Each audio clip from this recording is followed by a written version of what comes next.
welcome to Tales in the Dark. I know many of you love to relax with these videos, so I recommend lowering the volume until my voice is barely audible. This will make everything even more calming. Before closing your eyes, let me know in the comments where you're listening from. Leave a like and subscribe to the channel so you don't miss more relaxing stories. Story 1. It was an ordinary Tuesday when I first sensed a shift in the air.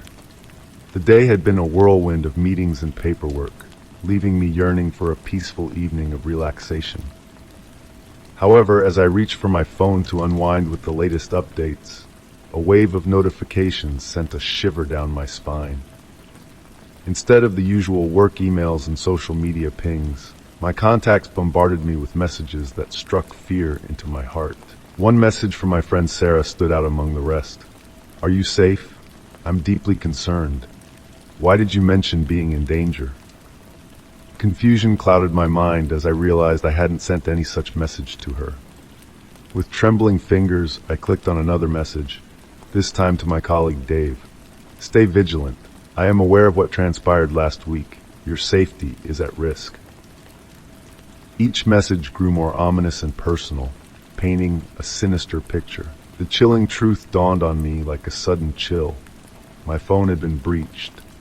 Someone had infiltrated my contacts and was manipulating my number to send these haunting messages. Attempting to call Sarah and Dave for clarification only led to dead air. No calls went through, no texts were delivered. It was as if I had been locked out of my own reality, stranded in a sea of uncertainty. Feeling isolated and cornered, I turned to my laptop in a desperate attempt to explain the situation through emails. But before I could hit send, a mysterious email materialized in my inbox. The subject line was blank, the sender anonymous. Against my instincts, I clicked on the email, unveiling a single link that beckoned me to click further. Heart racing, I hesitated yet succumbed to the intrigue. The link transported me to a sinister website, a digital archive brimming with intimate details about me. Photos, social media snippets, and even confidential information I had never shared online. At the pinnacle of the page, a menacing message loomed. "You are under surveillance. This is merely the beginning." Retreating from the screen, gasping for breath, I realized that it wasn't just a case of phone hacking. Someone was stalking me. They knew my whereabouts, my connections, and the secrets I held dear. Seeking aid from my phone provider proved futile as their assistance would take days to materialize. Meanwhile, the ominous messages persisted. "I am aware of your residence. Ensure your front door is locked tightly." The notion of someone lurking near my home, or worse, inside, twisted my gut in knots. I double-checked every lock, fortified my security measures, and carried pepper spray as a feeble reassurance. Yet, the pervasive sensation of being under constant scrutiny lingered, a weight on my shoulders that refused to dissipate. Turning to the authorities for help, I was met with acknowledgement of the severity of the situation, albeit with the admission that tracing cybercriminals was a daunting task. "Remain vigilant," they cautioned. "Document everything." With no solace in sight, I sought the expertise of a cybersecurity specialist named Alex. His analysis confirmed my worst fears. The hacker wielded sophisticated tools, capable of breaching even the most fortified defenses on my phone. As Alex delved into the digital labyrinth, days blurred into a haze of paranoia and sleepless nights. I treaded cautiously on my laptop, restricted to secure networks, while Alex meticulously monitored every incoming data stream. Then, in a moment of revelation, a peculiar pattern emerged from the hacker's messages, meticulously timed, almost mechanical in nature. An idea sparked within me. Perhaps the hacker utilized automated tools, but intervened manually in exigent situations. To provoke a misstep, I crafted a fabricated email from a clandestine address, purporting to possess vital intelligence about me.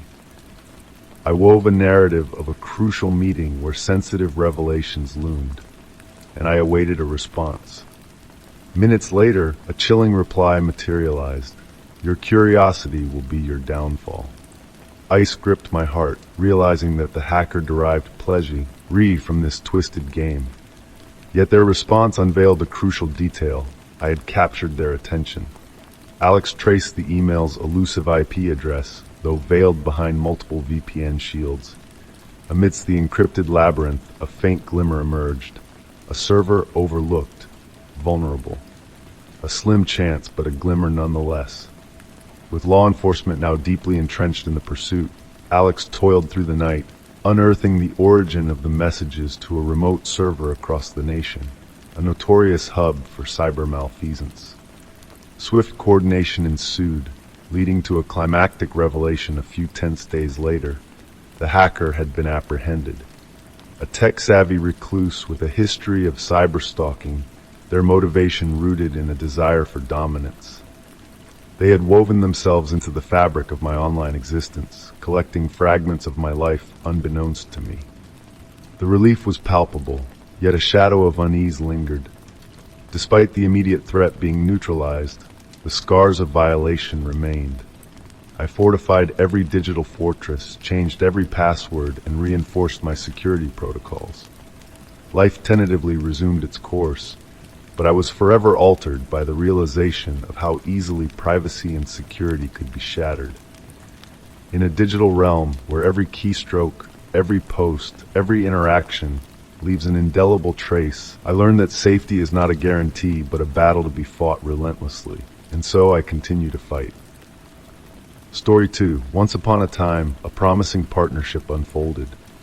When I teamed up with Ryan Cole, a charming and well-connected entrepreneur, the horizon seemed endless for my business. Ryan's aura exuded success, his network vast, and his ideas overflowed with creativity. His passion was infectious, filling me with hope for what lay ahead. Yet as time trickled by, whispers of unease crept in. Initially, Ryan's drive and vision shone brightly, but gradually his hunger for success morphed into something darker. He began pushing boundaries, advocating for risky ventures without thorough assessment, ventures that seemed to dance on the fringes of reality.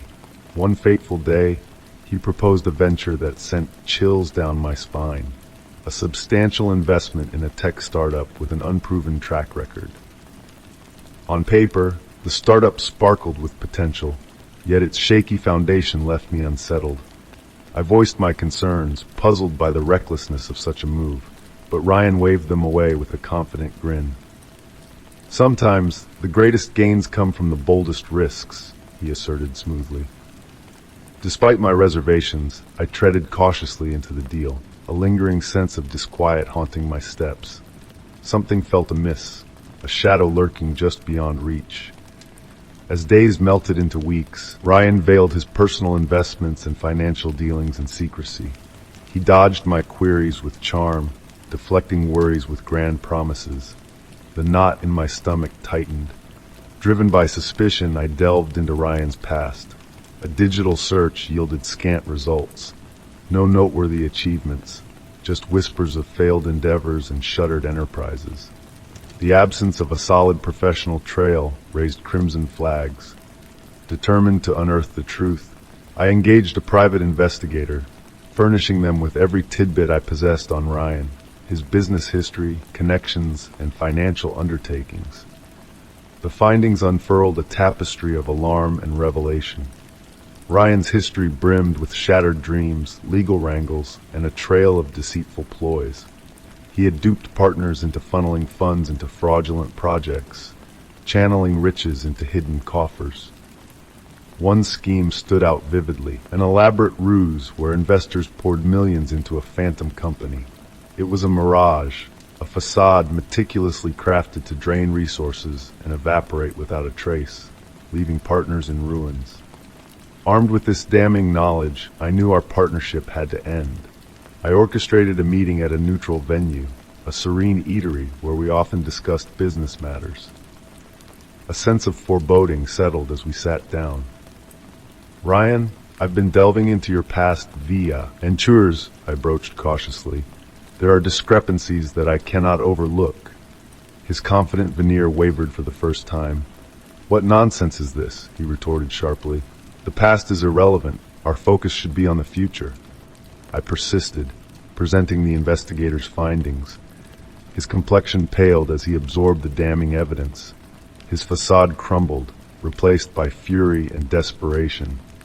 "You don't comprehend," he spat, his voice escalating. "This is all part of a grand design. You're blind to the bigger picture." His words weaved a tangled web of deceit, a last-ditch effort to regain control. It was evident he sought to manipulate me, spinning tales of hidden treasures and clandestine pacts. But the veil had lifted, revealing the deceit for what it was. "I'm done," I declared firmly. "I'm severing all ties. Legal matters will be handled by my team." Ryan's pleas spiraled into desperation, yet I stood resolute. Continuing the alliance would only deepen the peril.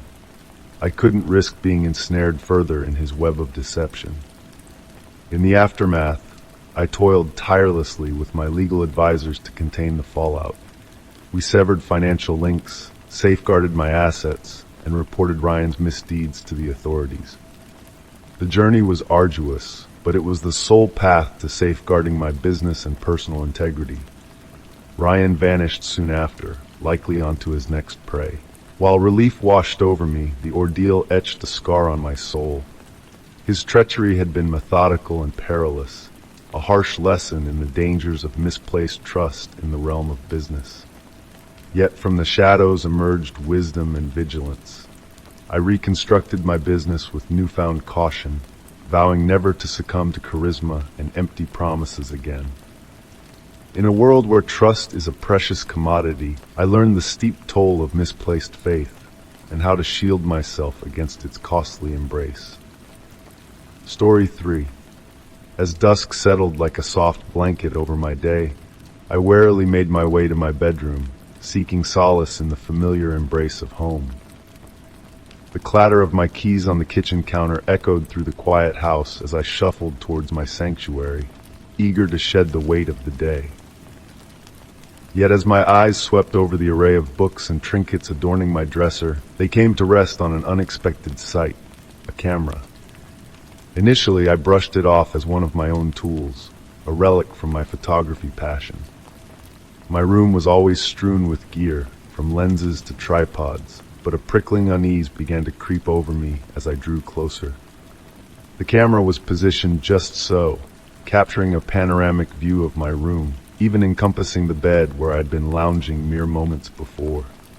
Its unassuming lens shimmered in the dim light, sending a shiver down my spine. Surveying my surroundings, I searched for any other signs of intrusion, yet everything appeared as it should.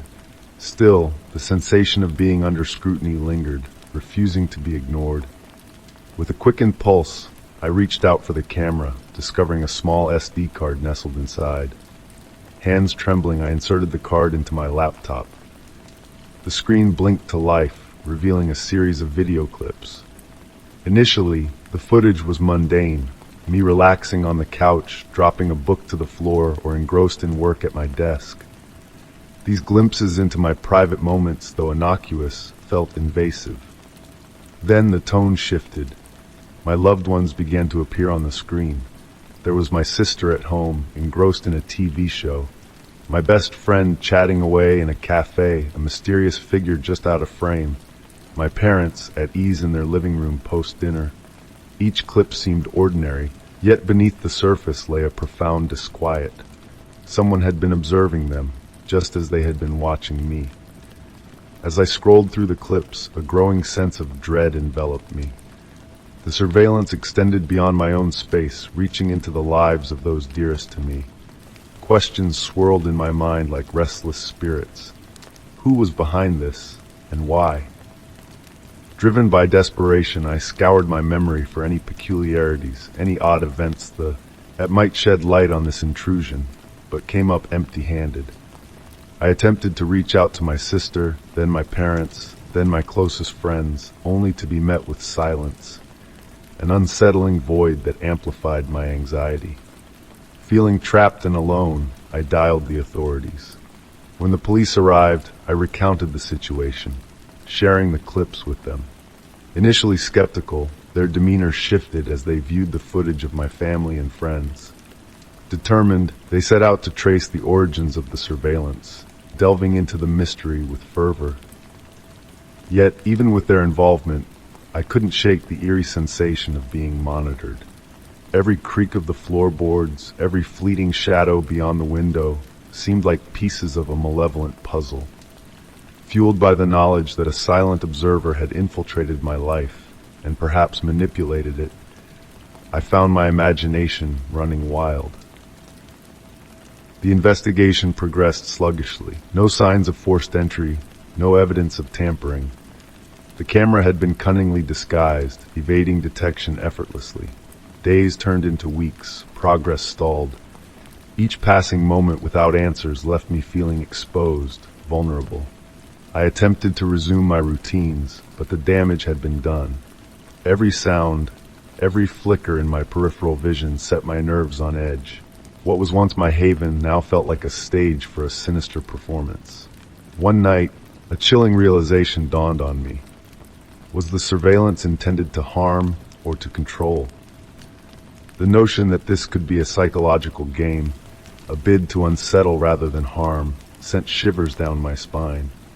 The idea that my sense of security was being toyed with for someone's amusement was almost more terrifying than a direct threat.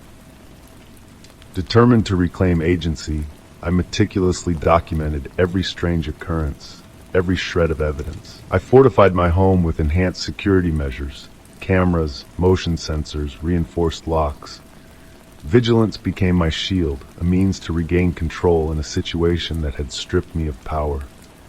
Though the investigation eventually hit a dead end, the enigma of the camera lingered unsolved. The identity of the surveillant remained a mystery, their intentions shrouded in shadow. The experience left a lasting scar. The intrusion into my life, and the lives of those I cherished, served as a haunting reminder of the fragility of security. Comfort gave way to a constant vigilance, a stark awareness of my own vulnerability. Amidst the fear and uncertainty, a newfound resolve blossomed within me. While the origin of the hidden camera remained a puzzle, its presence compelled me to confront my fears and safeguard what mattered most. Though vigilance could never fully replace peace of mind, it marked the beginning. A small triumph in a battle thrust upon me, one I was steadfast in fighting. Story 4. On a typical Saturday morning, I accidentally knocked over my bathroom mirror. The glass shattered into countless tiny pieces, sparkling across the tiled floor with a sharp, tinkling crash. I stood there, frozen in the moment, watching as the jagged shards reflected the light like shards of cruel, glittering confetti. That mirror had been a steadfast presence in my small, dimly lit bathroom for years, and its sudden demise left me with an unsettling feeling of emptiness. Cleaning up the mess was a tedious and nerve-wracking task. I meticulously collected the larger fragments, wary of their razor-sharp edges, and carefully swept the smaller pieces into a dustpan. Once I was certain the floor was clear of glass, I disposed of the remnants and turned my attention to finding a replacement. It was an inconvenience, but one I believed I could easily rectify. I placed an order for a new mirror online, opting for a sleek, modern design to breathe new life into the space. A few days later, the mirror arrived. I greeted the delivery driver at the door, and he handed me the box with a fleeting, tight-lipped smile before swiftly disappearing down the steps, seemingly eager to depart. I cautiously opened the package, unveiling the immaculate 8 new mirror wrapped in protective padding. Nestled inside was a small note from the delivery service. Hope this one doesn't crack. The message gave me pause. It was casual yet oddly foreboding, sending a slight chill down my spine. I brushed it off as a peculiar jest or mere coincidence, a touch of dark humor from someone at the warehouse. After mounting the new mirror on the wall, I admired its pristine reflective surface. It infused the bathroom with a sense of brightness and openness. Initially, everything seemed perfectly ordinary. However, before long, I noticed something peculiar. Each time I glanced into the mirror, I felt observed. At first, it was subtle, a faint unease whenever my reflection caught my eye. But as days passed, the sensation intensified. Every time I looked at the mirror, a chill crept up my spine, as if unseen eyes were peering back at me from beyond the glass. I attempted to dismiss it as a trick of the mind, perhaps lingering anxiety from the accident with the old mirror. Yet, the discomfort persisted. I found myself avoiding the bathroom, and when I did enter, I made a conscious effort to avert my gaze from the mirror. Despite my attempts to rationalize the situation, the feeling only deepened. One evening, I decided to investigate further. Returning to where the old mirror had hung, I scrutinized the wall and floor with a flashlight. The tiles were spotless, though I noticed a dark smudge in the corner of the room. Initially, I thought it might be a missed piece of glass, but it lacked the telltale glint. Determined to leave no stone unturned, I meticulously vacuumed every nook and cranny and wiped down the entire area. Even as I cleaned, my thoughts circled back to the note. Its nonchalant tone now seemed almost deliberate, as if harboring a hidden caution. I couldn't shake the sense that it was linked to the strange sensations I had been experiencing. Was it merely a chilling coincidence, or was there a deeper significance? That night, my sleep was troubled by vivid dreams. I witnessed shadowy figures moving behind the mirror, their silhouettes flickering like candle flames. Cold, unblinking eyes stared out from the reflective surface. I awoke bathed in a cold sweat, my disquiet lingering into the waking hours. Seeking answers, I turned to friends and family. Most dismissed my concerns as overthinking or stress. "You've had a tough week," they consoled. "It's probably just your mind playing tricks." Unsatisfied, I contacted a local paranormal investigator. Intrigued by the peculiar details I shared, the investigator visited my home. They meticulously examined the mirror and the bathroom using an array of tools: EMF meters, thermal scanners, and other devices designed to detect anomalies. After an hour of thorough investigation, they found nothing out of the ordinary. "It's simply a mirror," they reassured, their voice calming. "There's no evidence of anything supernatural here." While their findings brought some relief, the unease lingered. The investigator suggested that the trauma of breaking the old mirror, coupled with the unsettling note, might have heightened my anxiety. "At times," they explained, "our minds fill in the gaps when we're already on edge." I endeavored to heed their advice. I pushed myself to spend more time in the bathroom, even daring to meet my own reflection despite the lingering disquiet. Gradually, the intensity of my fear began to wane, yet it never fully dissipated. The note and the remnants of the old mirror remained tucked away in a box, a reminder of the incident, a lesson that taught me about the influence of suggestion and how fear can distort perception. The mirror itself was not malevolent, I reminded myself. It was the circumstances surrounding it, the fusion of a fractured past and an ominous message, that had transformed it into a source of unease. With time, I learned to confront my anxiety head-on. The mirror continued to hang on the wall, a constant in my daily routine, but it no longer wielded the same power over me. The shadows I once feared remained silent, and the eyes I had envisioned faded into obscurity. Ultimately, the experience was less about the mirror and more about the mind. It served as a lesson in resilience, a reminder that sometimes the most unsettling things exist solely within ourselves. Story 5. The initial sound barely registered, a soft scratching, fleeting as a breath of wind. In my new apartment, the unfamiliarity made it easy to dismiss as an old building's quirk. I attributed it to settling pipes or creaking floorboards, but with time, the noises grew more persistent, more unsettling. What began as a faint scratch evolved into something more ominous, a dragging sound, whispers in the distance. It felt like a presence moving through the unseen, a silent observer of the night. Determined to unravel the mystery, I searched every nook and cranny, finding nothing amiss. The absence of a clear origin only deepened my unease, as if the noises reveled in my discomfort, feeding off my paranoia. One chilling night, a child's laughter pierced the air, followed by the unsettling scrape of something heavy. Panic gripped me as the noises closed in, circling my room with sinister intent. I clung to the covers, battling the rising fear within me. Seeking answers, I turned to a paranormal investigator. Despite their gadgets capturing odd sounds, they found no concrete evidence of the supernatural, leaving me more isolated than ever. Friends and family, though well-meaning, doubted my experiences, isolating me further. In a desperate bid for proof, I set up recorders, hoping to capture the elusive presence haunting my home. The footage showed nothing, yet the audio whispered of unseen movements and voices just beyond reach. The recordings only fueled my paranoia, confirming the deliberate nature of the haunting. Every sound became a threat, fracturing my sleep and unraveling my daily life. Seeking solace, I sought therapy, learning to confront my fears and regain control. Through mindfulness and self-care, I slowly reclaimed my life. The noises lingered, but their power over me diminished.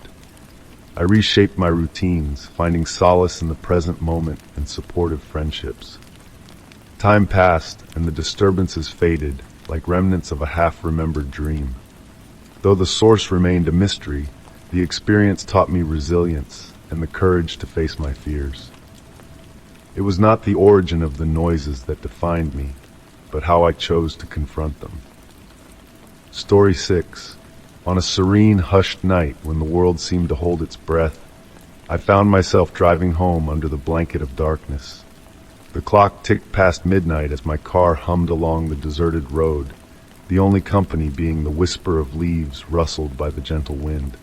These late-night drives were my sanctuary, a time of solitude to let my thoughts wander freely while the world slumbered.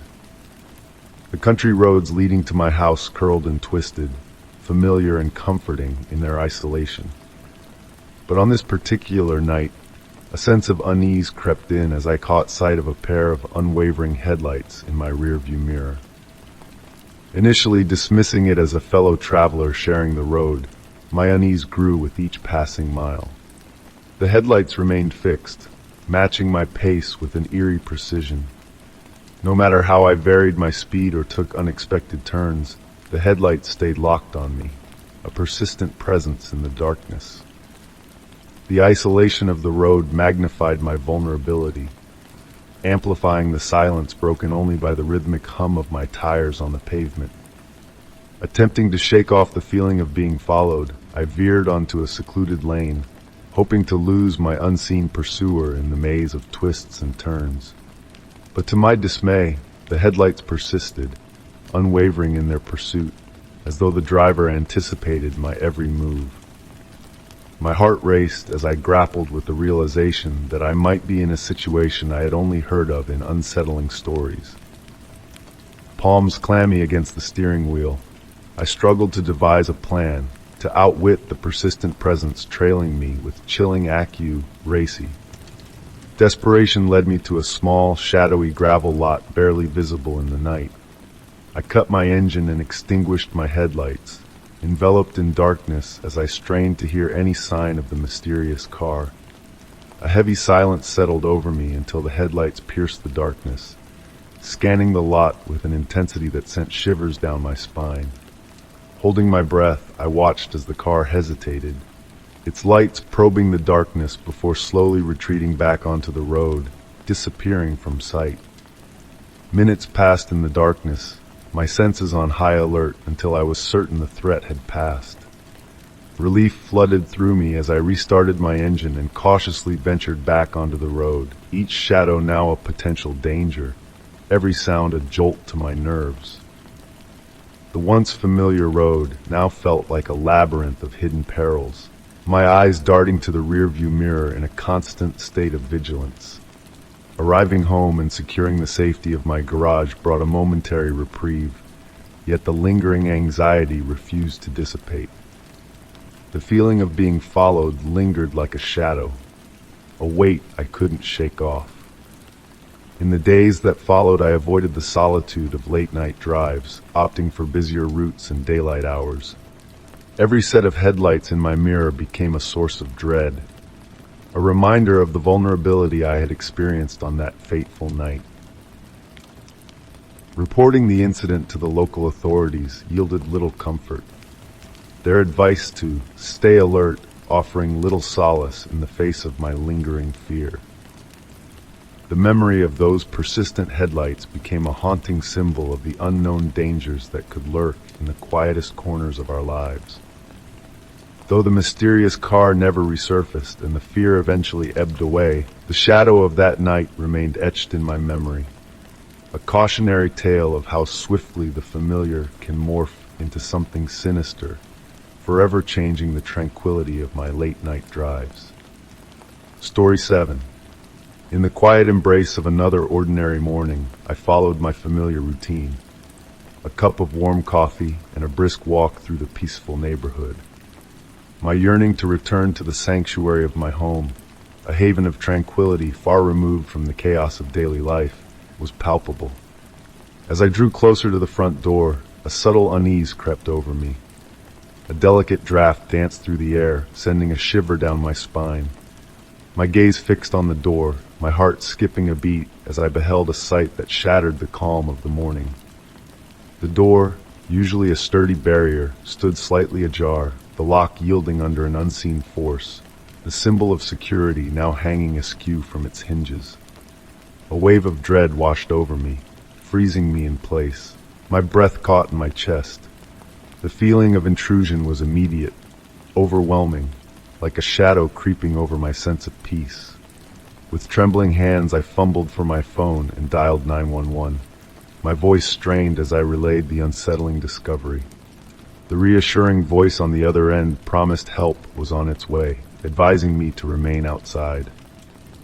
As I waited on the porch, time seemed to stretch into eternity, my mind swirling with unanswered questions. Who would do this? And for what purpose? The minutes dragged on until the arrival of the flashing blue lights, casting an eerie glow on the quiet street.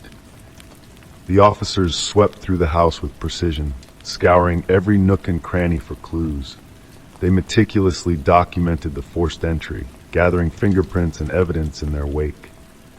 Yet despite their thorough search, no intruder was found, no tangible trace of the violation that had shattered my peace. As the officers continued their investigation, I braved the eerie stillness of the house. It didn't take long for me to notice the subtle signs of intrusion. Personal items displaced, photographs askew or missing, the jewelry box rifled through. A sense of violation gripped me as I surveyed the chaos left in the wake of an unseen visitor. The kitchen bore the marks of scrutiny, with utensils and pantry items disturbed. The living room told a sim, Elar Tal, with belongings rearranged and displaced, as if someone had combed through every inch of my private space with unsettling precision. The officers returned to me, their findings shedding little light on the mystery that now enveloped my home. They advised me to take stock of missing items and review any surveillance footage, their words a mere echo against the backdrop of my violated sanctuary. Left alone once more, I painstakingly cataloged the losses, each item out of place, a poignant reminder of the invasion I had endured. The emotional toll was heavy, turning my once peaceful haven into a place of lingering unease and fear. In the days that followed, I sought to restore a semblance of normality. I reinforced the lock, installed a new security system, all in a desperate bid to reclaim a sense of control over my shattered peace. Yet the specter of violation lingered, a ghost haunting the corners of my mind. I found myself consumed with a newfound vigilance, checking and double-checking every lock, every sound, stirring fresh waves of apprehension. The investigations dragged on, yielding little in the way of concrete answers. I was left to grapple with the aftermath, to piece together a sense of security in the wake of the violation that had fractured my peace. Each day became a battle to find solace, to carve out a sanctuary amidst the echoes of that unsettling intrusion. The experience had changed me in ways I could never have foreseen. leaving an indelible mark on my sense of security, a stark reminder of the fragility of our private spaces and the profound impact of their violation. Story 8. The rain beat relentlessly against the windows, a steady, persistent drumming that heightened the tension in the air. I sat at my kitchen table, gazing at the faint glow of the clock on the wall, its hands inching closer to midnight. The mysterious phone calls, odd gifts, and the unsettling feeling of being watched had consumed my thoughts for weeks. But today, everything spiraled beyond my wildest imagination. Earlier that afternoon, seeking solace from the oppressive atmosphere of my apartment, I found myself in a local coffee shop. As I sipped my coffee, a frail elderly man approached my table. His deep-set, weathered eyes seemed haunted by a profound mystery. Clad in a long, dark coat and clutching a worn leather satchel, he spoke in a raspy yet commanding voice. "Excuse me, I believe this belongs to you." Placing a small, weathered journal on the table, he urged me to read it, insisting, "There's no time to explain. You need to know before it's too late." And with that cryptic message, he vanished into the rain-soaked streets, leaving me frozen with the journal in my hands. Back home, I lit a single lamp and opened the aged diary with trembling fingers. The yellowed pages held faint yet legible ink, chronicling events with an eerie precision, events from my own life. Mundane details about my routines, favorite spots, and even unspoken thoughts were meticulously recorded. As I delved deeper, my unease grew. The entries detailed the strange phone calls, the mysterious gifts left at my door, and the creeping sensation of being followed and watched. With each turn of a page, the journal's revelations grew darker. A chilling entry dated tonight, August 12, 2024, warned of impending darkness creeping into my life, culminating in a final act at midnight, with the mirror serving as a gateway to an unknown fate. Trembling uncontrollably, I glanced at the old mirror that had appeared at my doorstep weeks ago, standing ominously in the living room. As the clock struck midnight, a heavy silence engulfed the house, and I felt a presence lurking in the shadows. Suddenly, a soft rustling sound broke the stillness. I turned, but the room was empty. Returning my gaze to the mirror, I saw a sinister figure in the reflection, a gaunt, shadowy silhouette with hollow eyes fixated on me. A rasping voice emanated from the mirror declaring, "The final act is only beginning." Paralyzed by fear, I hurled the journal at the me, roar, shattering it into shards that scattered across the floor. The twisted figure dissolved into fractured reflections with a chilling shriek, leaving me breathless amidst the broken glass and torn pages. The house fell into an eerie silence, devoid of the mirror's malevolent presence, but laden with a lingering chill. Surviving the night, I knew deep down that this was just the beginning. The journal's ominous words reverberated in my mind, foretelling the unfolding of the final act, shrouded in mystery and danger. And as I sat there in the aftermath of that harrowing encounter, I braced myself for what was yet to come, knowing that the darkness was far from over. Story 9. In the quiet embrace of a crisp autumn morning, a mysterious letter found its way into my hands. The envelope, aged and yellowed, bore the name John Doe, and had arrived without a trace of postage or a return address. Intrigued by its enigmatic presence, I hesitated before breaking the seal. The contents revealed a single sheet of paper, adorned with words carefully etched in bold block letters. As my eyes traversed the lines, a shiver danced down my spine. The letter recounted intricate details of my previous day: a morning stroll in the park, a fleeting visit to a cozy coffee shop, even a brief exchange with the barista. Its conclusion, simple yet unsettling, whispered, "I hope you enjoyed your day." Puzzled and unnerved, I grappled with the realization that someone had been silently observing my every move. Brushing it off as a potential jest or a misplaced set of notes, I couldn't shake the tendrils of unease tightening around my thoughts. Days passed, and with them came 3 more letters, each delving deeper into the crevices of my daily existence. One letter vividly portrayed an evening on the porch, capturing the essence of my book and the subtle shift of my chair. Another recounted a chance encounter with a delivery person, weaving a tapestry of specifics about our fleeting conversation. The climax came with the final letter, a chilling narrative of a private moment within the walls of my home, down to the very act of rearranging furniture and a whispered contemplation on redecoration. The boundary between reality and surreality blurred as paranoia crept into my every breath. Every creak, every shadow outside my window morphed into a potential threat, a whisper of unseen eyes fixated on my every move. Seeking solace in the hands of the postal service, I presented the letters, hoping for a semblance of clarity. Yet without postage or a trail to follow, their efforts yielded only echoes of bewilderment.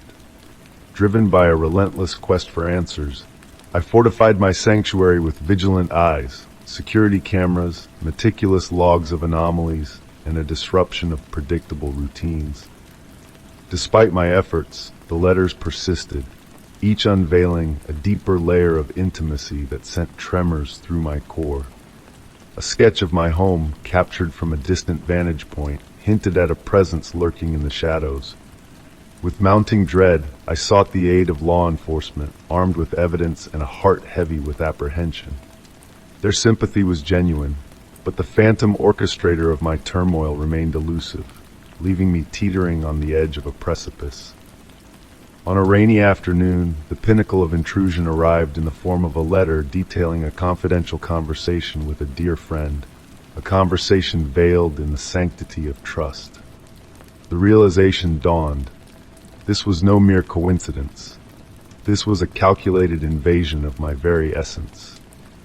Haunted by the specter of hidden eyes, I scoured every nook and cranny, fearing the silent gaze of concealed lenses. In a desperate bid for control, I fortified my haven with heightened security measures and erratic patterns of behavior. Yet the letters persisted, a relentless reminder of a presence that defied detection.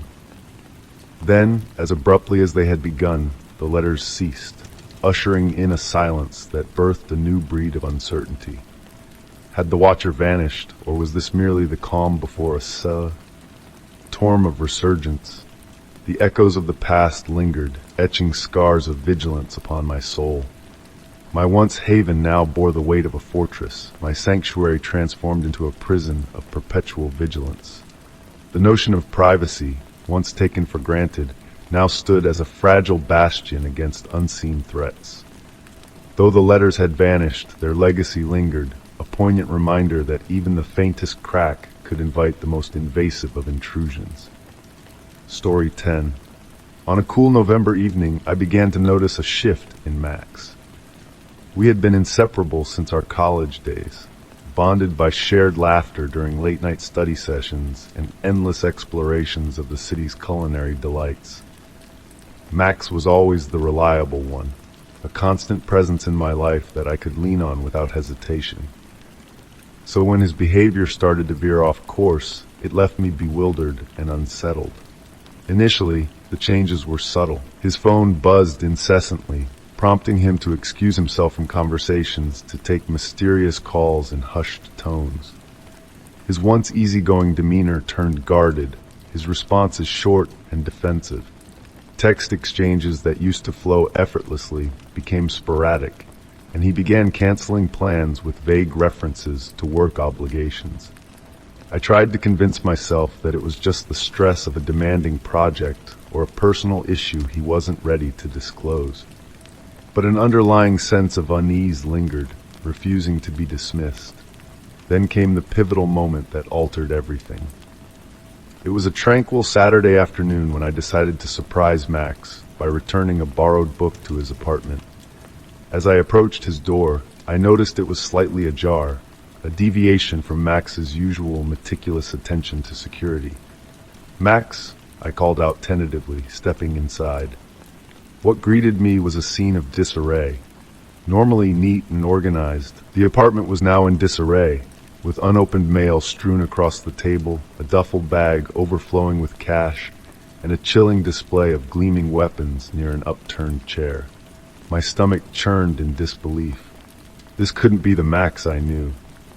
Before I could process the shock, hurried footsteps echoed from the hallway. Panicked, I concealed myself behind boxes, holding my breath as the front door creaked open. Max entered, his expression morphing from confusion to alarm at the sight before him.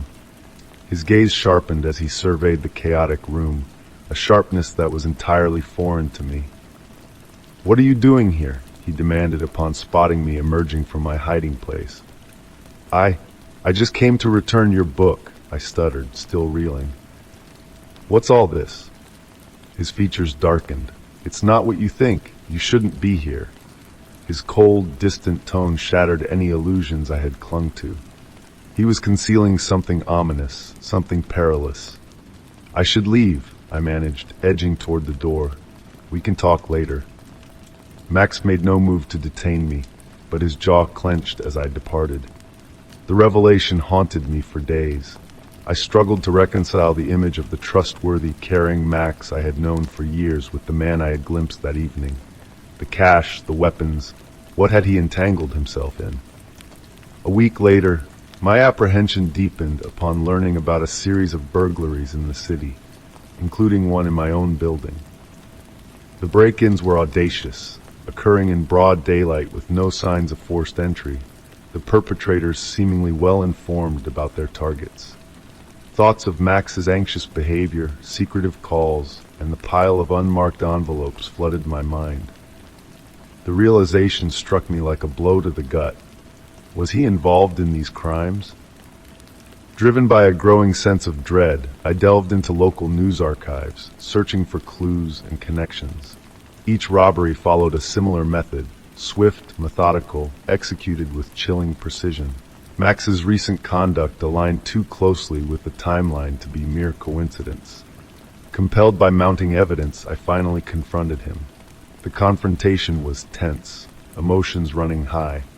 Max paced the room, his face at secra, head with guilt as he reluctantly confessed, "I handle logistics, money transfers, deliveries, that's all." "That's all?" I retorted sharply. "You're part of a criminal operation."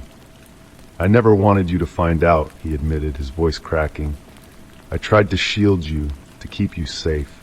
I felt nauseous. He had been living a double life, one that now ensnared me against my will. He vowed to sever ties with his illicit connections, to start anew, but the damage had been done. My faith in Max, the person I had considered family, lay shattered.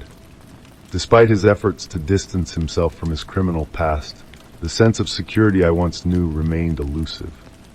I changed my locks, installed security measures, and found myself glancing over my shoulder with newfound vigilance. Our friendship became a mere echo of its former self. Conversations turned strained, burdened by unspoken truths. I held on to the hope that he could change, that his intentions were genuine, but doubt lingered like a shadow. The image of the person I glimpsed in that tumultuous apartment, the specter of his hidden life, refused to fade from memory. Story 11. In the beginning, there was a fleeting sensation, a whisper of a memory that felt like a dream, yet never truly existed. At first, I brushed it off as a figment of my imagination, a fleeting thought brought on by the weight of the day. But as time drifted by, these peculiar memories grew stronger, more insistent, entwining themselves into the fabric of my reality, like threads of forgotten tales resurfacing. They were not vague or fragmented. They felt vivid and tangible. Conversations, places, and faces of strangers I had never crossed paths with. The first encounter occurred on a serene Sunday afternoon. Leafing through an old photo album, a sudden memory struck me with crystal-clear clarity. A wedding ceremony in a charming chapel blanketed by ivy. I could almost smell the fragrance of blossoms, hear the gentle melodies of a string quartet, and feel the warmth of laughter from unfamiliar faces. It felt so real that for a fleeting moment, I was convinced I had been there. until the realization dawned upon me that such an event never graced my past. Baffled yet determined to dismiss it as a trick of the mind, I resumed my daily routines. However, the enigmatic memories refused to fade. I found myself recalling conversations with colleagues that never occurred, referencing events to friends that left them puzzled. Social gatherings, locales, even personal milestones emerged in my mind, vivid and intricate, yet entirely false. The pivotal moment arrived one evening as I delved into a new novel. Flipping through its pages, I stumbled upon a passage depicting a soiree at a waterside eatery. A tightness gripped my chest. I could envision the flickering candlelight, hear the clinking of glasses, and even catch snippets of conversation, mirroring an experience I was convinced I had never lived. The sense of familiarity overwhelmed me, yet I knew I had never partaken in such a gathering. Desperate for clarity, I commenced documenting each illusory memory in a journal with meticulous precision. I scoured through old photographs, social media archives, and calendars, yearning to unearth something, anything, that could validate these phantom recollections. I even sought validation from loved ones, inquiring if they recalled the events I recounted. Each time, they responded with bewildered denials. Alarmed, I sought guidance from a cognitive psychologist specializing in memory anomalies. Following exhaustive evaluations and neurological assessments, they detected no irregularities, no signs of memory loss, no cognitive deficiencies. They reassured me that my mind functioned normally. The sole explanation they proposed was the notion of false memory implantation, a concept I had solely encountered in obscure psychological literature. The proposition seemed preposterous until I discerned patterns.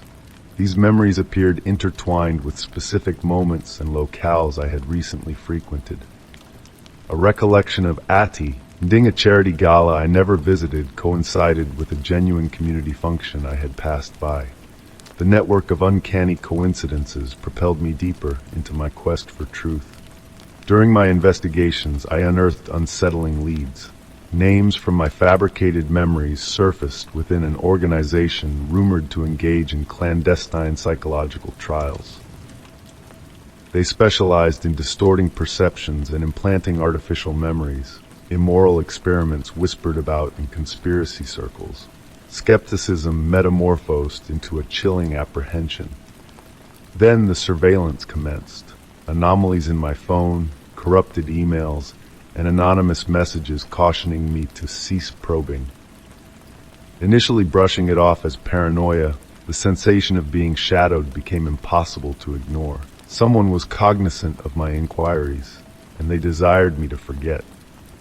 One fateful night, while sorting through aged files, I stumbled upon a revelation that shattered any lingering uncertainties.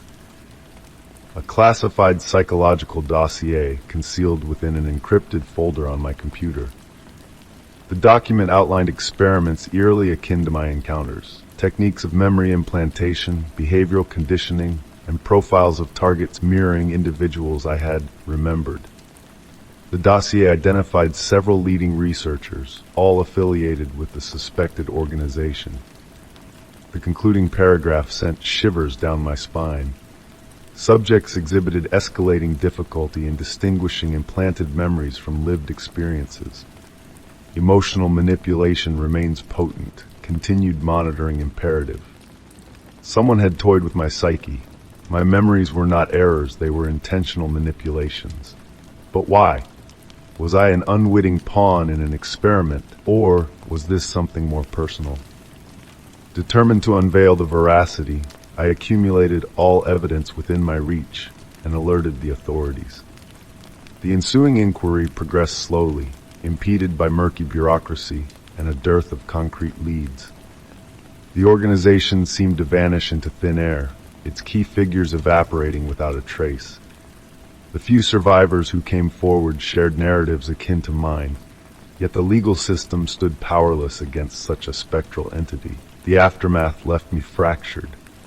Distrust in my own mind transformed everyday existence into a minefield. Every familiar visage, every instance of déjà vu, appeared tainted by uncertainty. Therapy aided in reconstructing a semblance of reality, guiding me to differentiate authentic memories from implanted ones, though the boundary remained forever blurred. Time dulled the edges of fear, but never wholly erased them. I learned to tread cautiously, documenting everything, questioning even the minutest details.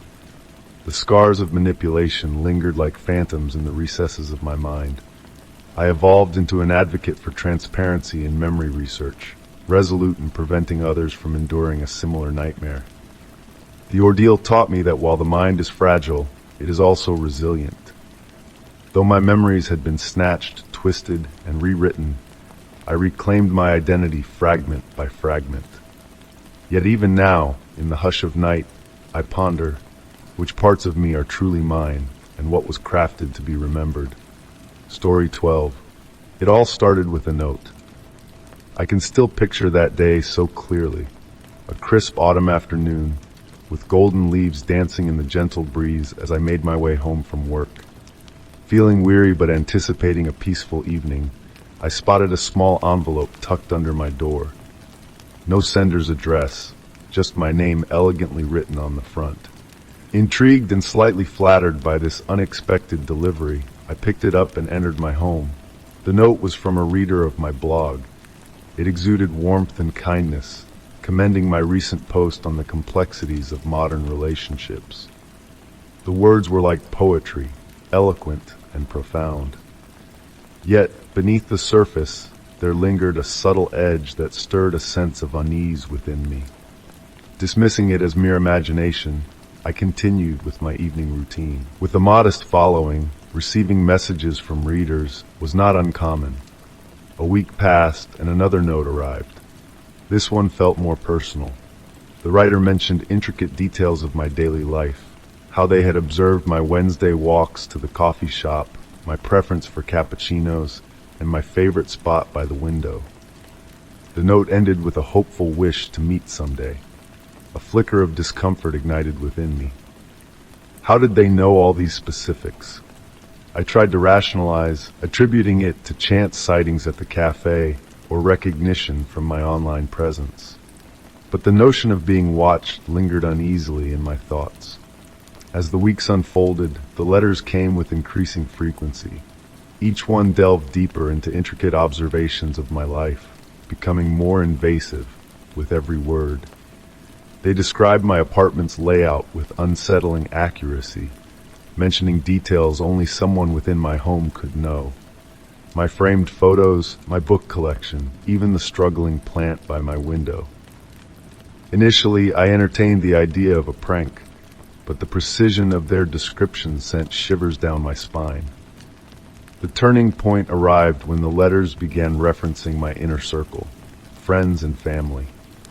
One note detailed a recent conversation with my best friend Maria about her upcoming relocation. Another recounted a phone call with my mother, discussing plans for my birthday. How could this person possess such intimate knowledge? Anxiety gnawed at me with each new letter. Seeking solace, I confided in Julia, a trusted friend in law enforcement. She advised me to preserve all the correspondence, meticulously documenting every detail. "We'll identify any patterns," she assured me. The subsequent letter I received was chilling, a warning to be cautious in my interactions. Julia emphasized the need for heightened vigilance. I altered my routines, avoided my usual coffee shop, diversified my routes home, and refrained from sharing personal information online. Yet, despite my precautions, the letters persisted. Then came the ominous map, a map featuring my apartment, my frequented locations, like the grocery store and the gym. At the map's base, scribbled in crimson ink, were the words, "I'm closer than you think." Trembling, I contacted Julia immediately, and she urged me to file a police report. Law enforcement took the matter seriously, intensifying patrols in my vicinity and advising me to stay alert. However, lacking tangible evidence, their hands were tied. The letters dwindled in frequency but darkened in content, containing cryptic messages that hinted at an intimate knowledge of my deepest fears. I felt suffocated, ensnared in my own life. One evening, a shadow lingered outside my window, sending my heart racing as I dialed 911. The figure vanished before the police could arrive, leaving no trace of their presence. The following day, the final letter arrived, a photograph of me captured from afar as I worked on my blog. Beneath the image, a haunting line echoed, "I'm always watching, remember that." That letter shattered me.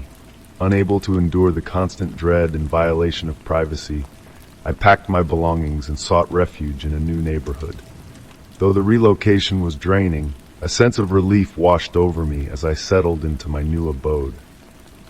The letters ceased after the move, enveloping me in a comforting silence.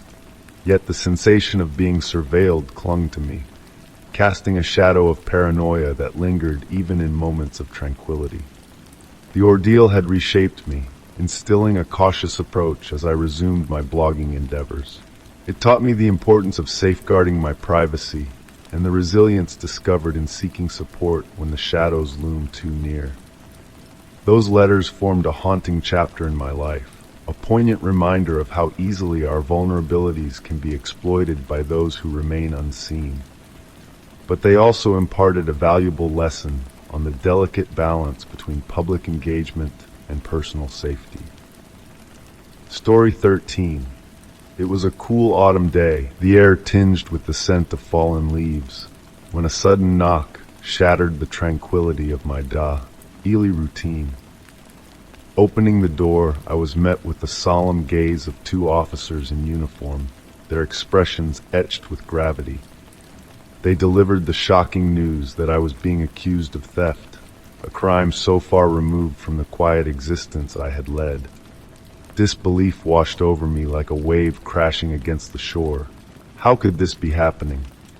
I had always stayed on the right side of the law, a law-abiding citizen through and through.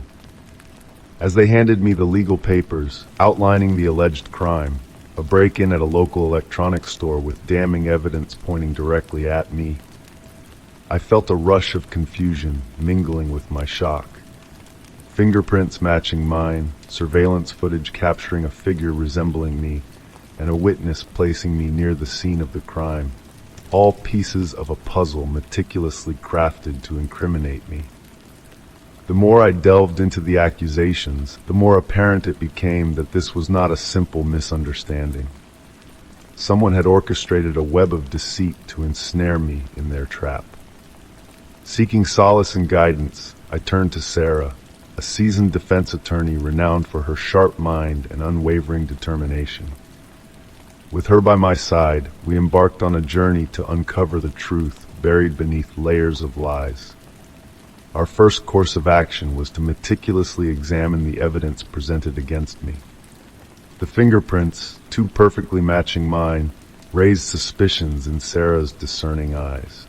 She demanded the original surveillance footage, intent on dissecting every detail, every pixel, searching for the slightest hint of manipulation. Upon receiving the footage, we pored over it meticulously, analyzing each frame with precision. A figure cloaked in darkness, their features obscured, moving in a way that raised doubts in Sarah's keen observation.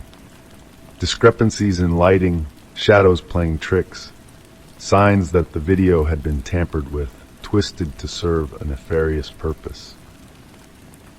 Determined to unravel the tangled web of deceit, we ventured to the site of the alleged crime, the electronics store with its shattered window serving as a stark reminder of the events that had unfolded. In the alley behind the store, amidst scattered debris, I noticed a trail of footprints leading away from the broken window. They seemed too deliberate, almost staged, a breadcrumb left behind by a cunning puppeteer. Speaking to neighboring shopkeepers, we sought out witnesses, hoping for a break in the case. And a break we found. A clerk, initially adamant in their identification of me, faltered under scrutiny. Struggling vision had clouded their perception, casting doubt on their earlier testimony and unraveling the fragile threads of the case against me. A breakthrough emerged as Sarah unearthed a sinister connection between the store owner and a notorious local criminal mastermind. a shadowy figure known for weaving intricate webs of deception. Rumors whispered of his expertise in framing others to shield his own misdeeds. Delving deeper into the tangled web, we uncovered the store owner's mounting debts, painting the break-in not as a theft, but as a carefully orchestrated insurance scam. And I, an unwitting pawn in their elaborate game. Armed with this newfound knowledge, we returned to the authorities, armed with forged records, tampered footage, and the damning link between the store owner and the criminal puppeteer. Initially met with skepticism, Sarah's compelling argument slowly chipped away at the facade of lies.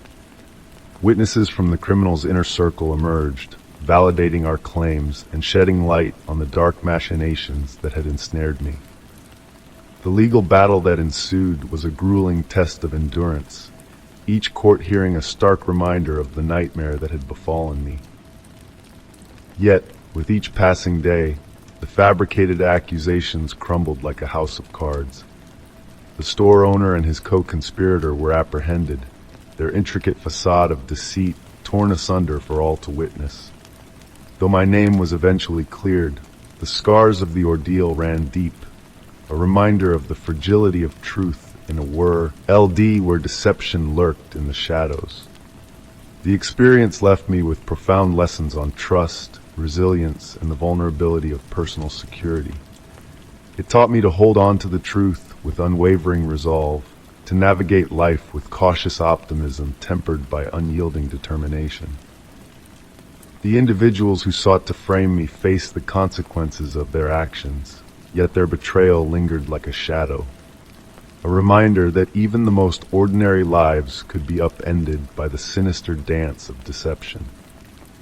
In confronting the darkness that had engulfed me, I discovered a newfound strength, a resilience born from the depths of adversity, shining brighter than before, guiding me forward on a path illuminated by the unwavering light of truth. Story 14. On a crisp autumn evening, when the leaves whispered underfoot and a chill danced in the air, I returned home from a long day's work. The allure of a peaceful night beckoned, yet a mysterious package awaited me on the doorstep, devoid of a return address, bearing only my name in precise handwriting. Intrigued, I brought it inside and gently unwrapped its contents. A faded photograph of my childhood abode greeted me, a place long forgotten.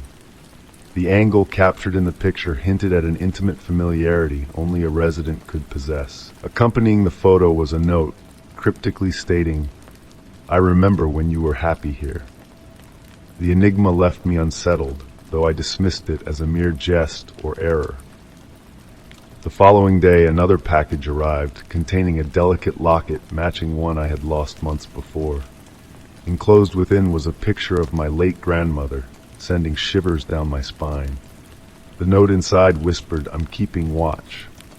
Thus began a series of deliveries, each meticulously wrapped, each unveiling items of personal significance: a lost silver bracelet, a concert ticket stub, even a diary filled with youthful confessions. The notes grew increasingly eerie, delving into intimate details of my life, secrets, fears, triumphs, all laid bare by an unknown sender. A stuffed bear from my childhood emerged from one package, its note hauntingly recalling my fear of the dark.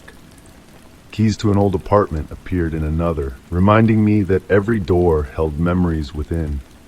The packages multiplied in frequency, each unveiling a piece of my past, each note a chilling revelation. They spoke of my innermost thoughts and experiences, painting a portrait of a life under surveillance. One fateful day, a wooden box revealed a lock of hair from my high school days, a lost ring, and a cryptic message hinting at an omnipresent presence. Desperate for answers, I sought clues to the sender's identity, but all efforts led to dead ends. The final package arrived on a dreary evening, containing a long-lost journal brimming with secrets never meant for prying eyes. The confessional note within spoke of a watcher unseen, a guardian in shadows claiming intimate knowledge of my very being. The revelation of this clandestine observer shook me to the core. I reached out to authorities, hoping for closure, but the trail grew cold, the sender's identity a ghostly enigma. Days turned to weeks, anxiety lingering like a specter in my once peaceful home. Every sound became a harbinger of unease, every shadow a potential threat. The gifts ceased, yet the fear lingered, a shadow cast over my sense of security and trust. I altered my life, my routines, contemplating a fresh start far from the prying eyes of the unknown watcher. Though the packages had ceased, their legacy remained, a reminder that someone, somewhere, had unraveled the tapestry of my life without consent. The dark specter of their presence haunted me, a silent sentinel in the shadows, a constant reminder that some secrets are never truly buried. And as the night wore on, a whisper lingered in the air, a question unanswered. Perhaps they still watched, waiting in the shadows of memory and time. Story 15. The sun dipped behind the distant hills as I trudged along the overgrown trail, my breath heavy in the crisp autumn air. The forest enveloped me in its deepening hues of orange and red, a silent witness to my weary steps. Seeking solace from the relentless grind of daily life, I ventured into the woods, unaware of the unsettling turn my evening stroll would take. Just as I considered turning back, a break in the underbrush unveiled a hidden path leading to a mysterious clearing. Intrigued, I pushed forward. At the clearing's heart stood an ancient stone slab, obscured by a tangle of vines and leaves. My heart quickened at the sight, feeling the weight of its presence amidst the wild tranquility. Kneeling beside the stone, I uncovered an inscription that sent shivers down my spine. The words engraved on the weathered surface bore my full name, birth date, and today's date, a macabre reminder of mortality that left me breathless in disbelief. Was this a cruel jest, or something more sinister at play? The stillness of the forest pressed in around me, amplifying the thud of my own pulse. I scanned the shadows, half expecting a malevolent presence to materialize, but the woods remained eerily silent, save for the echo of my racing thoughts. With a sense of foreboding, I captured the stone's image on my phone before retracing my steps, haunted by unanswered questions. That night, sleep eluded me, as the inscription's ominous implications lingered in my mind. Every creak, every whisper of the wind seemed laden with unseen portents. Determined to unravel the mystery, I sought answers from the local historical society, only to encounter baffling denials of the stone's existence in official records. Driven by a growing unease, I enlisted the help of a skeptical yet determined private investigator named Jim. Together, we delved into the enigma surrounding the vanished grave, scouring for clues in a landscape devoid of concrete truths. Days turned to weeks, with each dead end deepening the veil of uncertainty that cloaked the inexplicable events. A breakthrough came when a peculiar detail emerged from the photos of the stone, a subtle change hinting at a reality in flux. Jim's steely demeanor betrayed his unease as we returned to the clearing, only to find the grave vanished, leaving behind a blank expanse of grass. The disappearance defied logic, plunging us deeper into a realm of disquieting mysteries. As days stretched into a shadowed continuum, a sense of unseen eyes watching me pervaded my existence. Dreams turned to nightmares, woven with visions of the elusive grave and a lurking malevolence. Then a chilling message arrived, bearing a warning of a larger scheme at play, casting a pall of dread over my fragile reality. Fearing for my safety, I consented to the surveillance of my home, hoping to capture the elusive specter that haunted my nights. Days passed in tense vigilance, the cameras yielding no answers until a fateful night when an ominous figure approached, bearing a hauntingly familiar object that mirrored the stone's eerie presence. The realization dawned that I was entangled in a web of unknown forces, manipulated by unseen hands with chilling intent. With resolve born of desperation, I made the decision to flee, leaving behind a once safe haven now tainted by ominous shadows. The road ahead beckoned, veiled in uncertainty, yet offering a chance to escape the sinister specter that had haunted me since that fateful encounter in the forest. As I drove into the unknown, the inscription on the stone remained etched in my mind, a stark reminder of the fragility of our perceived reality when confronted with the unfathomable. And so I journeyed on, seeking refuge from the enigma that had entwined my fate with the mysteries of the forest's depths. Story 16. In the quiet depths of a Tuesday night, I found myself in my living room, the world outside wrapped in stillness so profound that even the gentle hum of the refrigerator seemed deafening. Suddenly, a sharp ring shattered the tranquility, my phone screen illuminating with an unfamiliar number. It was past midnight, an unusual hour for a call to pierce the night. Hesitating, momentarily, thoughts of wrong numbers and deceptive scams flashing through my mind, curiosity eventually overcame my doubt. With a tentative hello breaking the silence, I awaited a response. But nothing greeted me except for a faint static crackling from the other end. Time seemed to stretch infinitely as I strained to catch any sound, any hint of a presence. Yet nothing came, and just as abruptly as it had started, the call vanished, leaving behind an unsettling echo that lingered long after the line had gone silent. The following night, like a haunting echo, the phone rang once more at the stroke of midnight. The same mysterious number glowed on the screen, beckoning me into a realm of uncertainty. "Hello," I uttered, the weight of the silence heavier this time, only broken by the crackle of distant static. No words emerged from the void, no voice reached my ears, just an empty void that sent shivers cascading down my spine. Hastily I ended the call, dismissing the unease as a mere glitch or perhaps a tasteless prank. But the calls persisted, an unyielding rhythm that seeped into my nights like a persistent shadow. Each midnight the phone would ring, and each time I would answer, only to be met with the suffocating embrace of silence. A twisted game seemed to be unfolding, with me as the unwitting player. Then, on a night heavy with anticipation, everything changed. The soft whisper of a voice, barely audible above the static, pierced through the darkness. "I know where you are." Those words electrified the air, igniting a frenzy of fear within me as the call abruptly ended, leaving me adrift in a sea of uncertainty. The room's stillness seemed to constrict, closing in on me from every angle.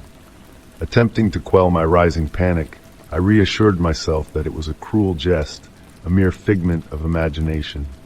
But the haunting voice lingered, a question mark hovering in the shadows. Who were they? How did they know me? And the most chilling question of all, why were they calling? Seeking answers, I contacted my phone provider the next day, hoping for a shred of clarity.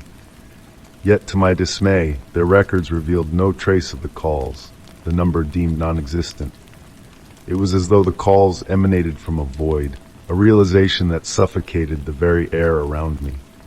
Night after night, the calls persisted, a midnight ritual that offered no solace, only the haunting repetition of those words, "I know where you are." Dread became my constant companion, anxiety threading its tendrils through every facet of my existence. Sleep became a distant memory, my mind a battleground of unanswerable questions and escalating fears. Was I being stalked, observed from the shadows? I fortified my home, securing every entry point, casting furtive glances over my shoulder with each venture outside. Yet the sensation of being watched remained, an unshakable presence that clung to my every step. On a sleepless night, as the witching hour loomed closer, I made a decision to confront the call head-on. Alone in the dimly lit expanse of my living room, I clutched my phone tightly, anticipation mingling with dread. As the clock struck midnight, the phone erupted into its familiar symphony of rings. With trembling hands I answered, bracing myself for the inevitable. Initially, only static greeted me, but then, like a phantom emerging from the mist, the voice returned. "I know where you are." This time, beneath the hushed tones, a faint murmur, an indistinct backdrop of noise teased my senses, a whisper of distant voices, the rustle of unseen papers. Straining to decipher the enigma, the call abruptly ended, leaving me adrift in a sea of uncertainty. The fear that had gripped me for weeks now solidified, a tangible presence that refused to dissipate. Seeking refuge in the arms of authority, I sought the aid of the police, laying bare my ordeal. The calls, the cryptic messages, the untraceable number. They pledged their support, promising an investigation while advising me to meticulously document any future calls. Their assurance provided a modicum of comfort, yet the fear remained, an ever-present specter haunting my every waking moment. Then, as swiftly as they had materialized, the calls ceased. The familiar ring of the phone remained absent, the void of silence enveloping each passing midnight. Relief washed over me initially, a reprieve from the relentless torment. Yet a new dread crept in its wake, the fear of the unknown. Why had the calls ceased?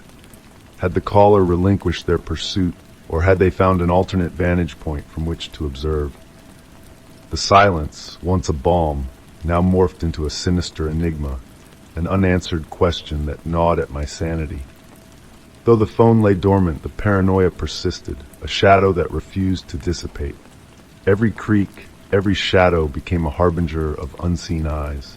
My sense of security shattered beyond repair.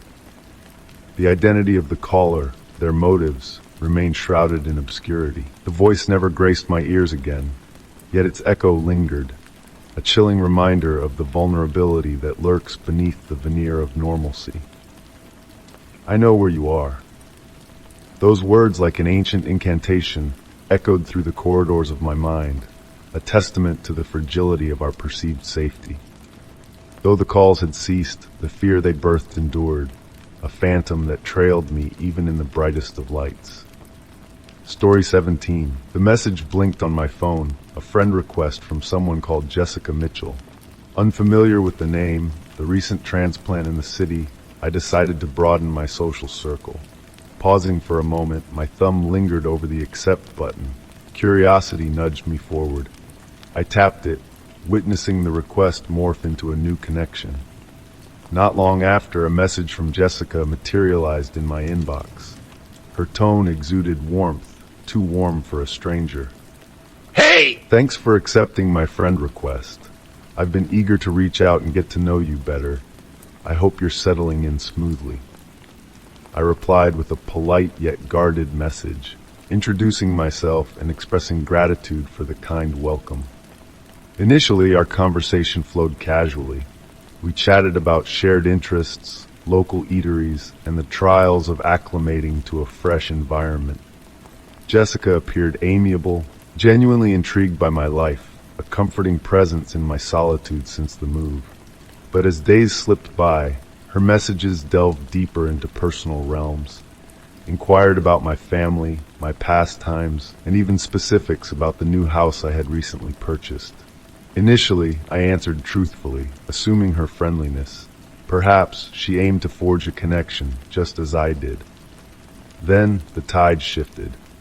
One evening, while scrolling through updates, a new message from Jessica appeared. This time it bore a photograph of my living room. My heart skipped a beat. The image was crystal clear. My couch, the coffee table, the painting on the wall, all unmistakably mine. The angle of the photo hinted at an intruder within my home. The caption simply read, "Looks like you've settled in nicely. I love the new couch." I stared at the photo, my thoughts racing. I hadn't shared any images of my living space online or with Jessica, or anyone else for that matter. Hands trembling, I hastily typed a reply. "Where did you get this picture?" Her response arrived swiftly. "Oh, don't worry about it. I just wanted to say hi and let you know I'm thinking of you." A knot of unease tightened in my stomach. I tried to brush it off as an odd coincidence or a twisted joke, but the disquiet lingered. Days later, another message arrived, an image of my kitchen, captured from a different angle. It displayed the dishes I had left on the counter after breakfast. The caption read, "Hope you're enjoying the new kitchen. I noticed you're still unpacking. Need any help?" This was no longer innocent. Someone was observing me. I confronted Jessica directly, demanding an explanation. Her responses were dismissive and evasive. She mentioned a friend in a photography studio, hinting the photos might have been sent erroneously, a feeble excuse that made no sense. She, as Sue, read me it was a misunderstanding. Despite her reassurances, the sense of intrusion lingered. I took action. I scrutinized my home security system, finding no signs of tampering and intact locks. Even after consulting neighbors who spotted nothing unusual, the feeling persisted. I attempted to distance myself from Jessica, replying infrequently and keeping my messages curt. Yet she persisted. Her messages grew more insistent, as if clawing her way back into my life. Her tone shifted from friendly to concerned, then to something darker, demanding. The situation escalated when she sent a video. It showed me, inside my own house. The camera's vantage point hinted at a high, concealed location, likely in the living room corner. I watched, petrified, observing myself unaware of the surveillance. The accompanying message read, "I hope you're not too upset. I just wanted to ensure your safety. I understand the isolation of moving to a new place." My sense of security shattered. I reported everything to the authorities. They took my concerns seriously, launching an inquiry. Jessica's account traced back to a disposable phone, leading to a dead end. Her digital trail vanished without a trace. No real name, no identifiable location.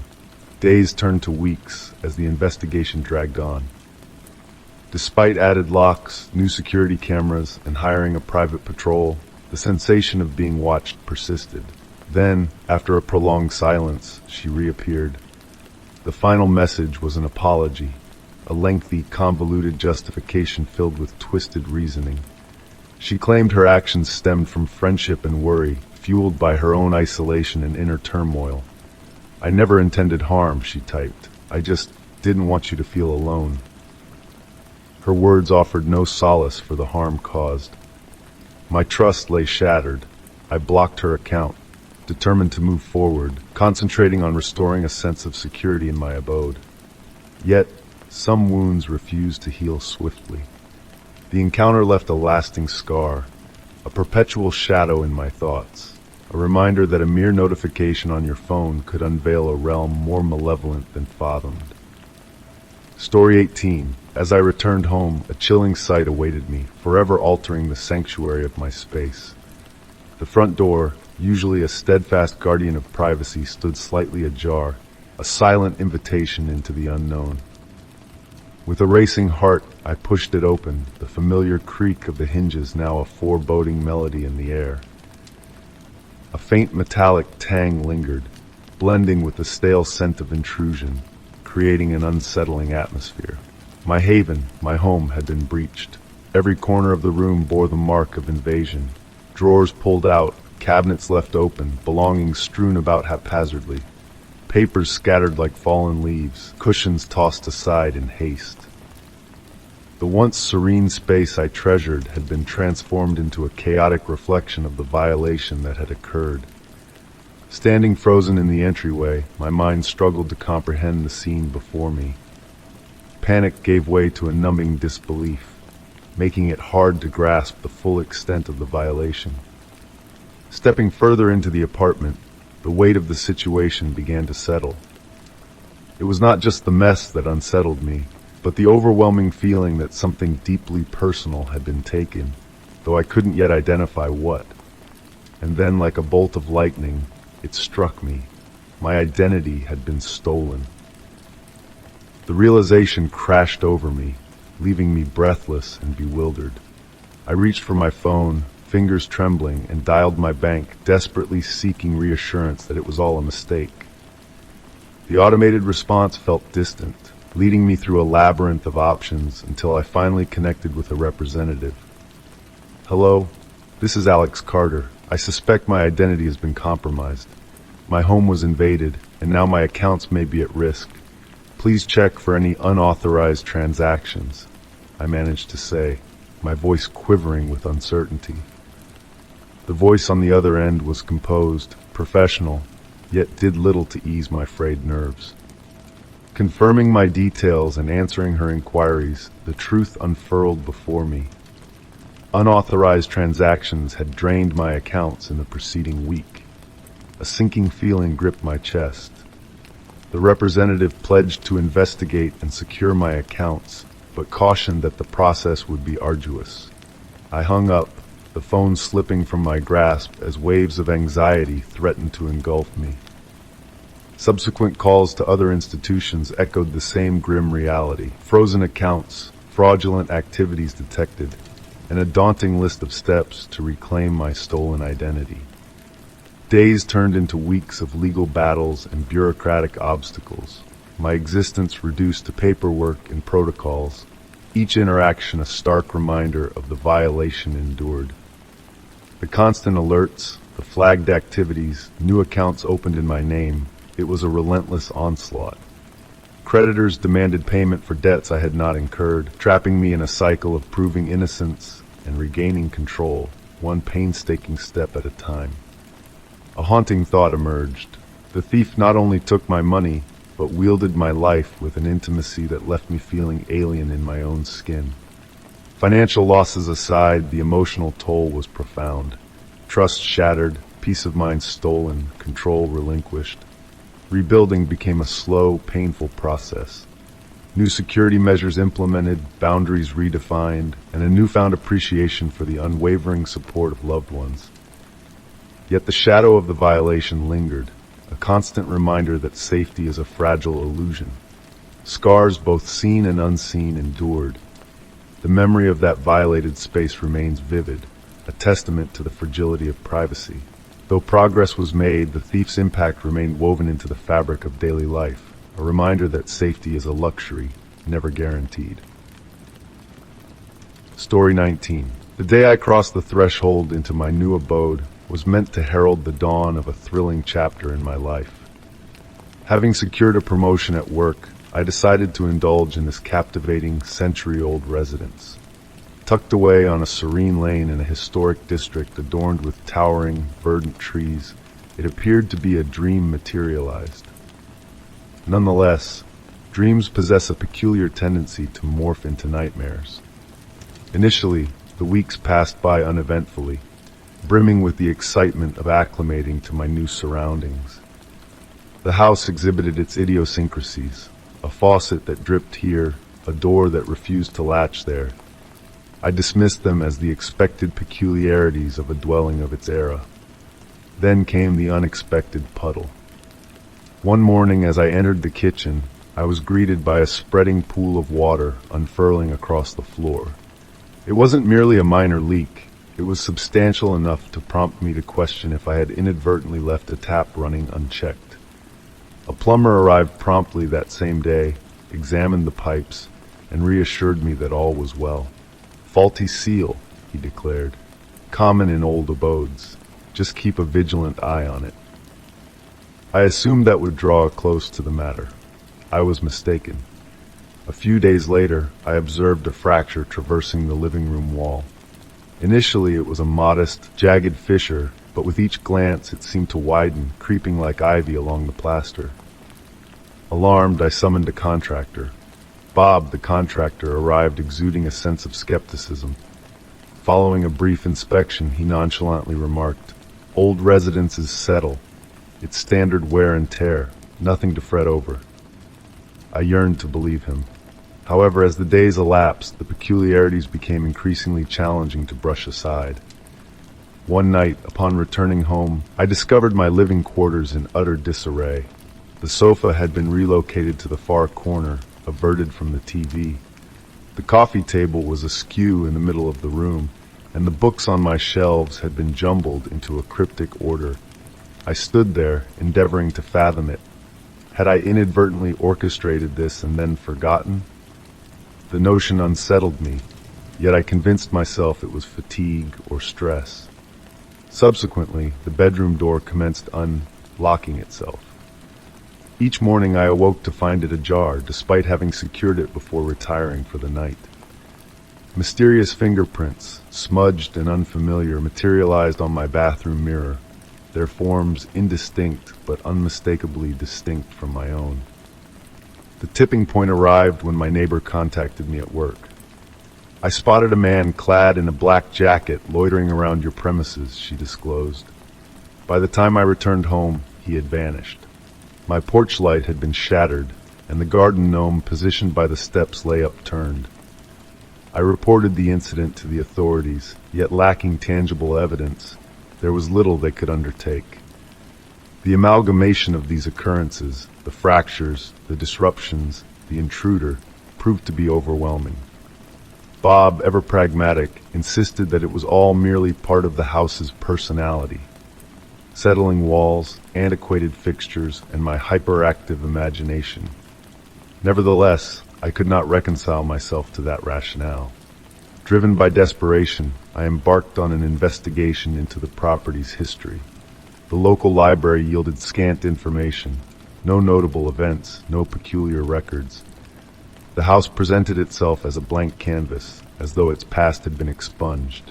Meanwhile, the disturbances intensified. Fractures extended to other walls. Water stains materialized on the ceilings of rooms devoid of plumbing. One day, upon returning home, I encountered the kitchen cabinets flung open, with dishes strewn across the floor. I could no longer ignore the pervasive sensation. The house was resisting me, pushing back against my presence. I demanded that Bob conduct a more exhaustive inquiry. Reluctantly, he assembled a team of structural experts. They dedicated hours to scrutinizing every nook and cranny of the house. Their verdict was vexingly predictable. "The house is aged," they declared. Such issues are customary for a property of this vintage. Yet I remained unconvinced. The conclusive revelation materialized when I succeeded in locating the previous proprietor. Initially reticent, they eventually divulged. They too had encountered inexplicable phenomena, rearranged furniture, unaccounted for noises, doors unlocking autonomously. They had divested themselves of the property as swiftly as possible, relinquishing its enigmas for another to unravel. That individual turned out to be me. I could no longer abide within those walls. The house's enigmatic history, or lack thereof, proved to be insurmountable. I bundled up my belongings and vacated the premises, leaving the fractures, the leaks, and the eerie reconfigurations in my wake. To this day, the house remains standing, as enigmatic as ever. A winsome facade concealing a disquieting reality.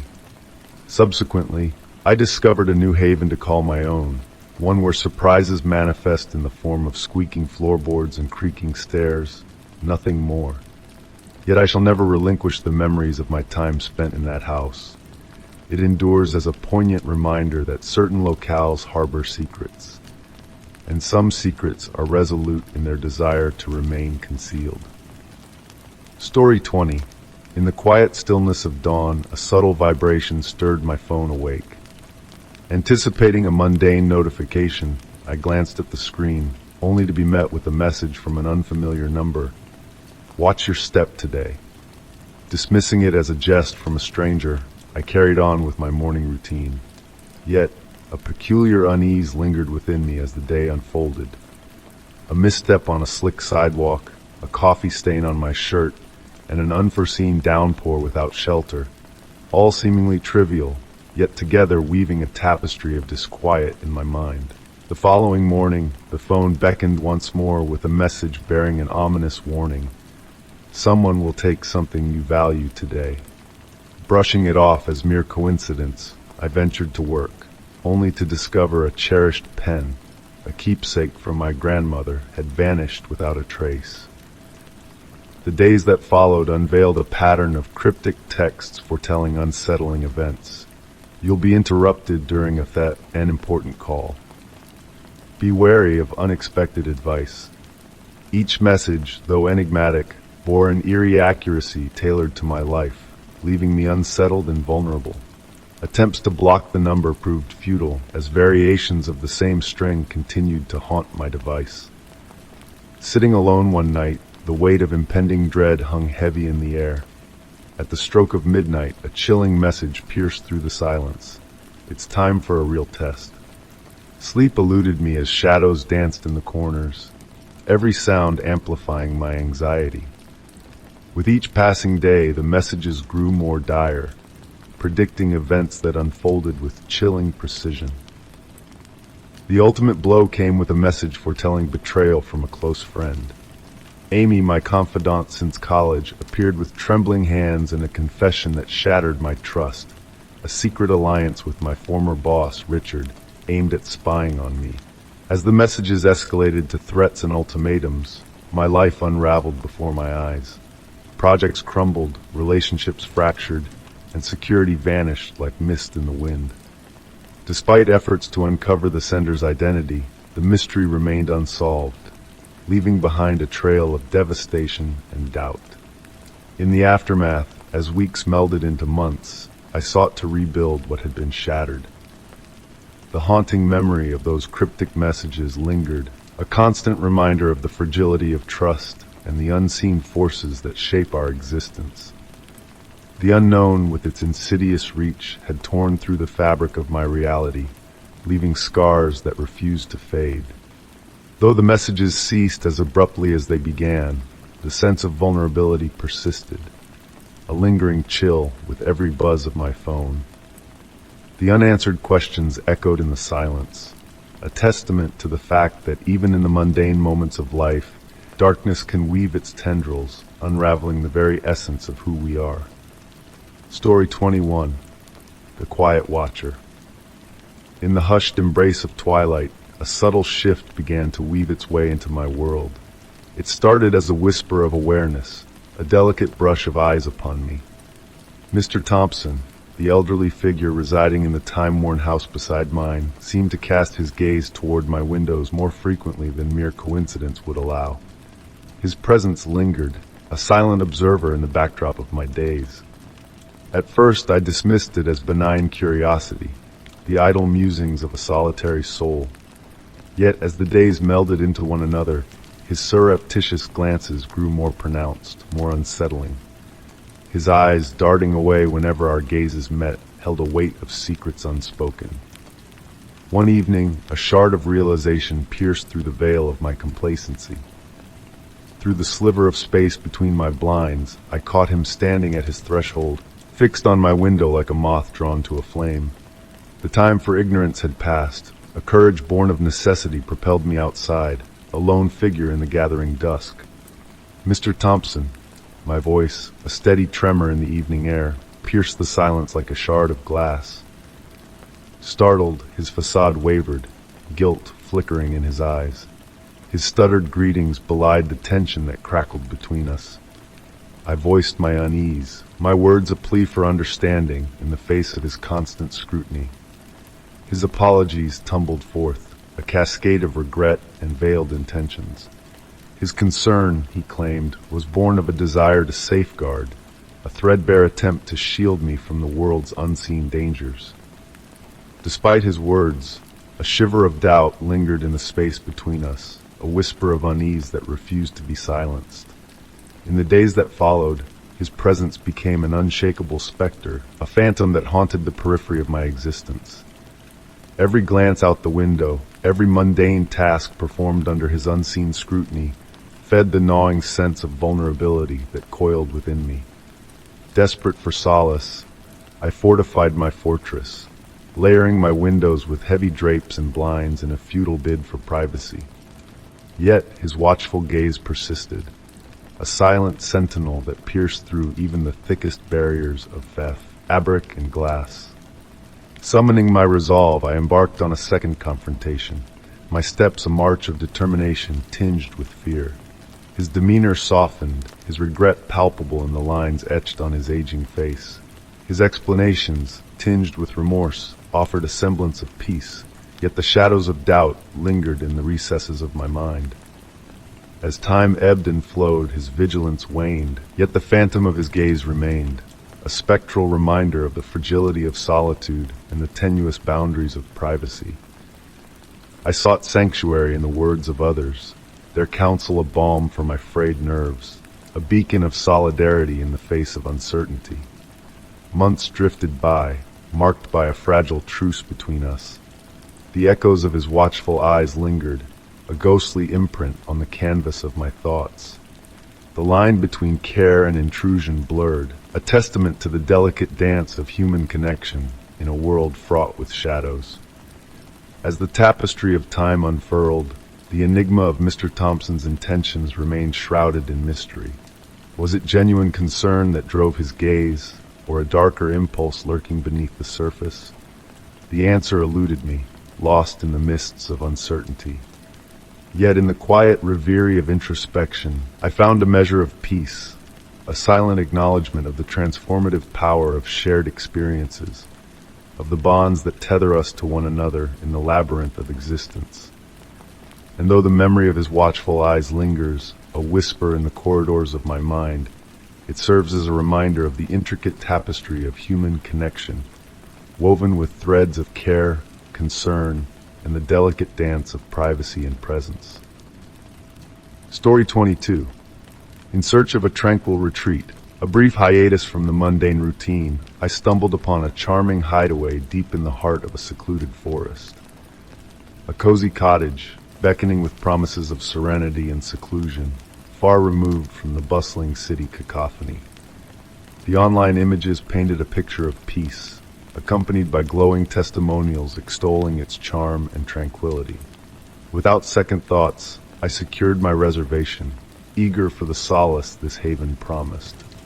Upon arrival, the cottage unfolded before me, just as the descriptions had foretold.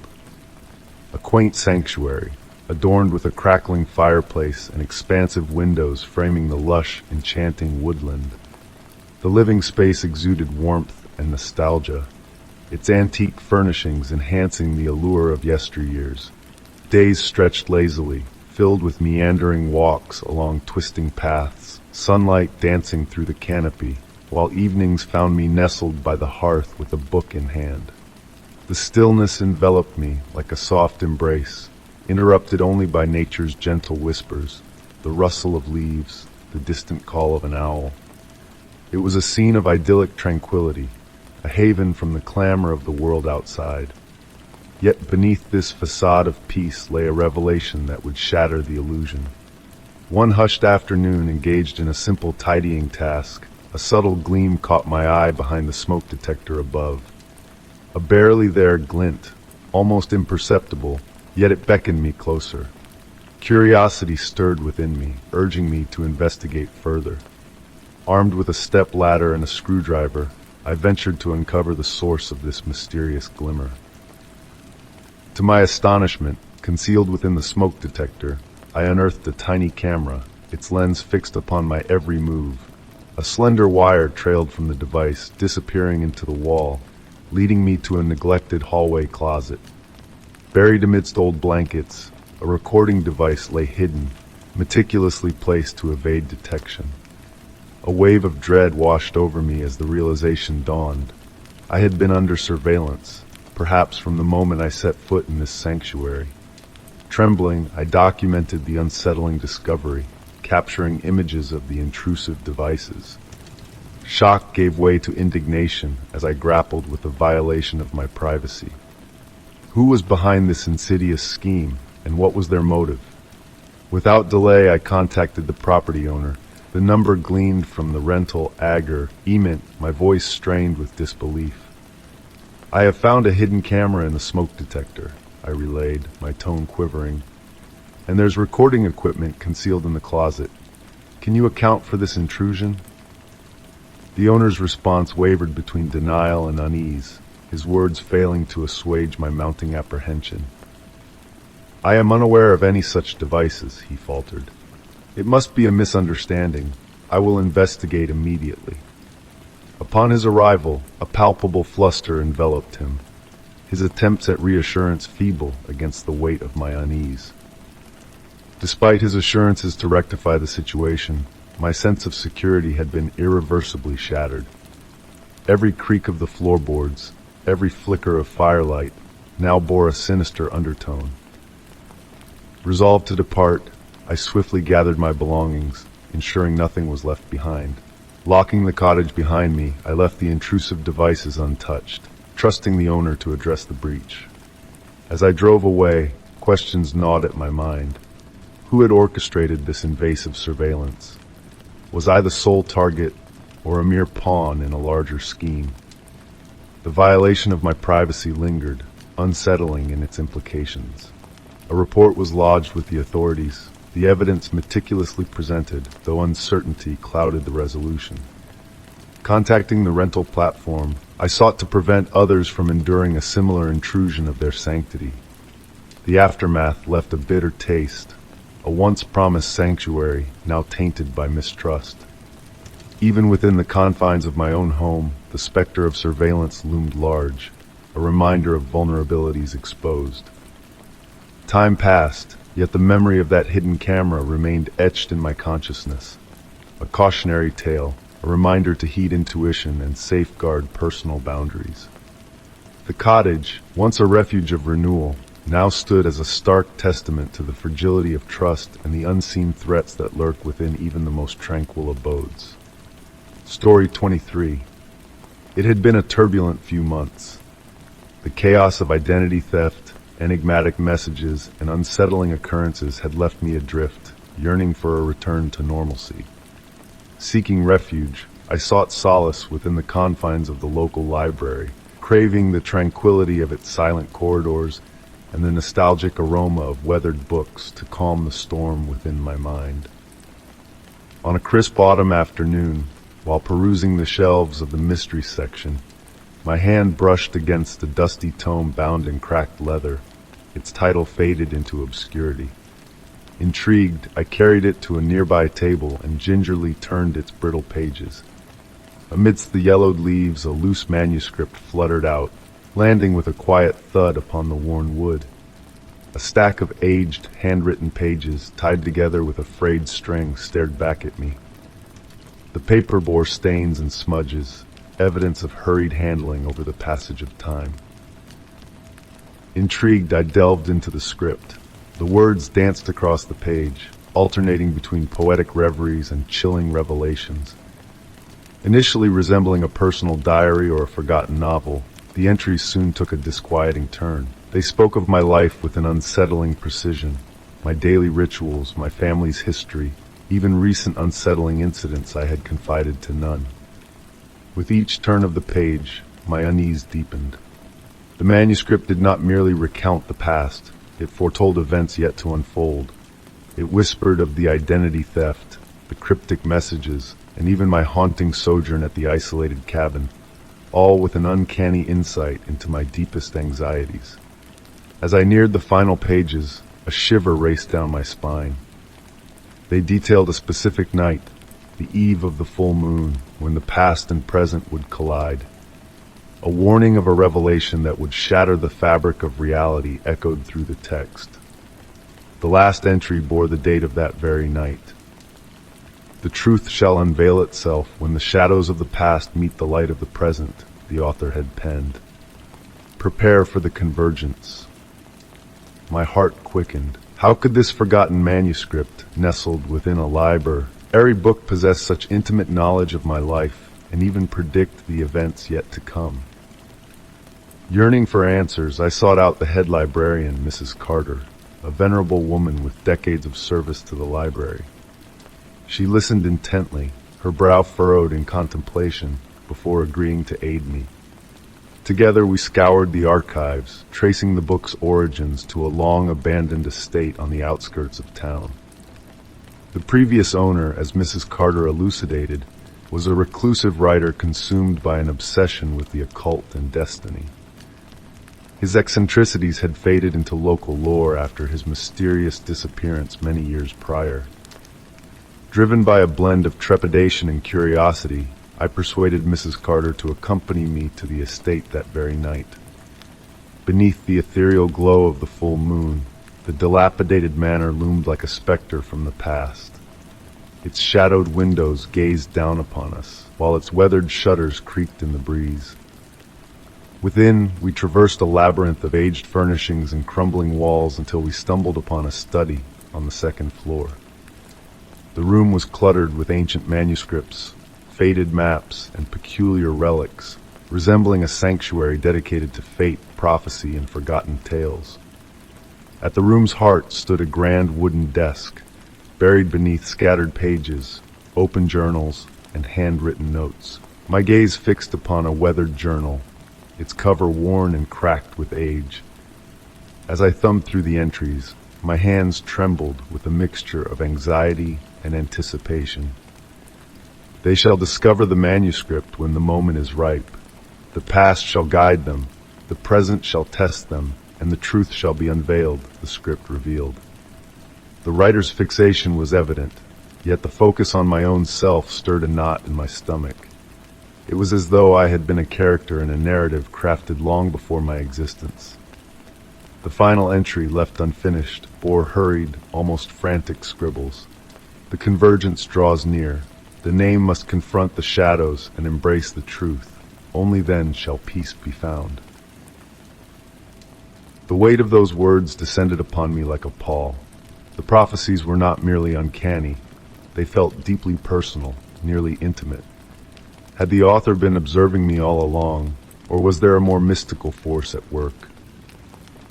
Departing the mansion alongside Mrs. Carter, the elongated shadows cast by the full moon trailed behind us like phantom hands, leaving me with a lingering sense that the writer's foretelling was far from its conclusion. That night, in the silence of my apartment, bathed in the cold luminescence of the moon, I pondered the events that had transpired, the manuscript, the manner, the enigmatic premonitions. And then, in a moment of clarity, it struck me. The prophecy had already unfolded, not through external machinations, but from within. The collision of past and present was not about supernatural occurrences. It was about confronting my deepest fears, my buried regrets, and the enigmas I had evaded for so long. The shadows of yore had risen, yet they had also illuminated the path forward. The writer's auguries had steered me toward a truth I could no longer evade, that sometimes the sole escape from the darkness lay in confronting it directly. As the echoes of the past gradually faded into the nocturnal hush, a sense of serenity and acceptance settled within me. The future remained uncertain, but for the first time in months, fear did not hold sway. Story 24. In the depths of the office, where time seemed to stretch endlessly, I found myself lost in a world of diligent work. The office had transformed into a sanctuary of sorts, a haven where I poured my heart and soul into each task. Hours blurred together as I meticulously attended to every detail, often lingering long after the sun had set, ensuring perfection in every project. When the day bade farewell and the office fell into a hushed stillness, only a few souls remained, wrapping up their final duties. Among them was Gary, the janitor, a figure of quiet efficiency and routine. In the beginning, I admired his dedication to cleanliness and his courteous demeanor in our brief encounters. Yet, as time ebbed on, a subtle unease crept into my consciousness. Gary's interest in my schedule seemed to transcend mere curiosity, his observations delving into the realm of the uncomfortably intimate. His comments about my late hours and probing questions about my workload lingered in the air, casting a shadow of suspicion over his intentions. Each interaction felt like a breach of privacy, a violation of the unspoken boundaries between us. One fateful evening, as the moon cast its gentle glow through the office windows, I found myself engrossed in a crucial presentation. Gary appeared by my side, his words laced with concern, but his gaze betraying a hidden agenda. His unwarranted attention sent shivers down my spine, prompting a facade of politeness to veil my growing unease. As the night deepened and the world outside slumbered, I toiled away in solitude, accompanied only by the monotonous hum of fluorescent lights. But amidst the silence, a subtle shift occurred, a disconcerting awareness of Gary's prolonged presence on my floor, his figure a lingering specter at the periphery of my vision. In the witching hours, a sudden impulse led me to venture out for a brief respite, seeking solace in the familiar comfort of a cup of coffee. Yet, as I made my way down the dimly lit corridor, a chilling sight halted me in my tracks. Through the frosted glass of my office door, I beheld Gary, his furtive actions betraying a sinister purpose. Panic gripped my heart as I realized his intentions were far from benign. He sought entry into my sacred space. With trembling hands and bated breath, I recoiled, swift to summon security in a hushed urgency, my voice barely above a whisper. By the time help arrived, Gary had vanished into the shadows, leaving behind a facade of innocence. The security footage revealed his deceit, his feeble excuse crumbling under scrutiny. In the aftermath, HR took swift action, severing ties with Gary and fortifying the office with stringent security measures. Yet despite the outward semblance of resolution, an insidious sense of vulnerability lingered, poisoning the once familiar air of my workspace. The breach of trust had etched a scar upon my psyche, a reminder of the fragility of safety in the sanctuary of work. In the days that followed, I grappled with the aftermath, navigating a labyrinth of fear and apprehension. Counseling sessions offered a lifeline, a beacon of hope in the turbulent sea of emotions. Slowly, I pieced together fragments of normalcy, weaving a tapestry of resilience in the face of adversity. The shadows of that night haunted me, a spectral reminder of the thin veil between security and peril. Each late hour was fraught with tension, every creak and rustle a harbinger of past traumas. The once sterile office now bore the stain of intrusion, a testament to the fragility of boundaries breached. With time, I learned to rebuild, to fortify my defenses and reclaim a sense of equilibrium. The scars of the past remained, etched into the very fabric of my being, a cautionary tale of the shadows that lurked beneath the veneer of normalcy. Though I journeyed forward, the memory of that night lingered, a whispered reminder of the delicate dance between safety and vulnerability in the twilight realm of the office. Story 25. In the attic, a realm of hushed enigma unfolded, where forgotten trunks and dusty boxes cradled the whispers of yesteryears. On a rain-kissed afternoon, driven by a whimsical urge to untangle the past, I found myself sifting through relics of bygone days, yearning for a fragment, any shred, that might unveil the tapestry of those who had trod the path before me.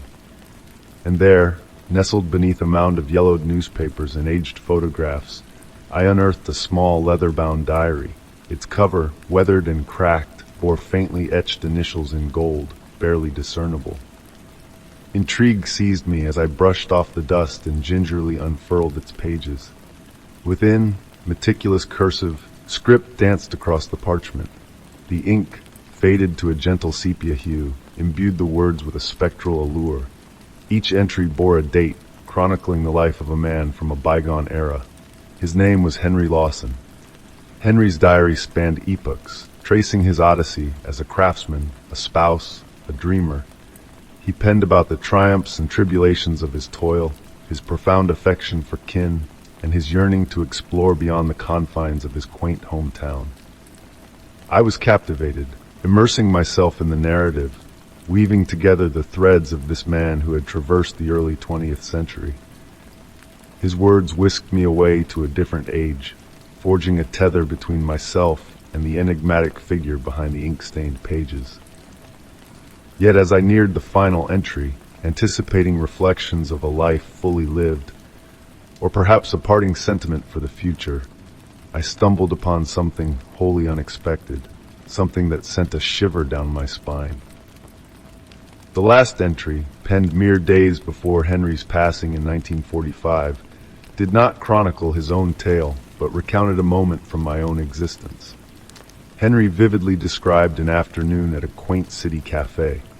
The azure ceramic teapot, the crimson and white checkered tablecloth, the sunbeams filtering through the window. He spoke of an exchange with a young woman clad in a blue dress, the very dress I had adorned a few weeks past during my own visit to that very cafe. Tremors coursed through me as I delved deeper. Henry detailed my every gesture as though he had beheld me from across the room, a silent observer. He narrated not only my actions, but also my innermost musings and emotions, details privy to none but myself. The entry concluded with an enigmatic note. I sense the threads of time entwining my existence with yours. I trust you grasp the essence of my words. My heart quickened as I reread the passage, grappling with disbelief. How could Henry, a man long departed before my birth, possess such intimate knowledge of my life? The notion defied reason, yet his words bore an undeniable clarity.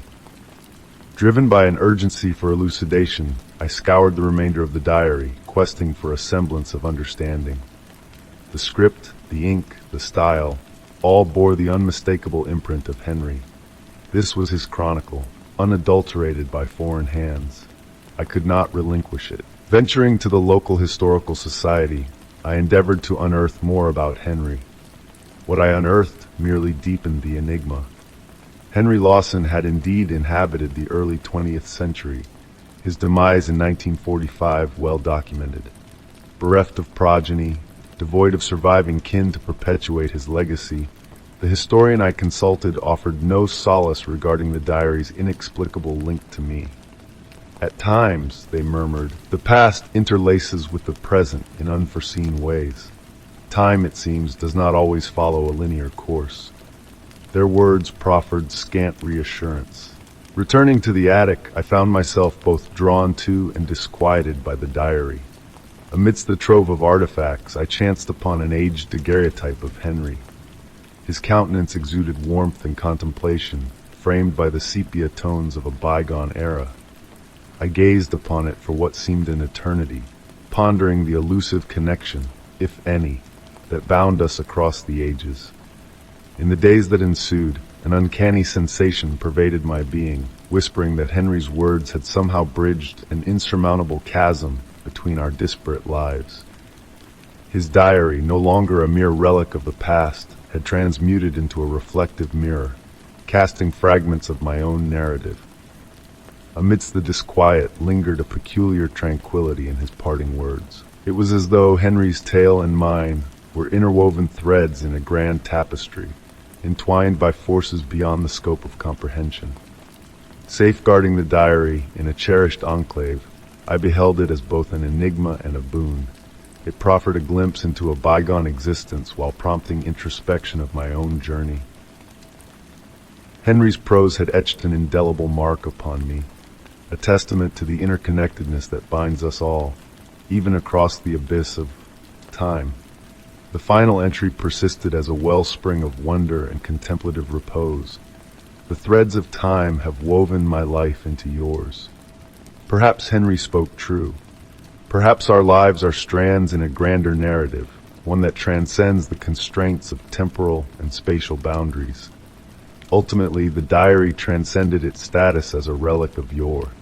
It stood as a testament to the enduring tapestry of human experience, a reminder that the echoes of our lives may resonate in ways unfathomed, even across the expanse of epochs.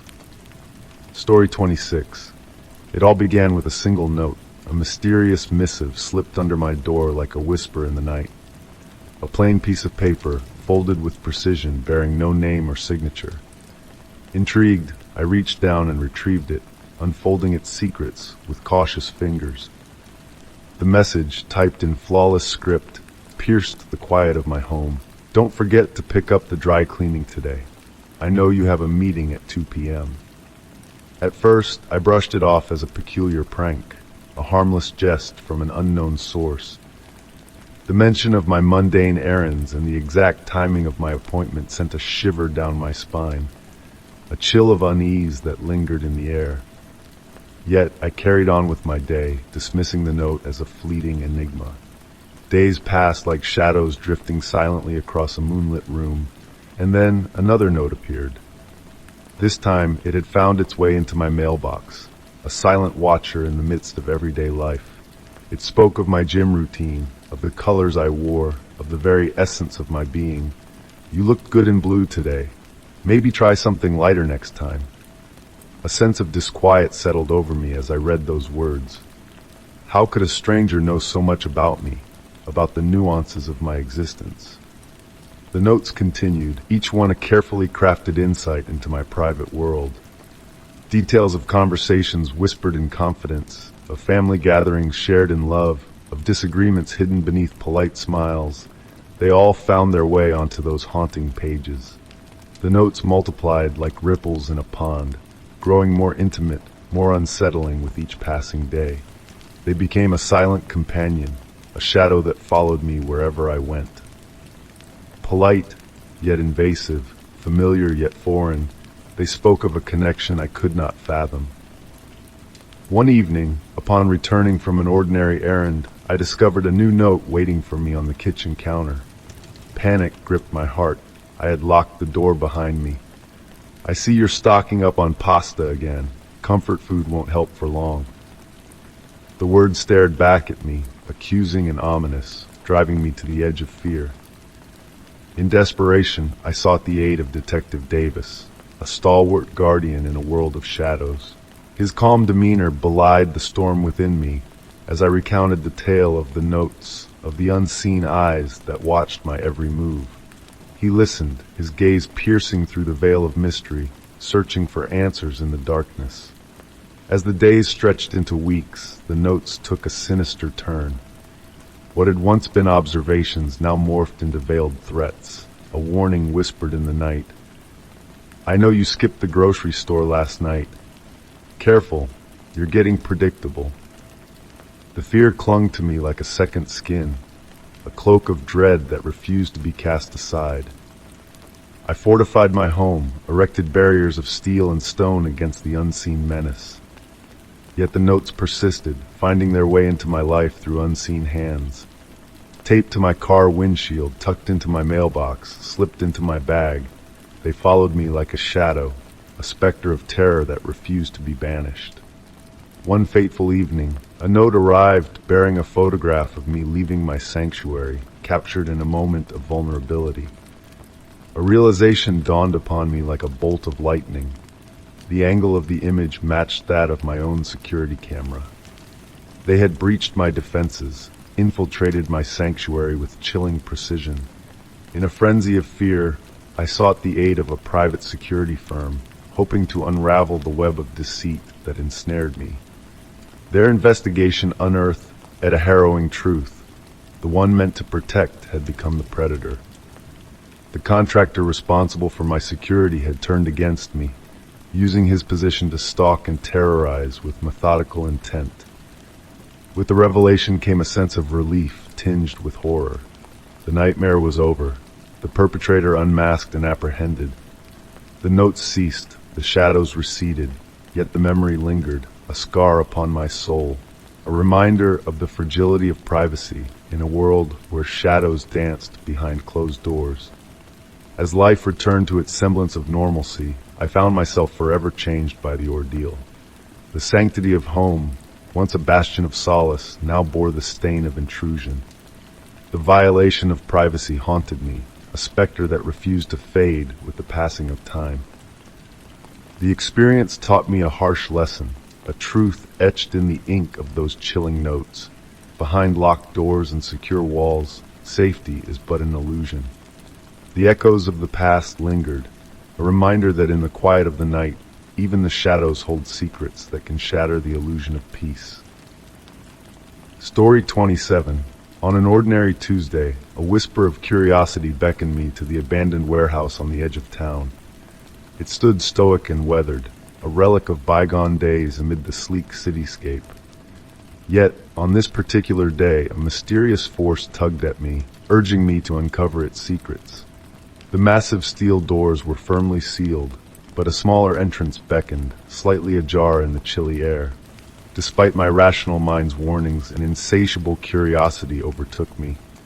With a steady breath, I crossed the threshold into the shadows of the unknown. Inside, the air was heavy with the scent of decay and neglect. Wisps of light filtered through broken windows, casting ghostly patterns on the dusty floor. My flashlight pierced the darkness, revealing rusted machinery and forgotten crates strewn about. It was as if time had frozen in this desolate place, a silent witness to a forgotten era. Every step echoed through the cavernous space, a lonely sound in the stillness. As I ventured deeper, a sense of unease crept over me. My eyes fell upon a peculiar section of the warehouse, oddly organized amid the chaos. Shelves held objects arranged with meticulous care, as if part of a private collection. Approaching cautiously, a shiver ran down my spine. Among the items, a weathered notebook caught my eye. To my astonishment, it was mine, lost on a distant journey I could scarcely recall. Opening it, my own handwriting stared back at me from faded pages, frozen in time. Nearby, a wooden box revealed treasures thought forever lost. A silver locket, an old watch, keys from a distant past, all arranged with eerie precision. Each item told a story, a piece of my own history, carefully preserved in this forgotten place. A chill crept over me as I delved further into this strange archive of memories. Among the relics, I discovered journals that shouldn't exist. Their pages mirrored my own life, recounting events with uncanny accuracy. Some entries delved into forgotten moments, while others hinted at a future I had yet to live. Notes scattered around bore unfamiliar handwriting, detailing my every movement, my innermost thoughts, as though I were a stranger under scrutiny. At the back of the room, a binder marked with my name awaited. Inside, detailed reports dissected my relationships, my habits, my deepest fears. The final pages held fragmented musings, a cryptic narrative of obsession and hidden purpose. She must understand. The connection runs deep, the words whispered like a haunting echo. Before I could comprehend the magnitude of my discovery, a faint sound stirred the shadows. Panic gripped me, urging flight. Clutching the leather-bound notebook, I raced towards the exit, heart pounding in my chest. Every corner seemed to conceal a threat, every sound a specter at my heels. Bursting into the daylight, I gasped for air, the warehouse looming behind me in silent challenge. The darkness within held mysteries too deep to fathom, a reflection of my past laid bare, and twisted homage. Who had watched me? Why had they collected the shards of my life so meticulously? The answers lay within those shadowed walls, yet the thought of returning chilled me to the core. Even now, long after my escape, the warehouse's presence lingers on the fringes of my thoughts. No longer just a forgotten structure, it has become a looking glass into my hidden past, a reminder that someone, somewhere, is still watching. Story 28. It all began with a subtle, eerie feeling, a sensation that lingered, hinting that unseen eyes were upon me. Initially, I dismissed it as mere figments of my imagination, fleeting shadows dancing at the edges of my vision as I went about my daily rituals. Each time I turned to catch a glimpse, there was nothing but empty space. Then, on the morning of my daughter's 7th birthday, amidst the preparations for her modest backyard celebration, I caught sight of him once more. Mr. Thompson, our enigmatic neighbor, peering through his window with a fixed stare aimed at our festivities. His scrutiny felt different this time, not a casual glance, but a probing focus that felt almost intrusive. My husband Alex and I had settled into this suburban neighborhood 3 years prior, but Mr. Thompson had been a long-standing presence. An elderly man of few words, his weathered abode seemed to mirror his reclusive nature. Despite our cordial exchanges, he remained a mystery to us. As the birthday party unfolded, I noticed Mr. Thompson's unwavering gaze, his face barely visible through a narrow opening in his blinds, yet his presence palpable. I tried to dismiss it, attributing it to mere curiosity or perhaps a yearning for companionship. But as days went by, his watchful habit intensified. Every time I stepped outside, there he was, a silent observer from behind his window. Whether I tended to chores or simply enjoyed the outdoors, his eyes seemed to track my every move. It grew increasingly difficult to overlook, to rationalize away. One autumn afternoon, with a crisp breeze swirling, I gathered the courage to address the situation. Heart racing, I approached his door and knocked, the sound echoing in the silence. Slowly, it creaked open to reveal Mr. Thompson standing before me. Gaunt and stoic, his piercing blue eyes met mine, framed by a face etched with time. He appeared immaculate amidst the dim, cluttered interior of his home. "Mr. Thompson," I began tentatively, "I've noticed your frequent observations of our home. Is everything all right?" His response was measured, his tone calm. "I've simply been observing," he explained, a hint of something enigmatic in his demeanor. As he proceeded to recount details of our lives, intimate details that he shouldn't possess, a chill crept down my spine. How could he know so much? The conversation took a disquieting turn as he spoke of private matters, conversations, and plans known only to us. The revelation left me unsettled, torn between anger and empathy. When I questioned his methods, he maintained his composure, claiming it was his way of feeling connected. Despite my discomfort, I couldn't shake the feeling of being under his constant surveillance. The encounter lingered in my thoughts, a disquieting presence that refused to fade. Days turned into weeks, and the unease lingered, a shadow cast over our once peaceful neighborhood. Even as Mr. Thompson's vigilance lessened, the impact of his scrutiny remained. I found myself hyper-aware of his presence, every sound near his home amplified in my mind. Though authorities found no cause for concern, my unease persisted. Was his fixation a harmless eccentricity born of solitude, or did it mask something darker? His watchful eyes became a haunting memory, a reminder of how curiosity can teeter into intrusion. Now, even as life settled back into its routine, I can't help but cast a glance towards his home when passing by, half expecting to see him peering from the window, a silent observer of our lives. Story 29. In the quiet embrace of a crisp autumn afternoon, I found myself drawn to the neglected backyard of my new abode. A grand old Victorian house with the past veiled in whispers. The floors creaked with tales untold, and the garden lay tangled, a wild canvas awaiting my touch. Amidst the sea of unpacked boxes that still cluttered the house, the overgrown yard beckoned as a sanctuary for my restless mind. With the earth damp beneath my hands, the scent of soil danced delicately on the breeze, lulling me into a tranquil rhythm as the shovel met the ground in a gentle scrape. Lost in the hypnotic cadence of digging, my thoughts wandered to visions of the future. A garden transformed, bathed in the golden hues of sunlight, a sanctuary in bloom. A sudden jolt shattered my reverie as the shovel struck a hidden treasure beneath the earth. Intrigue mingled with trepidation as I unearthed a weathered wooden box, its secrets waiting to be revealed. The weight of anticipation hung heavy in the air as I lifted the lid, uncovering a haunting tableau within. Nestled within the confines of the box lay a blood-stained shirt, its fabric whispering of untold sorrows. Gingerly, I cradled the garment in my hands, the faded blue cloth bearing witness to a past steeped in mystery and intrigue. Why would such a relic be buried in the heart of my newfound sanctuary? Beside the shirt, a photograph lay silent, a frozen moment captured in time. My heart quickened as I beheld the image, a younger version of myself, a spectral grin etched upon my face, standing beside a stranger in a room shrouded in shadows of a bygone era.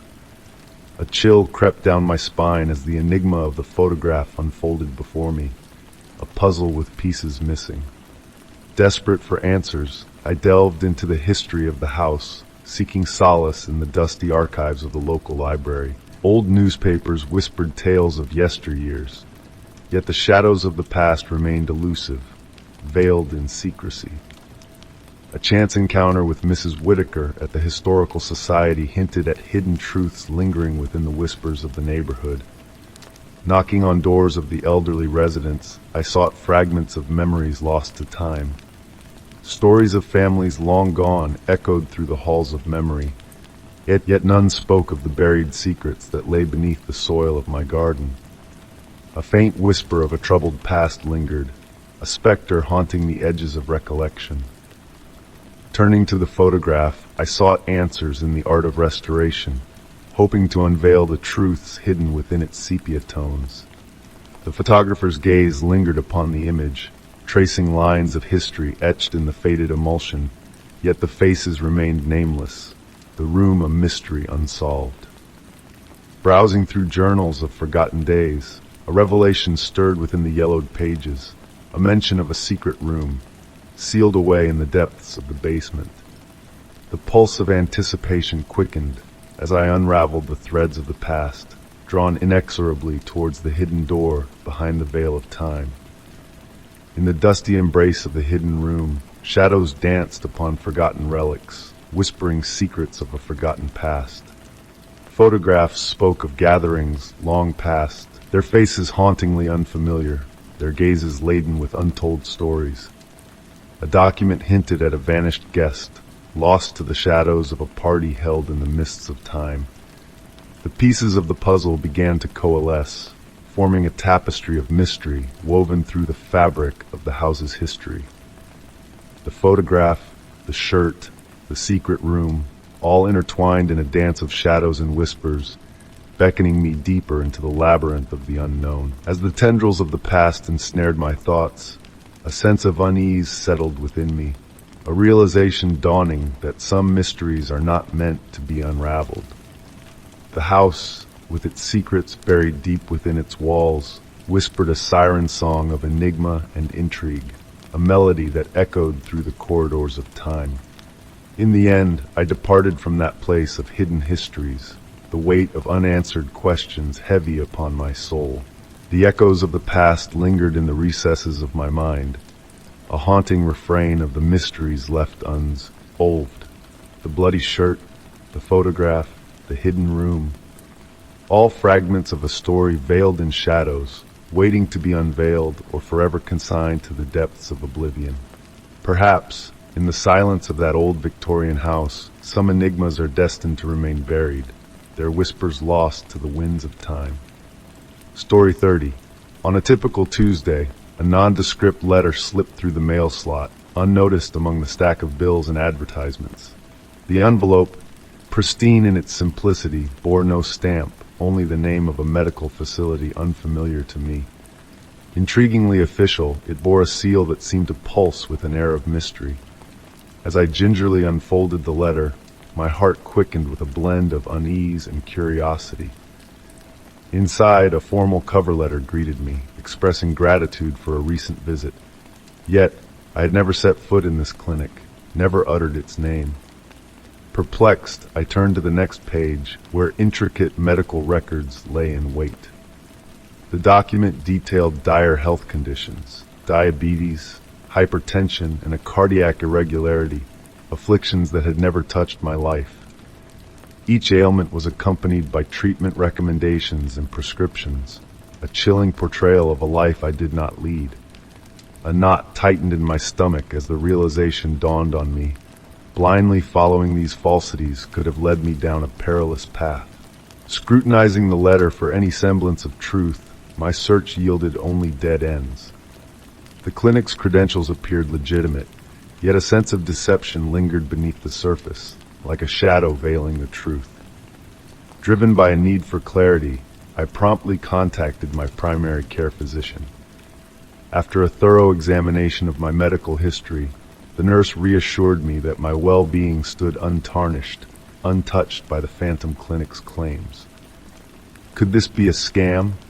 She ventured cautiously. Disconnecting the call, I scoured the web for any trace of the enigmatic clinic. No website, no testimonials, no digital footprint to speak of. It was as though the establishment existed solely within those pages. Desperate for answers, I embarked on a journey to the address inscribed on the letter. The destination unveiled itself as a dilapidated structure in the forsaken corners of town, its windows shrouded by neglect, a solitary for lease, sign dangling askew on the entrance. Testing the handle, I found it locked, sealing away the mysteries within. A passerby, sensing my bewilderment, inquired about my quest. Upon mentioning the clinic, a shadow crossed his features as he muttered, "Nothing but a ghost town here. You've been ensnared in a ruse." The pit in my stomach deepened, a well of uncertainty swirling within me. The sender of that deceitful missive had woven a tapestry of deception with meticulous care. But why target me, a mere stranger in their scheme? Returning home, my thoughts danced through a labyrinth of possibilities. Had my identity been stolen? Was this a malevolent jest? Amidst the fog of doubt, a name surfaced. Rachel. A member of a recent community group, her inquiries into my life now bore a sinister weight. Initially dismissed as harmless curiosity, her probing now cast a sinister shadow over my reality. Testing the waters, I engaged Rachel in conversation, broaching the subject of the cryptic letter. Her response was a mask of surprise, her tone devoid of genuine concern. "Strange," she murmured, her words laced with a chilling detachment. "You should report it." A cold certainty settled within me, crystallizing into suspicion. Rachel's involvement, or at least her knowledge, seemed undeniable. Determined to unearth the truth, I enlisted the expertise of a private investigator named Paul, an adept sleuth in matters of deception. While he delved into the tangled web of the clinic's origins, I fortified my sanctuary with heightened security measures. A week elapsed before Paul's call bore unsettling tidings. The address tied to the letter was a harbinger of fraud, a nexus of fabricated medical histories designed to ensnare and manipulate unsuspecting souls. Delving further, Paul unearthed a disquieting revelation. Rachel's name surfaced in connection with the fraudulent activities, though irrefutable evidence remained elusive. The time for confrontation had arrived. Facing Rachel eye to eye, I treaded cautiously, broaching the subject of the enigmatic letter. Her facade wavered, a veneer of confusion crumbling to reveal a hollow concern. "You don't suspect me, do you?" she implored, her voice a delicate balance of tremor and feigned innocence. Her denial rang hollow, her gaze betraying a flicker of recognition too stark to conceal. With each layer peeled back, the sinister design unfolded before us. This was not mere identity theft. It was a meticulously orchestrated vendetta, a violation of trust and sanity.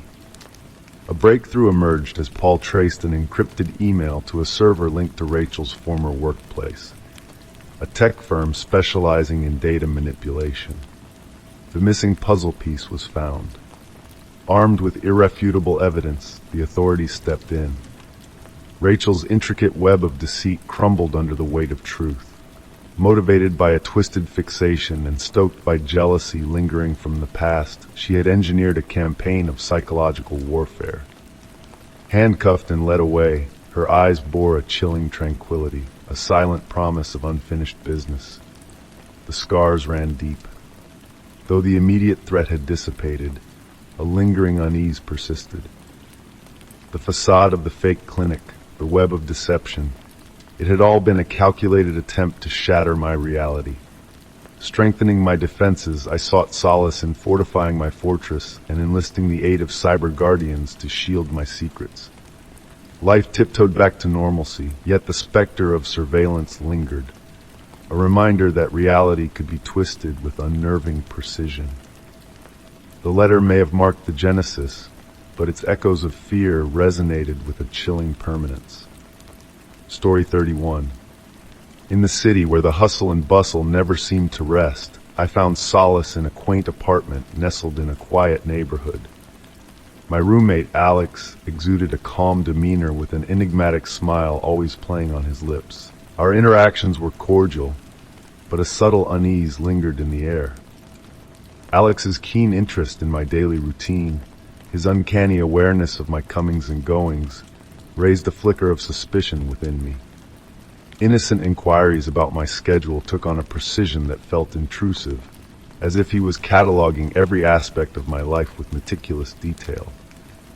Despite my initial reservations, I dismissed these concerns as unfounded paranoia, attributing his behavior to mere friendliness. Yet a locked drawer in his room remained a lingering mystery. Its contents, concealed from prying eyes, whispered secrets that stirred a dormant curiosity within me. Night after night, the enigma of that drawer tugged at my thoughts, urging me to unravel its secrets. One fateful evening, seized by an overwhelming urge to quell my escalating unease, I unearthed a forgotten key from the depths of an old box. With trembling hands, I unlocked the drawer and unearthed a trove of photographs and notes meticulously documenting my every move. Images frozen in time captured mundane moments of my life, each snapshot a haunting reminder of Alex's clandestine surveillance. As I delved deeper, my heart plummeted at the sight of handwritten logs chronicling my routines with chilling precision. Every activity, every interaction meticulously recorded, some entries veiled in cryptic warnings that sent shivers down my spine. The realization dawned upon me with a sickening jolt. This was not mere curiosity, but a sinister form of stalking that had insidiously woven its web around me for an unknown duration. Beneath the stack of papers lay a weathered journal brimming with confessions of obsession and possession. Alex's meticulous writings painted a portrait of a man consumed by a desire to unravel the intricacies of my being, to claim an intimacy that bordered on madness. The walls of the apartment, once a sanctuary, now closed in around me, suffused with an malevolence that lurked in the shadows. A wave of dread washed over me as the front door creaked open, heralding Alex's return. Concealing my turmoil beneath a facade of composure, I confronted him, the weight of his betrayal heavy in the air. His admission of guilt, cloaked in a veneer of desperate justification, shattered the fragile semblance of normalcy that had once enveloped us. In the aftermath of his departure, the apartment stood as a haunting reminder of violated boundaries and shattered trust. No amount of precautions could dispel the lingering specter of his surveillance, a phantom presence that lingered in the corners, a silent testament to the irreversible breach that had shattered the fragile illusion of safety. As I navigated the aftermath of his intrusion, I learned that some wounds, once inflicted, leave scars that never truly fade. A reminder that trust, once broken, can never be made whole again. And so I sought solace in the quiet solitude of the night, a sentinel against the encroaching shadows of a past tainted by the echoes of a presence that had lingered too close too long. Story 32. As I stirred awake, my eyes fluttered open to an unfamiliar room enveloped in a mysterious aura. Heartbeats echoed in my chest, a rhythmic drumbeat of uncertainty. The walls loomed in stark white, devoid of warmth or familiarity.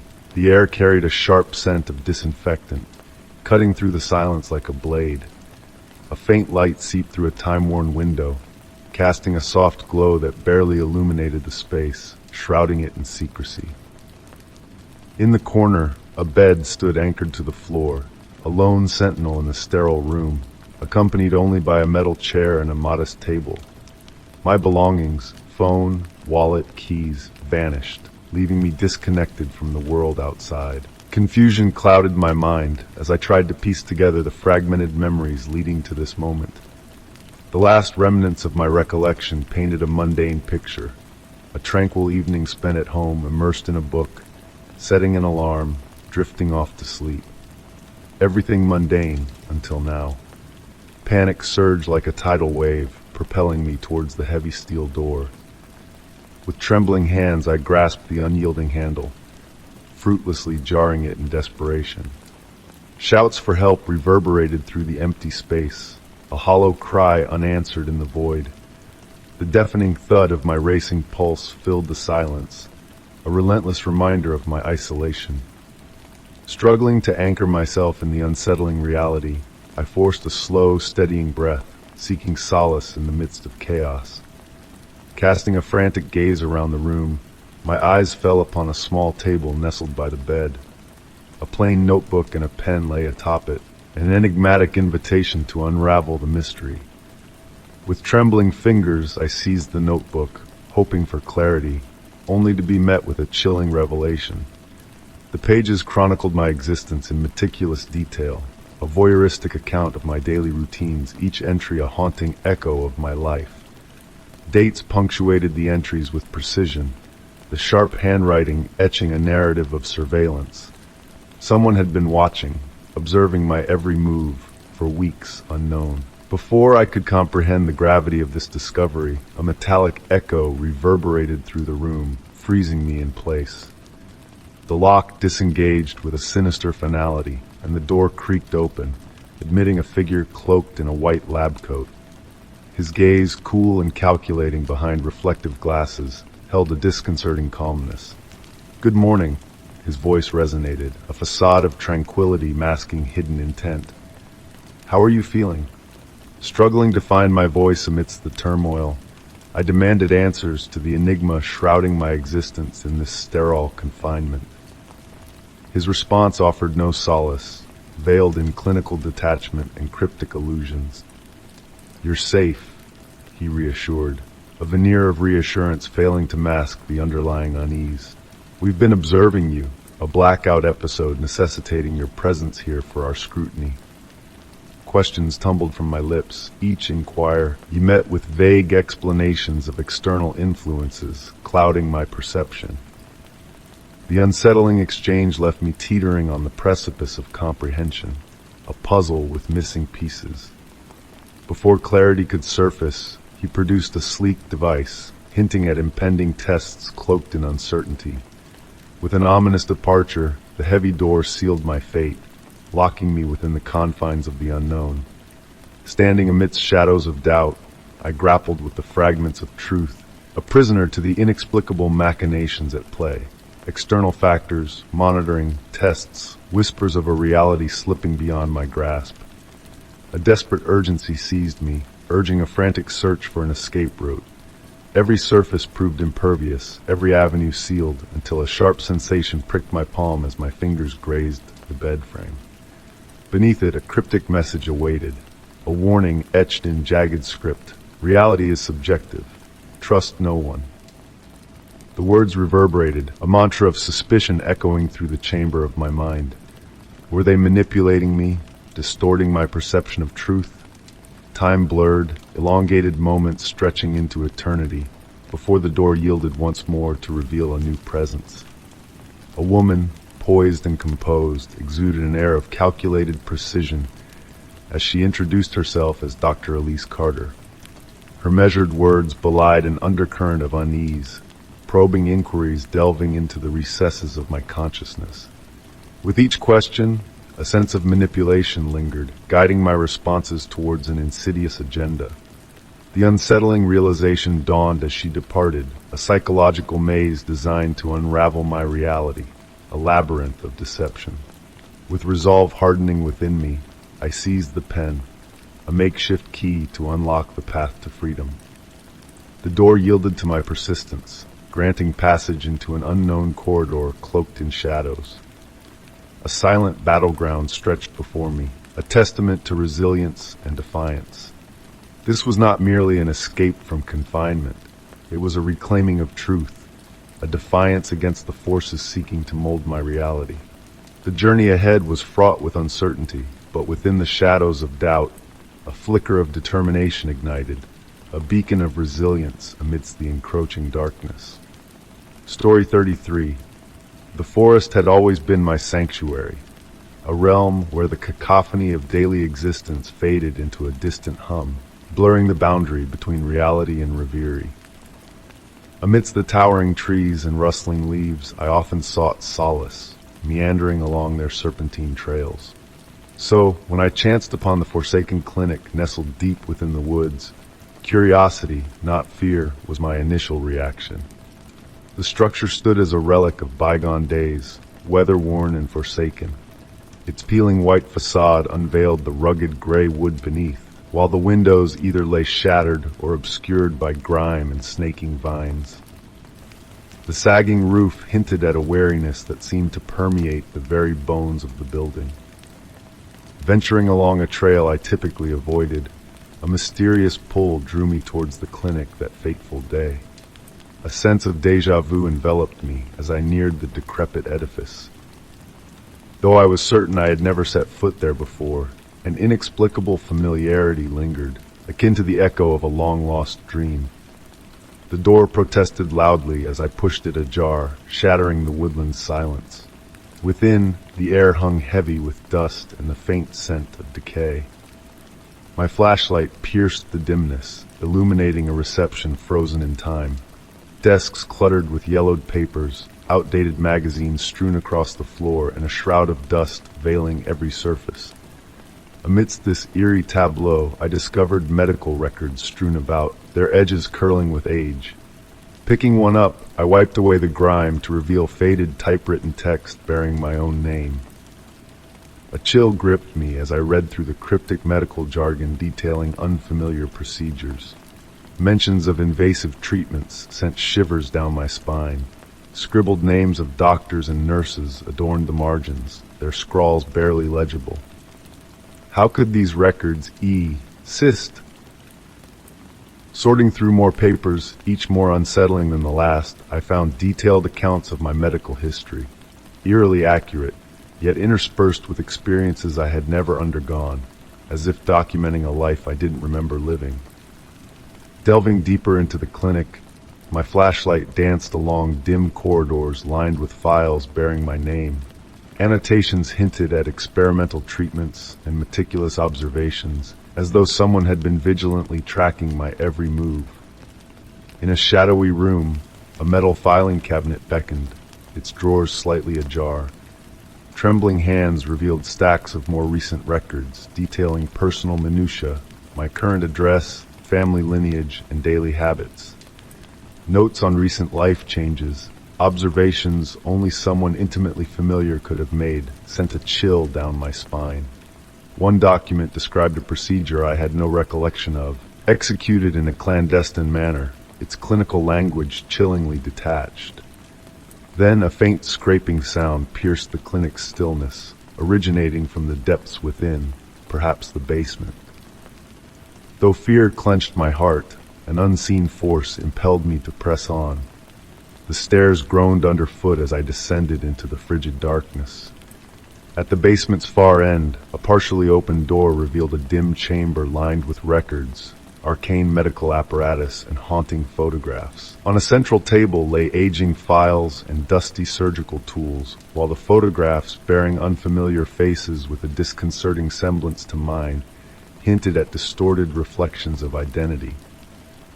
The files chronicled observations and outcomes of what appeared to be macabre experiments, their clinical descriptions belying the horrors they implied. The realization struck me with a visceral force. I was the subject of a malevolent scheme. The clinic had not only monitored but manipulated my life, conducting experiments meticulously documented in chilling detail.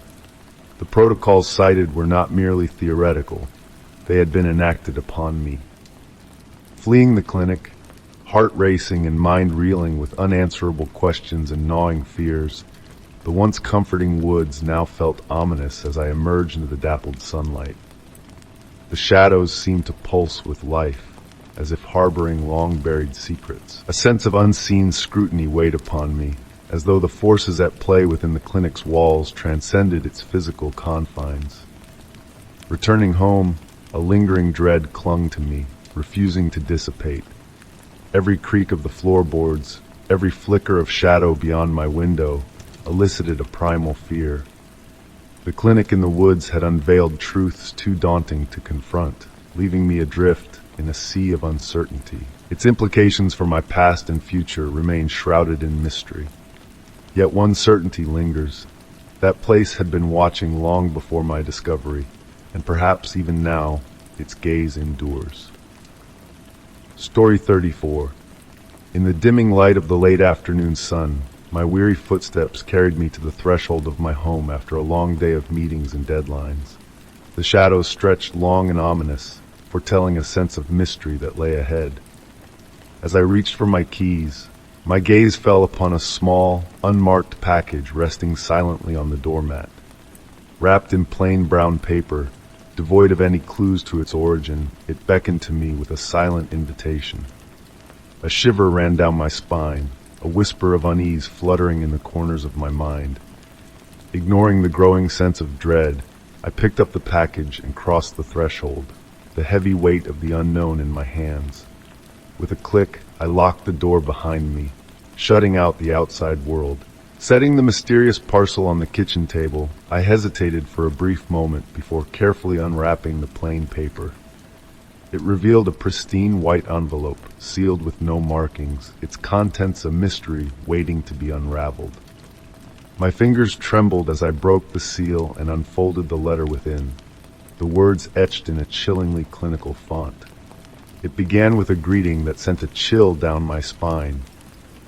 Dear Your Name, you don't know me, but I know you very well. The letter went on to detail months of secret observation, a catalog of my most private moments meticulously documented and preserved. It spoke of unseen eyes watching my every move, capturing my vulnerabilities and hidden truths. The message threatened exposure, offering a choice between compliance and utter ruin. The paper trembled in my grasp as I read on, each word like a tightening noose around my neck. A second page revealed a list of demands, each demand more intrusive and menacing than the last. The instructions were specific, leaving no room for negotiation or escape. Panic gripped my heart as I realized the depth of the situation. This was no ordinary threat, but a carefully orchestrated scheme to seize control of my life.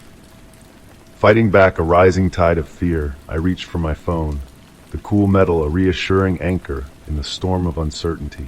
But a nagging doubt held me back. What if they were watching me even now, waiting for my next move? The thought sent a shiver down my spine, a cold sweat breaking out on my brow. With trembling fingers, I dialed 911, my voice barely above a whisper as I recounted the harrowing events unfolding before me. The arrival of the police brought a fleeting sense of relief, their presence a shield against the unknown threat lurking in the shadows. They took the package and letter as evidence, promising a thorough investigation into the sinister machinations of the observer. Despite their assurances, the weight of unease hung heavy in the air, turning my once safe haven into a prison of paranoia. Days turned into nights, the investigation yielding no answers, no respite from the relentless grip of fear. Every creak of the old house became a sinister omen, every shadow a potential harbinger of doom. And then, one fateful night, the nightmare returned with a vengeance. A new envelope slipped under my door, a haunting photograph staring back at me, a silent reminder of the observer's ever-watchful gaze. That night, sleep eluded me, my mind a whirlwind of dread and uncertainty. The house seemed to groan with a malevolent presence, its walls closing in around me like a suffocating embrace. The realization dawned upon me like a creeping shadow. I was not alone, not truly free. The observer held sway over my reality, a puppeteer pulling the strings of my life with cruel precision.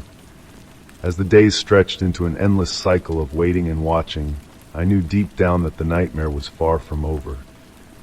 The walls of my home, once a sanctuary, now felt like a prison of my own making. The observer's chilling words echoed in the silence, a constant reminder of their power over me. In a world where privacy was but an illusion, I was a captive audience to a dark and twisted game with no clear end in sight. And so I waited, my eyes fixed on the shadows, knowing that the observer was always watching, always waiting for their next move. Story 35. The insidious grip of fear that had woven itself into the fabric of my existence had reached a breaking point. Once my sanctuary, my home now harbored a labyrinth of elusive shadows, concealing enigmas beyond my comprehension. The vanishing of Greg Thompson had cast a shadow of uncertainty over my life, leaving a trail of unanswered riddles in its wake. Despite my relentless pursuit of the truth, I found myself no closer to unraveling the mystery.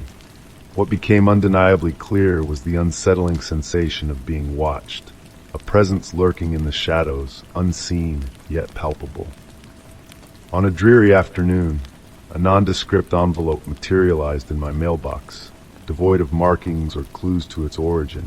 Wrapped in unassuming brown paper, it exuded an aura of understated menace, as though deliberately crafted to evade notice. With trembling hands, I brought it into the dimly lit confines of my home, setting it gingerly upon the weathered kitchen table. A moment of hesitation hung heavy in the air before I tore through the wrapping, revealing a small obsidian box within. Fingers quivering, I pried it open, revealing a solitary, unmarked DVD nestled within its confines. A wave of unease washed over me at the sight, a foreboding knot tightening in the pit of my stomach. The contents of the disc remained a mystery, yet a sense of impending dread clung to its very essence. With trepidation gnawing at my resolve, I inserted the DVD into the awaiting player, the room descending into an eerie stillness as static flickered across the screen, morphing into a hauntingly familiar tableau. My living room.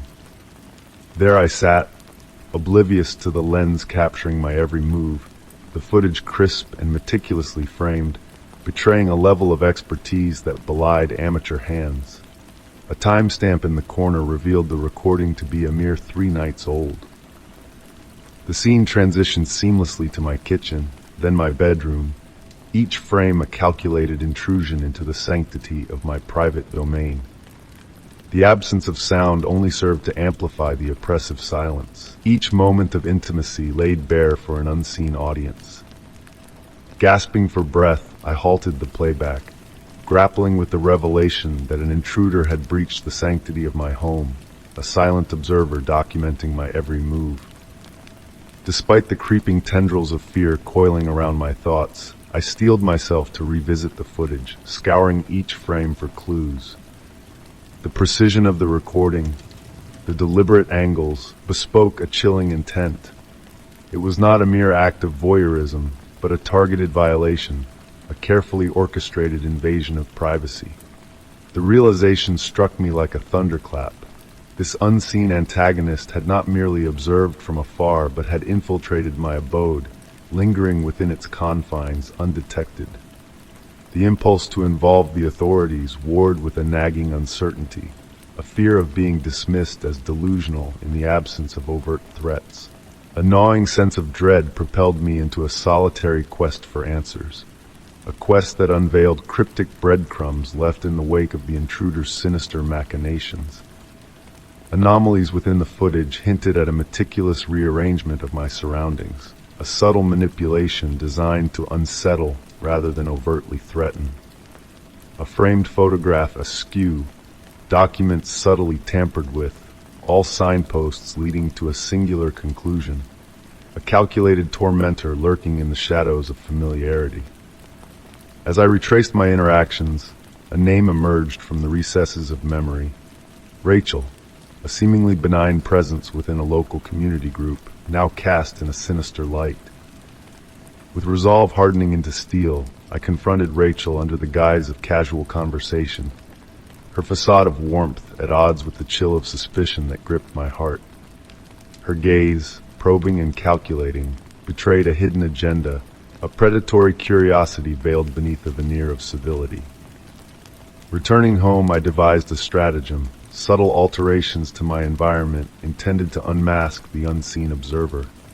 The following day yielded the confirmation I sought, the telltale signs of intrusion, the silent manipulation of my surroundings.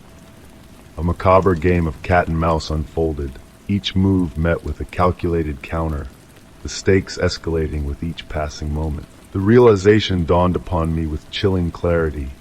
This was not a mere act of surveillance, but a twisted narrative, a malevolent force sculpting a tale of terror with me as its unwitting protagonist. The trappings of warning embedded within the enigmatic package, the invasive footage, the orchestrated manipulations, all coalesced into a haunting revelation. The story was far from over. It was a dark odyssey with unforeseen twists yet to unfold, a descent into a realm where shadows whispered secrets, and the line between reality and nightmare blurred into obscurity. Story 36. In the stillness of the night, a tale unfolded, shrouded in mystery and whispered fears.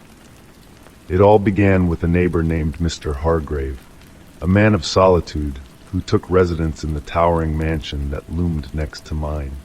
The house, a relic of forgotten times, had long been a silent sentinel in our neighborhood's lore, until Mr. Hargrave's arrival breathed new life into its shadows.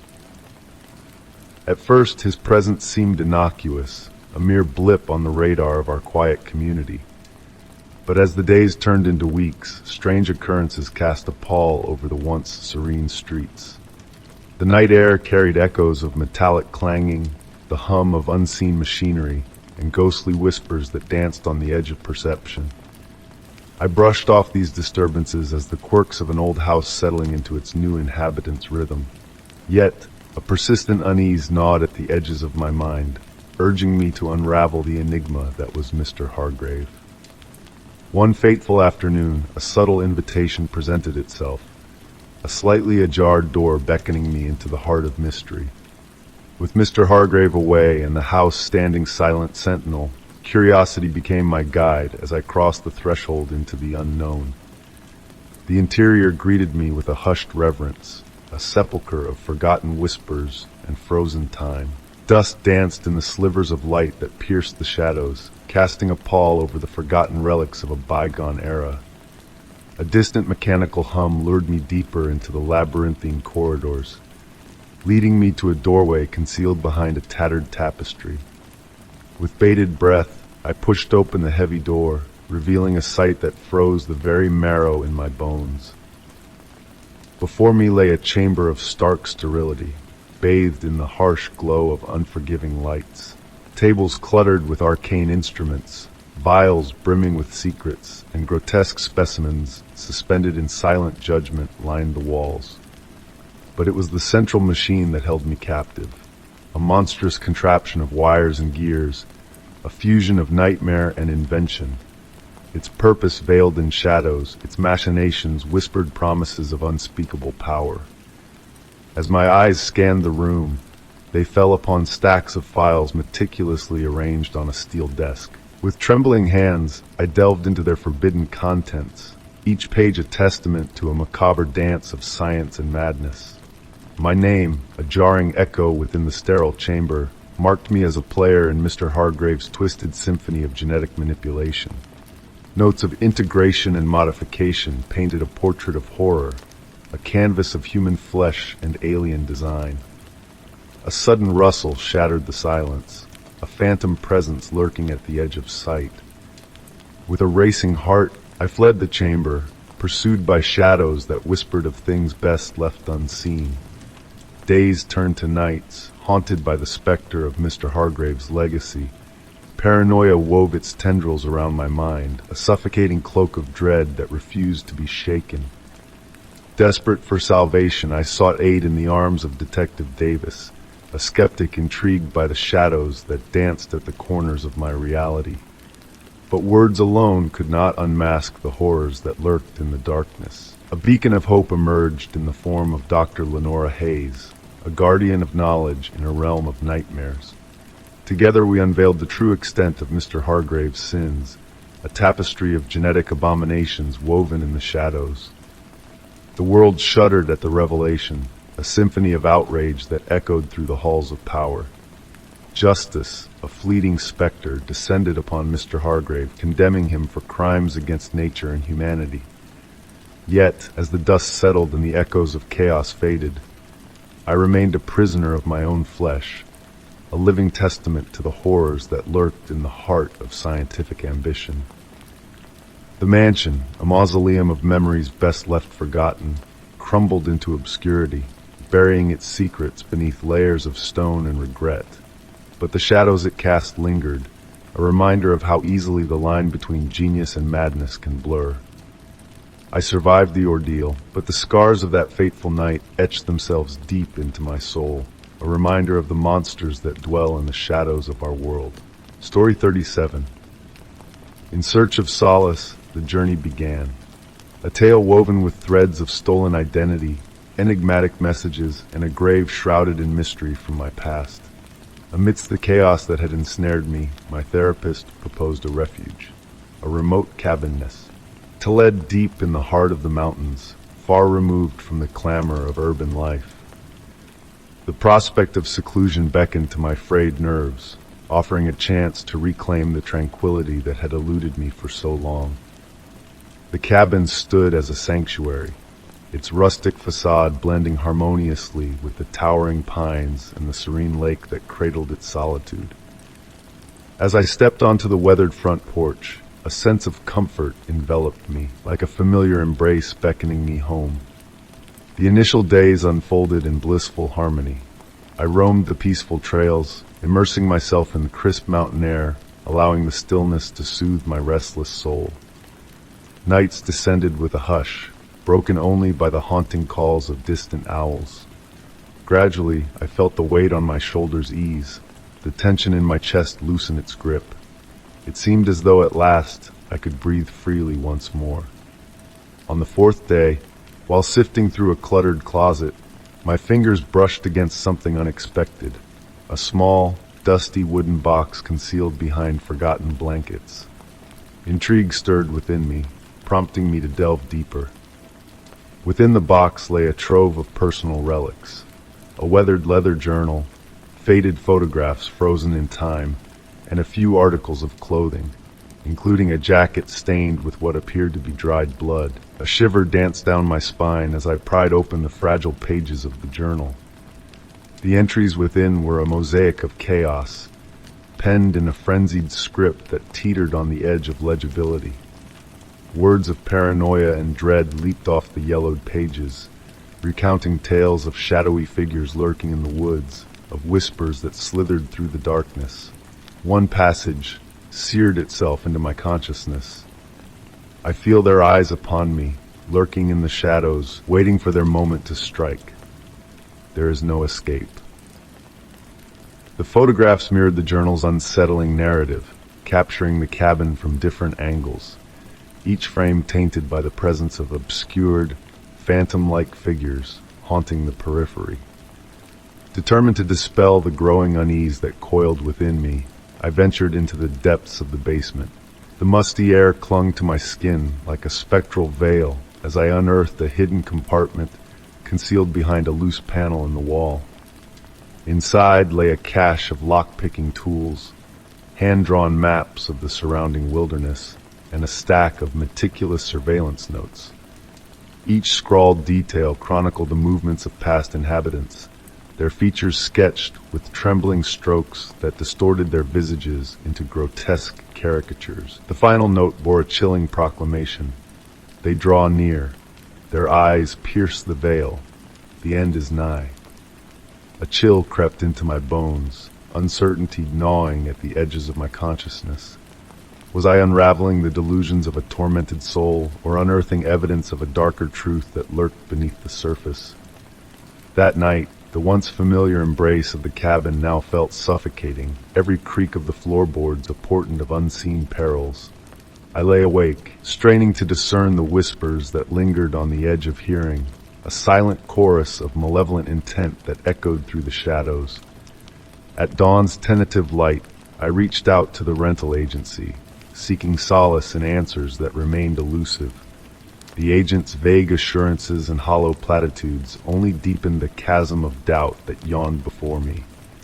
A call to the local authorities yielded no tangible leads, no reports of vanishings or violent upheavals.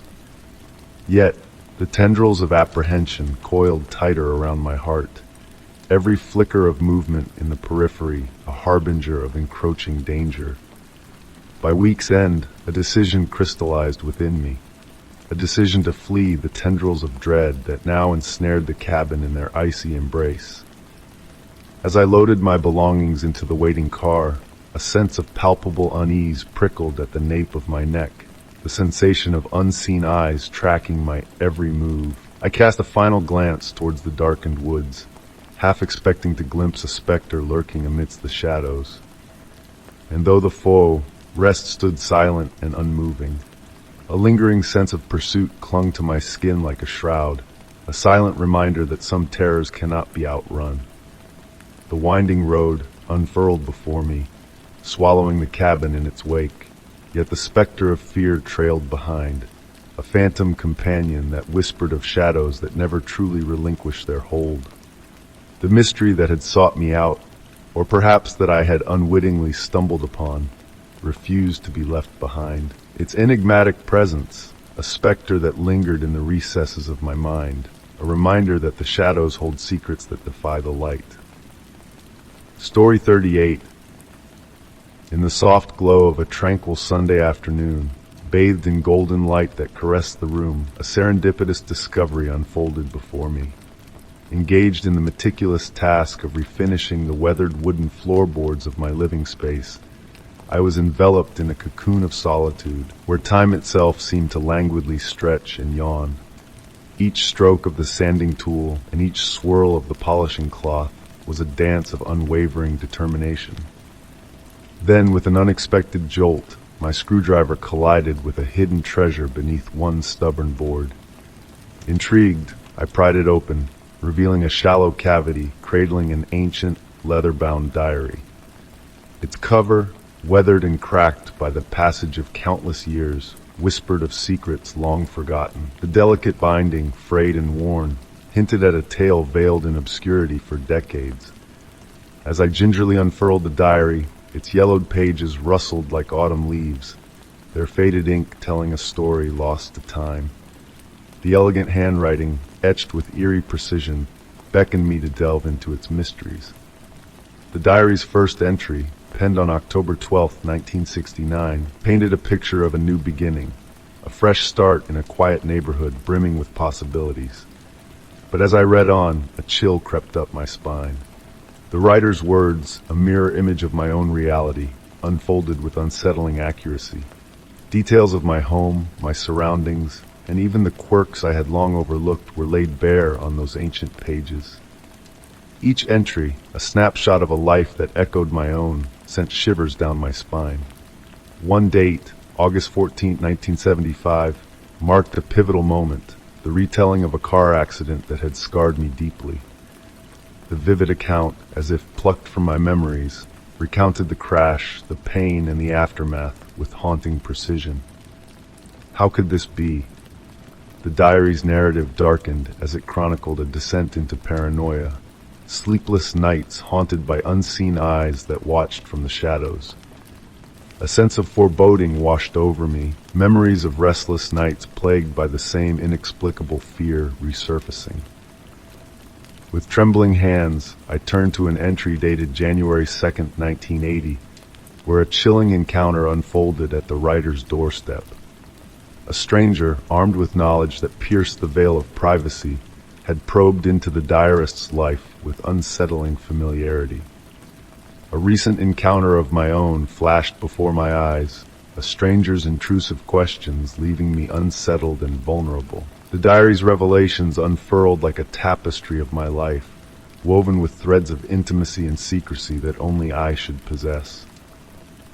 Flipping through the pages, I encountered a fragmented narrative, a descent into madness tinged with a sense of being entwined in a sinister plot. The writer's words spoke of fragmented time, blurred lines between reality and dreams, and a creeping realization that they were but a pawn in a larger, malevolent game. The final entry, a stark proclamation of impending doom, sent shivers down my spine. The shadows are closer now. I can feel them breathing. If you found this, it's already too late. The silence that followed was deafening, a vacuum of dread that engulfed me. Frozen in disbelief, I clutched the diary to my chest, feeling the weight of its revelations pressing down on me. The room, once a sanctuary, now felt like a prison of secrets, its walls closing in on me with a suffocating grip.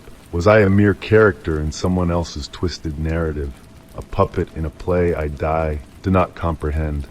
As I gingerly replaced the floorboard, burying the diary's secrets once more, I knew that the unease festering within me could not be contained. That night, sleep eluded me, the house groaning and settling around me like a living entity. Every shadow danced with malevolent intent, every creak a whispered threat. Lying in the darkness, I grappled with unanswered questions that lingered like ghosts in the night. The diary had offered a glimpse into a parallel existence, a reflection of my own life that blurred the lines between reality and fiction. And as I lay awake, haunted by the possibility that I was but a pawn in a greater game, the chilling thought lingered like a shadow. Someone, somewhere, was still writing, and I was the next chapter. Story 39. The moon cast a soft glow over my new house on the edge of town, where tranquility reigned supreme. The house, with its aged allure and creaky wooden floors, stood tall under the starlit sky, absorbing every sound like a secret whispered in the night. It was a haven, a sanctuary from the relentless chaos of city life that had plagued me for far too long. As I nestled into the welcoming embrace of my blankets, a profound silence enveloped me, broken only by the occasional sigh of the house settling into its ancient bones. Initially, the quiet was a balm for my weary soul, lulling me towards the edges of sleep. But just as my consciousness began to drift into dreams, a faint, rhythmic sound tiptoed into the room, so delicate it seemed like a mere figment of my imagination. I dismissed it as the whims of old pipes or the wind dancing through unseen crevices, offering a knowing smile to my own fleeting paranoia before surrendering to the embrace of slumber. Yet as the nights unfurled their mysteries, the sound grew bolder, more defined.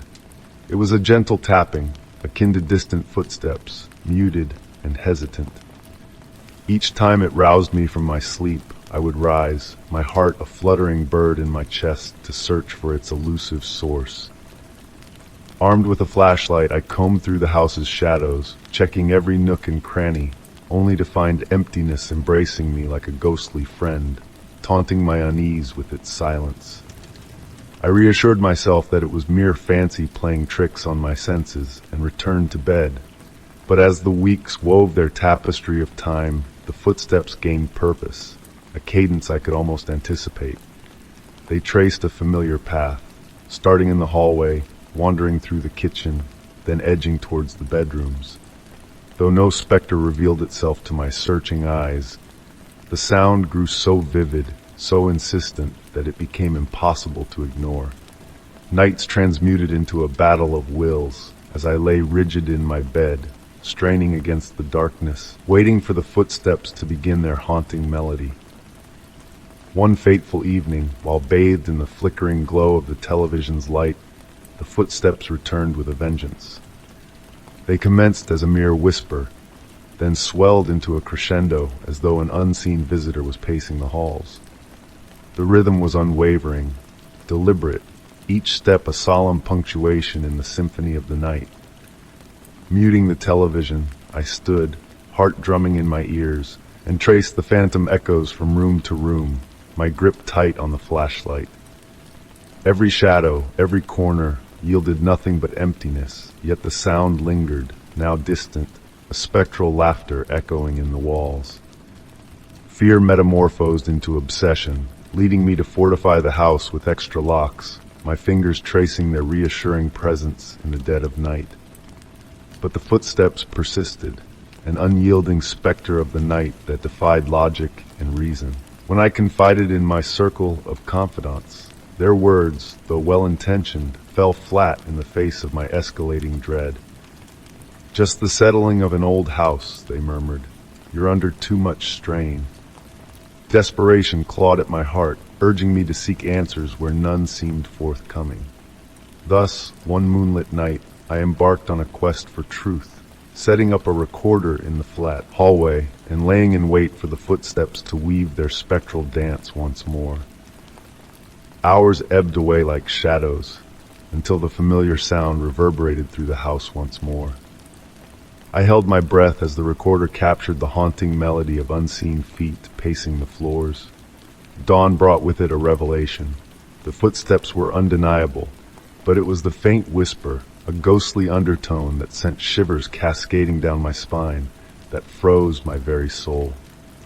Though the words remained indecipherable, their spectral presence hung heavy in the air, a portent of unseen forces at play. In a bid for respite, I called upon a team of paranormal investigators, their cameras and gadgets poised to unravel the enigma that had ensnared my nights. They spent a vigil within the house, documenting every creak, every groan, yet their findings yielded no solace. Just the echoes of an old house, they proclaimed, leaving me adrift in a sea of uncertainty. Then came the night when the footsteps drew closer than ever. A spectral waltz that led me to awaken with a start, the sound of pacing just beyond my bedroom door. Heart hammering, I braved the oppressive stillness, the air thick with unseen whispers, and flung open the door to reveal emptiness. The sound, however, lingered, a spectral echo that seemed to emanate from the very walls themselves, a haunting melody of the past that refused to be silenced. And it was amidst the dust-laden confines of the attic that I stumbled upon a relic of the past, a weathered journal, its leather-bound cover whispering of secrets long forgotten. Its brittle pages unveiled the musings of a previous occupant, one who too had been haunted by the footsteps that prowled the night. Sleepless nights, relentless pacing, and a growing dread painted the narrative until the final entry, a chilling proclamation. The echoes of the past never fade. With the journal's discovery, the footsteps began to recede, as if their purpose had been fulfilled, yet the house never quite shed its cloak of silence. On nights when the darkness pressed close, the wind held its breath, I could almost swear that the footsteps returned, a spectral reminder that some echoes, some memories, never truly depart.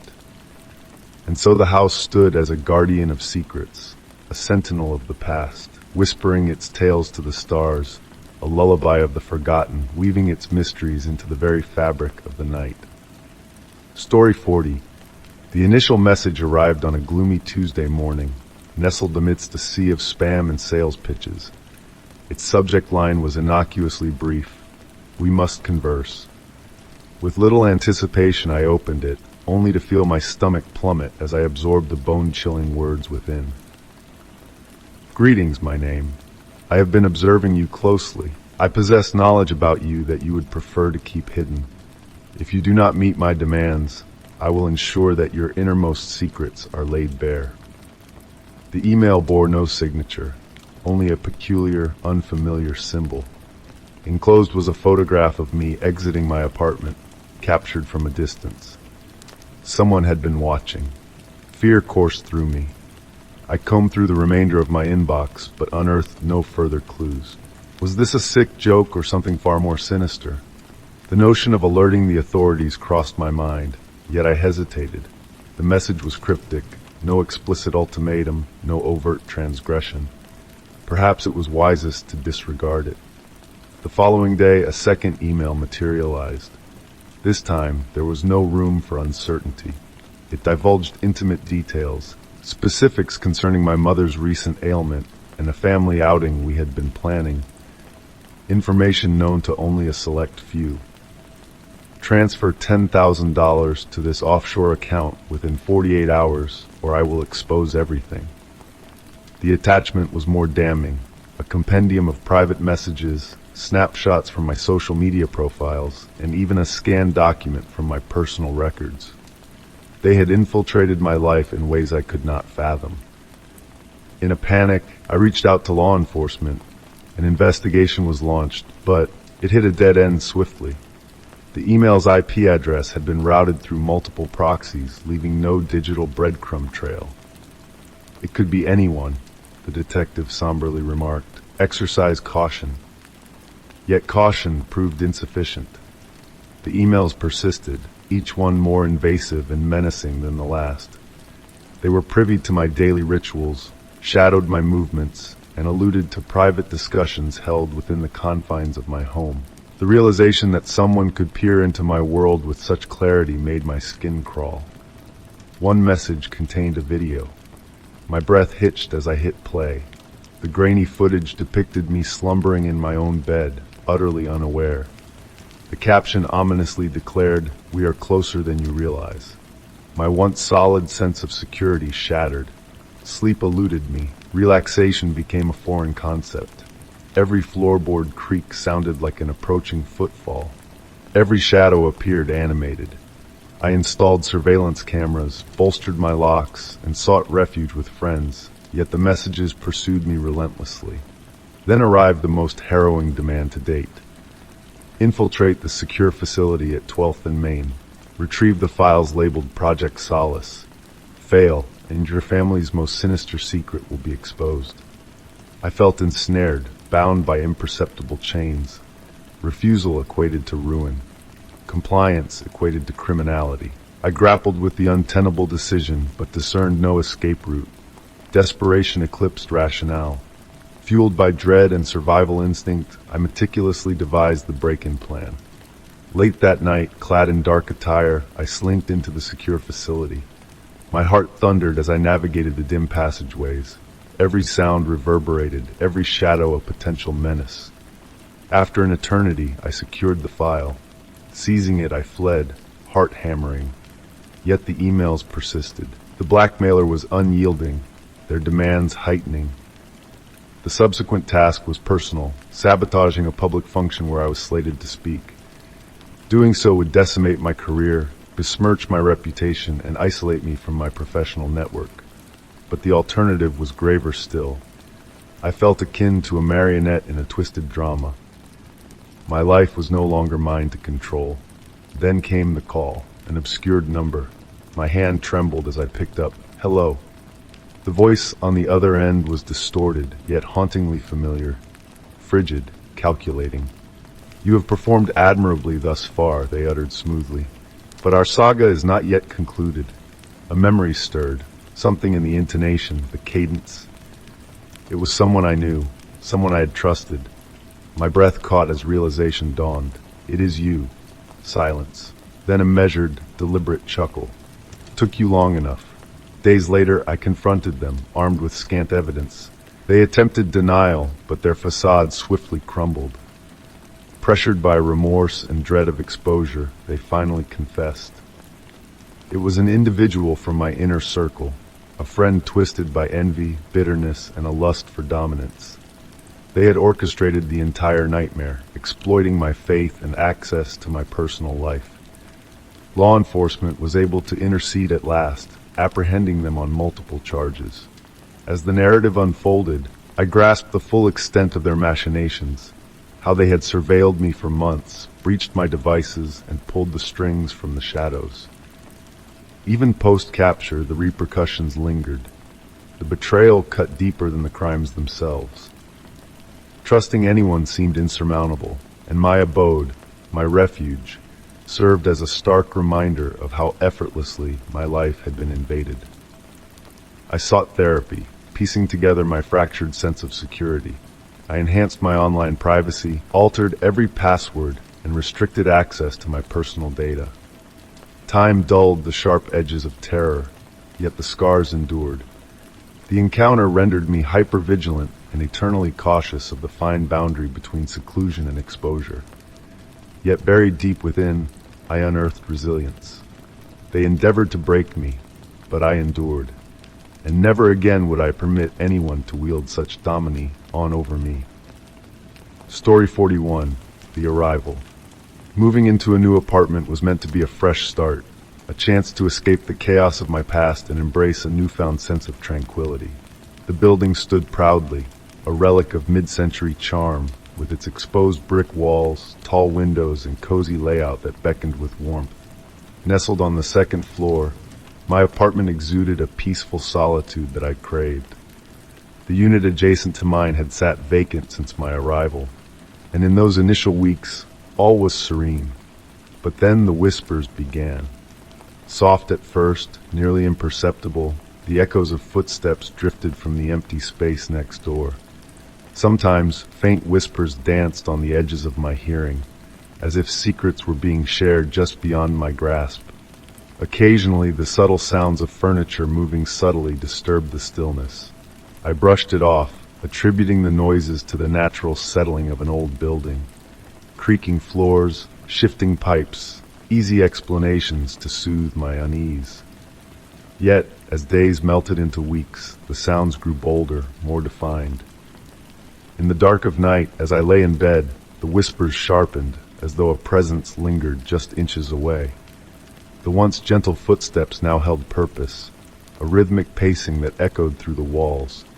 The disturbances unfurled at midnight, stretching into the early hours, fracturing my sleep and leaving me on edge.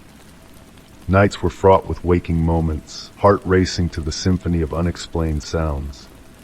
I pressed my ear against the wall, yearning for answers in the silence, only to be met with the echo of my own fear.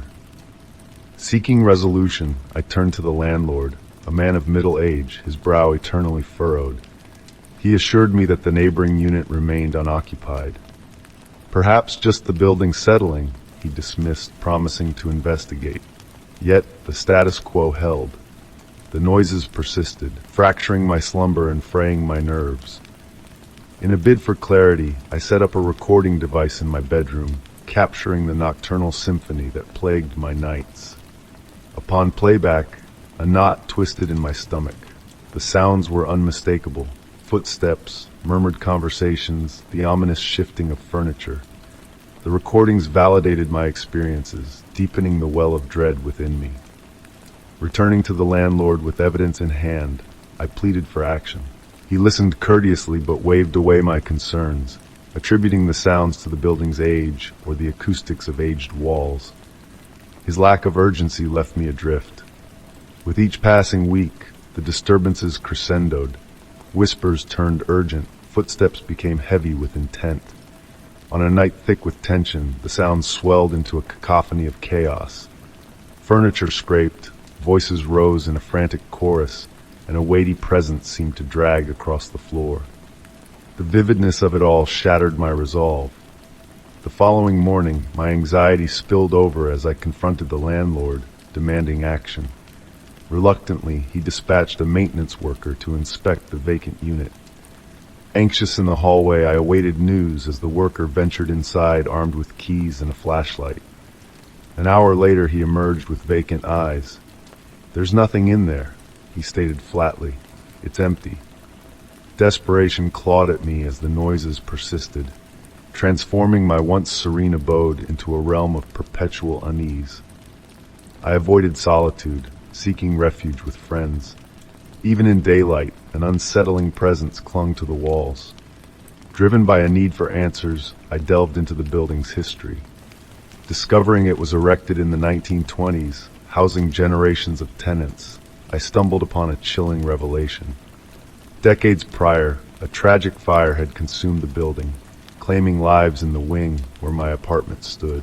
The whispers of the past grew louder, casting shadows of doubt upon my reality. The realization that I dwelled among the echoes of such sorrow filled me with an insurmountable dread. The disturbances and my escalating fear led to a difficult decision. I had to depart. Packing my belongings, I bid farewell to the apartment, yearning for peace and normalcy. As I shut the door for the final time, a lingering sensation tugged at me, a sense of leaving behind more than just a space. It felt as if I fled from shadows that haunted me, whispers that threaded through my nights. My new abode welcomed me with tranquility, a stark contrast to the turmoil I had endured. Yet the memories of the echoes lingered, footsteps in the dark, whispers in the stillness, a reminder of the thin veil between the known and the unknown. Though I've moved forward, the experience endures. It taught me that some disturbances transcend mere sounds. They are echoes, echoes of enigmas we cannot fully grasp, lingering just beyond our reach. Story 42. In the quiet depths of the night, a mysterious tale unfolds. It all began with a subtle disturbance, a mere whisper in the stillness, a doorbell ringing without cause. Initially, it was a minor inconvenience, easily dismissed as a glitch in the system or a harmless prank. But as the days turned into weeks, the ringing grew more persistent, more insistent, punctuating the night with its unwelcome presence. At odd hours, when the world slumbered and shadows danced in the moonlight, the doorbell would sound its eerie chime. Each time, I would hasten to the door, hoping for a rational explanation, only to be greeted by empty darkness, the faint glow of the street lamp casting long, ghostly shadows across the porch. I tried to rationalize the occurrences, attributing them to faulty wiring or a malfunctioning device. I meticulously examined every component, replaced batteries, and upgraded the system to no avail. The ringing persisted, a haunting melody that echoed through the silent halls of my home. Nights turned into a ritual of dread as the doorbell sounded with unnerving regularity, always at the same hour, 2:37 a.m. No matter what measures I took to uncover the source of this spectral symphony, the mystery remained unsolved. The doorbell rang, a phantom in the night, leaving me restless and unsettled. Desperation drove me to seek answers from experts, but even they were unable to unravel the enigma. The doorbell seemed to defy logic, its chime a siren call from the unknown. Shadows flickered, unseen presences lingered, and the air grew heavy with unspoken secrets. One fateful night, as the doorbell rang with frenzied insistence, a fleeting shadow crossed the porch, a glimpse of something ethereal and otherworldly. My heart raced as I replayed the footage, searching for clues in the darkness, but the shadow remained a mystery, a phantom without a face. I fortified my home with lights and cameras, hoping to capture the elusive intruder, but the disturbances persisted, mocking my feeble attempts at control. The doorbell rang, a chorus of unseen voices, a reminder of forces beyond comprehension. In a final act of desperation, I turned to the realm of the supernatural, seeking answers in the unexplainable. The investigators' findings were inconclusive, pointing to the possibility of a lingering presence, a ghostly echo from the past that refused to be silenced. As the nights passed, the ringing grew fainter, the disturbances less frequent, but the shadow of unease lingered, a reminder of the fragile boundary between the known and the unknowable. The doorbell, once a mundane device, now stood as a sentinel of the mysteries that lurk in the shadows of our world. And so, as the night envelops my home in its velvety embrace, the memory of the doorbell's haunting chime lingers, a whisper from the beyond, a reminder that some mysteries are meant to remain unsolved, some shadows meant to dance just out of sight. Story 43. It all started on a mundane Tuesday morning. The sun had just begun its ascent, sending a soft glow through my half-open blinds. Groggy and still half asleep, my hand fumbled for my phone, a reflexive motion ingrained in my morning routine. Amidst the notifications, there it was, a missed call from an unfamiliar number. No voicemail left behind, just a lingering ring that went unanswered. The silence that followed stirred a flicker of curiosity within me, a subtle seed of intrigue that took root. Brushing it off as a mere fluke, perhaps a wrong number or a persistent telemarketer, I carried on with my day. But fate had other plans. The next day, the same mysterious number flashed across my screen once more. This time I hesitated before answering. Hello? I spoke into the void, met only with an eerie stillness on the other end. Seconds stretched into eternity, punctuated only by the faint hum of the connection before the call abruptly cut off. A chill danced down my spine, a fleeting sensation quickly dismissed as mere coincidence or a harmless prank. Yet as the days unfurled, the calls persisted, their timing always peculiar, disrupting the cadence of my existence. Initially an annoyance, an unwelcome intrusion during meetings or moments of solitude, the calls soon took on a sinister undertone. One evening, as I stood in the kitchen tending to a pot of simmering pasta, the phone rang once more. Instinct urged me to ignore it, but an unseen force impelled me to answer. "Hello?" I uttered tentatively. The voice on the other end, calm and almost conversational, pierced the air. "I see you're cooking pasta tonight. Remember to stir it well, or it might stick to the bottom." Frozen in place, the phone clasped tightly to my ear. I glanced at the bubbling pot before me, tendrils of steam snaking upwards. "How?" I began, but the call terminated before I could articulate my bewilderment. A wave of unease washed over me, lingering like a shadow in the corner of my consciousness. The following day brought another intrusion. "I noticed your long day at work," the voice murmured smoothly. "That client meeting must have drained you. Remember to unwind tonight. Perhaps watch that movie you've been contemplating." The phone slipped from my trembling grasp. The details were too precise, too intimate to dismiss as mere chance. It felt as though an unseen presence had invaded the sanctity of my world, peering into the most private recesses of my life. Subsequent calls delved deeper, each revelation more unsettling than the last. "I see you're meeting friends for coffee tomorrow. Inquire about Jamie's new job." The words reverberated through me, a chill settling into my bones. It wasn't merely the knowledge of my plans that unnerved me. It was the intimacy, the eerie familiarity with which the caller spoke, as though they dwelled within the very walls of my existence. A sense of dread took root, festering within me like a dormant seed awaiting its moment to bloom. Seeking solace in practicality, I reached out to my phone provider, hoping to trace the elusive number. Yet every lead turned to dust, every avenue a dead end. Law enforcement offered little respite without concrete evidence, prompting me to take matters into my own hands. Security cameras now adorned my living space, my routines meticulously altered, each call meticulously catalogued in a desperate bid to decipher a pattern. Yet the elusive caller remained a step ahead, their omniscient presence a specter haunting my every waking moment. Interrupting meals, work, even the fleeting instances of respite, their calls became a relentless drumbeat of unease. Anxiety gnawed at the edges of my sanity, casting shadows of doubt over every interaction, every fleeting glance. One fateful evening, as another cryptic call shattered the fragile tranquility of my dinner, I could bear it no longer. "Who are you?" I demanded, my voice quivering with a mix of fear and defiance. "How do you know so much about me?" Silence hung heavy in the air, pregnant with unspoken truths, before the voice resurfaced, unwavering in its calm demeanor.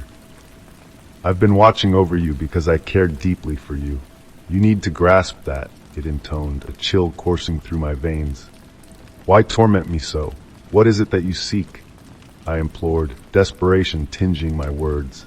But the line fell silent once more, leaving me adrift in a sea of unanswered questions. Driven by a hunger for closure, I enlisted the expertise of a private investigator, laying bare every scrap of evidence in a bid for resolution. Weeks melted into months, the calls dwindling in frequency until one day they ceased altogether. The investigator's findings unveiled a haunting truth. A techno-savvy individual harboring a deeply personal fixation, their motivations shrouded in enigma.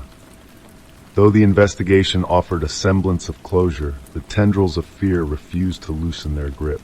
A scar, invisible yet indelible, etched itself upon my psyche, a constant reminder of the fragility of privacy in an increasingly interconnected world.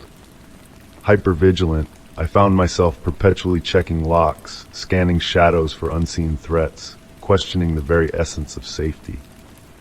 The voice, detached yet eerily intimate, lingered in the recesses of my mind, an echo of a presence that once breached the boundaries of my existence. The ordeal left me forever changed, a survivor of a silent invasion that transcended mere physical boundaries. It taught me a harsh truth, that the line between solitude and intrusion is but a whisper, easily traversed by those who dwell in the shadows, waiting for their moment to step into the light. Story 44, The Enigmatic Nightly Ritual. For what seemed like an eternity, a peculiar ritual played out just beyond my front door, shrouded in mystery. Like clockwork, every night at the stroke of 3 a.m., the sound would echo through the darkness. 3 distinct knocks, a brief pause, followed by another set of 3. The rhythm was uncannily precise, as if guided by an invisible force adhering to an unfathomable timetable. Initially, I tried to dismiss it as a figment of my imagination, a trick of the mind brought on by restless nights or an overactive imagination. Perhaps it was simply a prank by a mischievous neighbor or the gentle tap of a nocturnal creature grazing against the door. But the knocking persisted, growing louder and more insistent with each passing night, almost challenging me to acknowledge its presence. One frosty night, the sound shattered my fragile resolve. The sharp knocks reverberated through the stillness of the house, cutting through the silence like a sharp blade. With a racing heart, I ventured out of bed and tiptoed towards the front door. Peering cautiously through the peephole, all I saw was the vacant porch bathed in the soft glow of a distant street lamp. Pausing, my breath caught in my throat, I tentatively pushed the door ajar. The night enveloped me in its icy embrace as I stepped onto the porch, scanning the yard for any signs of activity. Shadows flickered under the intermittent light, but the street lay deserted. Not a single footprint in the yard, no indication of any disturbance. It was as though the mysterious knocking had been swallowed by the nocturnal veil, vanishing without a trace. Yet the following night, it returned. The relentless knocking invaded my dreams, a haunting cadence that left me weary and on edge. Desperate for answers, I took measures to restore my peace of mind. An additional lock was affixed to the door in a bid for reassurance. A surveillance camera was mounted above the porch, its unblinking gaze fixed upon the spot where the enigmatic knocks originated. Yet, the camera yielded no clues.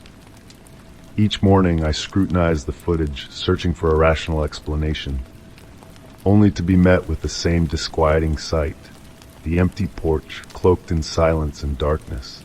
It was as if the source of the knocking existed beyond the realm of logic, an unseen entity that defied capture. My weariness deepened, the sleepless nights leaving me irritable and withdrawn. By day I went through the motions, but my mind remained ensnared in those early morning hours, anticipating the inevitable sound. Fear began to enclose me in its icy grip. I distanced myself from friends, abandoned plans, and retreated from the outside world. The once familiar sanctuary of my home now felt oppressive, each creak of the floorboards a chilling reminder of the nocturnal intrusions. After enduring weeks of torment, I reached a breaking point. The knocking was no longer a mere sound. It had become a psychological siege, a malevolent force dominating my existence and rendering me powerless. Heavy-hearted, I made the painful decision to depart. Packing my belongings felt like a surrender, but I could no longer endure this torment. The house, once a haven, had transformed into a prison haunted by an unseen presence that refused to grant me respite. As I drove away, I stole a final glance at the silent house, its outline stretching in the pale morning light. A mix of relief and trepidation swirled within me. I was leaving behind the oppressive cadence of the knocking, yet its memory clung to me, weighty and persistent. In my new abode, the silence initially felt alien. The absence of the nightly knocks should have been comforting, yet I found myself lying awake, straining to detect any trace of the familiar rhythm. Every creak of the house, every whisper of the breeze, sent my thoughts spiraling back to those endless nights. The experience had wrought a profound change within me. I became hyper-aware, double-checking the locks, casting furtive glances over my shoulder when venturing outside. Even the simple act of closing my eyes at night was fraught with tension, my mind bracing for the once inescapable sound that had dictated my existence. Though the knocking had ceased, its impact endured. It had etched itself into my consciousness, a stark reminder of how fragile a sense of security truly is. The haunting rhythm lingered in its absence, a spectral echo of fear that whispered through the quiet moments of my new life. And every now and then, as I drifted into slumber, I could still hear it in my mind's ear. 3 knocks, a pause, and then 3 more. Story 45, The Awakening Silence. I awoke to a silence that seemed to fill the room, pressing against my ears like a heavy weight. The usual sounds of the morning were absent. The gentle hum of the coffee machine, the soft rustle of my roommate Dave moving about. The apartment lay still, shrouded in an unnatural quiet that unsettled me. "Dave?" I called out, my voice echoing through the empty space. No response came. Stepping out of my room, I surveyed the area. His bedroom door stood slightly open, a common sight as Dave was never one to be overly concerned about privacy. I knocked and then pushed the door fully ajar. The room appeared immaculate, almost too perfect. The bed neatly made, the desk devoid of any clutter, everything in its place. Yet an inexplicable sense of unease lingered in the air. In the kitchen, the absence of Dave's usual mess caught my eye. His cherished mug with the worn handle was missing, as was his laptop that he usually left out. Initially, I shrugged it off, assuming he had an early appointment. However, As I reached for the coffee pot, a glint of paper on the fridge caught my attention. A note, hastily scribbled, read, "Trust is a fragile thing." My heart quickened at the cryptic message. Dave wasn't one for such enigmatic gestures. I tried to dismiss it as a prank or a passing thought, but a sense of disquiet began to take root.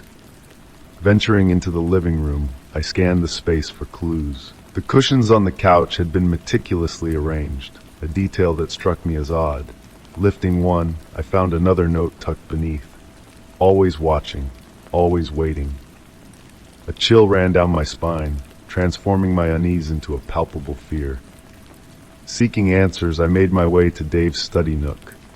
Among the usual jumble of pens and papers, I stumbled upon a stack of photographs. They were all of me, captured in candid moments, both inside and outside the apartment, each meticulously labeled with dates and times. My hands trembled as I flipped through the images, realizing Dave had been documenting my every move. Before I could call him, my gaze fell upon yet another note on the desk. Some things are better left unknown. The weight of those words bore down on me, adding to the mounting sense of dread. What had Dave been up to? Why had he been observing me in secret? Riven by a desperate need for answers, I delved further into his belongings. His closet yielded no revelations, only neatly hung clothes. However, behind a concealed panel in the wall, I uncovered an empty safe, hinting at something that had been taken. In the bathroom, a note on the mirror declared, "Everyone has secrets." The cryptic messages blurred into a disconcerting narrative. Though Dave had always been quirky, this behavior was beyond eccentric. I yearned to understand his motives, his whereabouts. Hoping for a clue, I ventured outside to his car. Parked in its usual spot, the driver's side door was slightly ajar. Inside, a final note awaited me on the dashboard. "Your turn to uncover the truth." The words felt like a challenge, tinged with an unsettling finality. Clutching the note, I knew I couldn't linger in the apartment any longer. I needed to unravel the mystery. Visiting the places Dave frequented, I retraced his steps, piecing together his movements like a puzzle. His abrupt absence from work, the puzzlement of his friends, all added to the enigma. Hours turned into a fruitless day, my anxiety mounting with each passing moment. Exhausted, I returned to the apartment, now suffused with an oppressive aura. Alone in that space, knowing Dave had been surreptitiously watching me, I made a decision. Contacting the authorities, I reported him missing, sharing all the unsettling discoveries I had made. The apartment transformed into a hive of activity as investigators scoured every corner, seeking answers. Yet Dave's disappearance remained shrouded in mystery, the notes and photographs offering mere puzzle pieces to an unsolved riddle. Weeks drifted by, life tentatively resuming its course. However, the memory of Dave's actions, the breach of trust and privacy, cast a shadow over my daily existence. I went through the motions, attempting to reclaim normalcy, but the apartment felt tainted. The police closed the case, unable to locate Dave or unearth definitive explanations. His cryptic notes became haunting reminders of the secrets he harbored and the questions I was left to grapple with. Even now, as time softens the fear, I can't shake the nagging uncertainties. What impelled him to such actions? What truth was he urging me to uncover? And the most chilling query of all, was he still watching? Story 46. The day began like any other, with gentle sunlight seeping through the curtains and the soft hum of the coffee maker in the background, creating a soothing ambiance. However, the tranquility was abruptly disrupted when I spotted a small, unassuming package resting on my doorstep. A plain brown box devoid of any return address, only bearing my name inscribed in an unfamiliar, meticulous handwriting. Curiosity mingled with a tinge of unease as I brought the package inside. With a knife, I carefully cut through the tape, unveiling its contents. Nestled within were several photographs, meticulously organized and secured with a simple rubber band. A quickening of my heart accompanied the flipping through the stack of images. each one unveiling a different chapter from my life. The initial photograph depicted a serene moment at a nearby park where I had spent a leisurely afternoon just a week prior. I sat on a bench, engrossed in a book, captured in an unguarded moment from a distance. A chill traced down my spine as realization dawned upon me. I had been oblivious to any observer that day, and the notion that someone had been surreptitiously watching me sent shivers down my spine. Subsequent photos showcased me in various locations around the city, exiting a grocery store, enjoying a meal at a cafe, even browsing books at the library. Despite the differing angles and distances, a disquieting detail remained constant. I was always alone in the frame. No trace of another soul was visible in any of the pictures. It seemed as though a shadow had been tailing me for weeks, meticulously documenting my every move. Unease tightened its grip on me as I reached the final photograph, distinct from the rest. It depicted me in my own living room, seated on the couch with a startled expression adorning my features. The image was captured through the window, unmistakably revealing an outside observer. The scene mirrored reality eerily, freezing a moment when I had glanced up from my book, startled by a sound. The date on the photograph indicated it was taken just the day before, intensifying the chilling realization that I had been under surveillance mere hours earlier. A note concealed within the package unfolded with trembling hands. Its ominous contents read, "I see you, and I know you see me. These photos are a reflection of your life, captured and foreseen. Watch closely, and the future will be unveiled. Your choices shall pave the path ahead." My pulse raced as I grappled with the cryptic message. The photographs hinted at not only observation but also manipulation of my life events. The prospect of my future being foretold in such an intimate and intrusive manner instilled a deep sense of dread. Seeking clarity, I turned to the authorities, handing over the package and its contents in hopes of unmasking the sender or gaining some semblance of guidance. The officers accepted the evidence, promising an investigation. They posited that the photos could be the handiwork of a personal adversary or a stalker. Yet without further clues, deciphering the motive or identity of the sender posed a formidable challenge. Days blurred into weeks as the haunting presence of the photos lingered. Each dawn, I tentatively checked the mailbox, half expecting another parcel. Paranoia tainted my daily routines, my gaze perpetually darting over my shoulder, questioning if unseen eyes were tracking my every move. One fateful afternoon, while sifting through the mail, my fingers encountered another envelope, similar to the preceding package, yet this time devoid of a box, housing only a single photograph. The image captured a familiar park, the setting of the initial photo, portraying me strolling along a trail. However, a crimson X marked a specific spot on the path, with a cryptic message scrawled on the reverse. "The path you choose will mold your fate. Meet me where the X beckons, and enlightenment shall follow." Intrigued yet apprehensive, the note left me torn between curiosity and trepidation. The notion of being coerced into a choice shrouded in ambiguity unsettled me deeply. Determined to confront the enigma that awaited, I ventured to the park as twilight descended, casting a veil of shadows over the landscape. The quietude was punctuated solely by the whispering of leaves and distant urban sounds.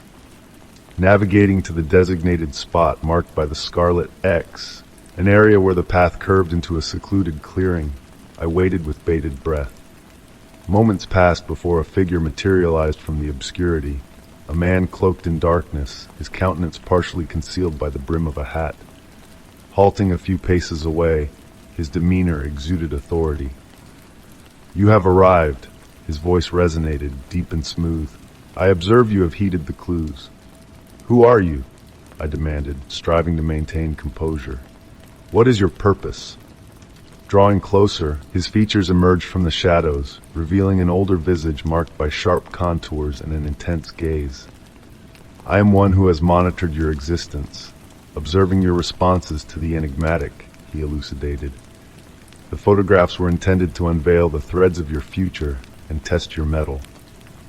A surge of anger and fear coursed through me. Why? Why subject me to this ordeal?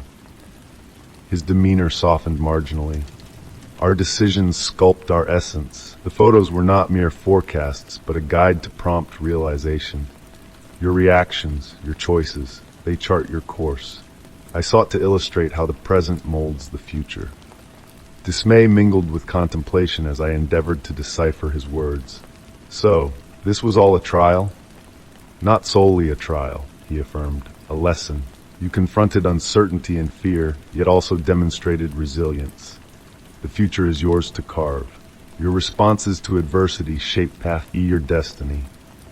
With that pronouncement, the man pivoted and retreated, dissolving into the shadows.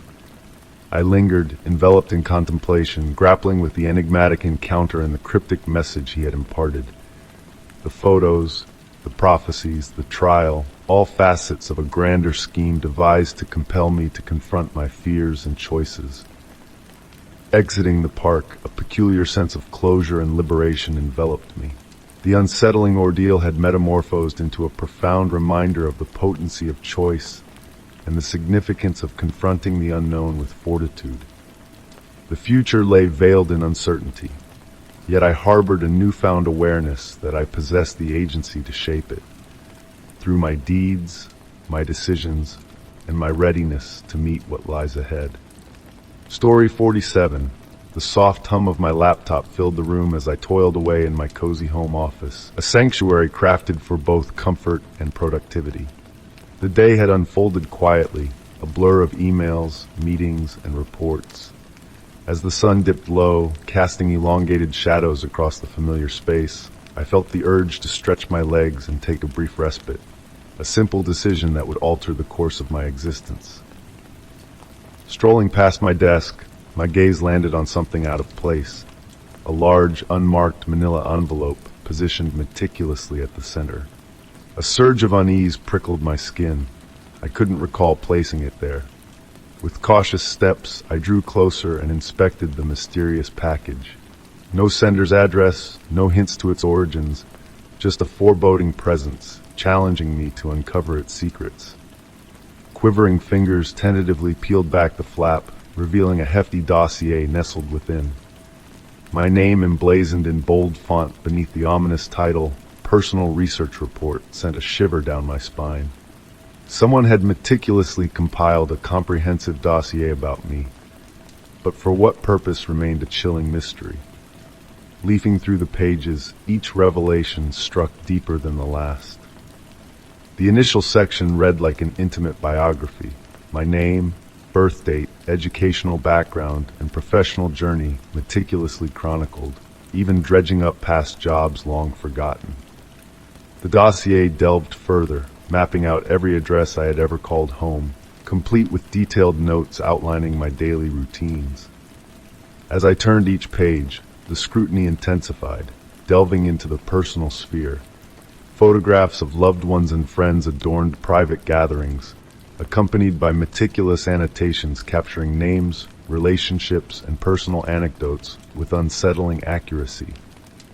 Some images seemed clandestine, snapped from a distance, hinting at a prolonged period of observation. The following segment delved into my professional realm, documenting work projects, meetings, and private conversations with colleagues. Strengths, weaknesses, and even behavioral patterns under stress were scrutinized with clinical precision. It felt as though I had become the subject of an elaborate experiment.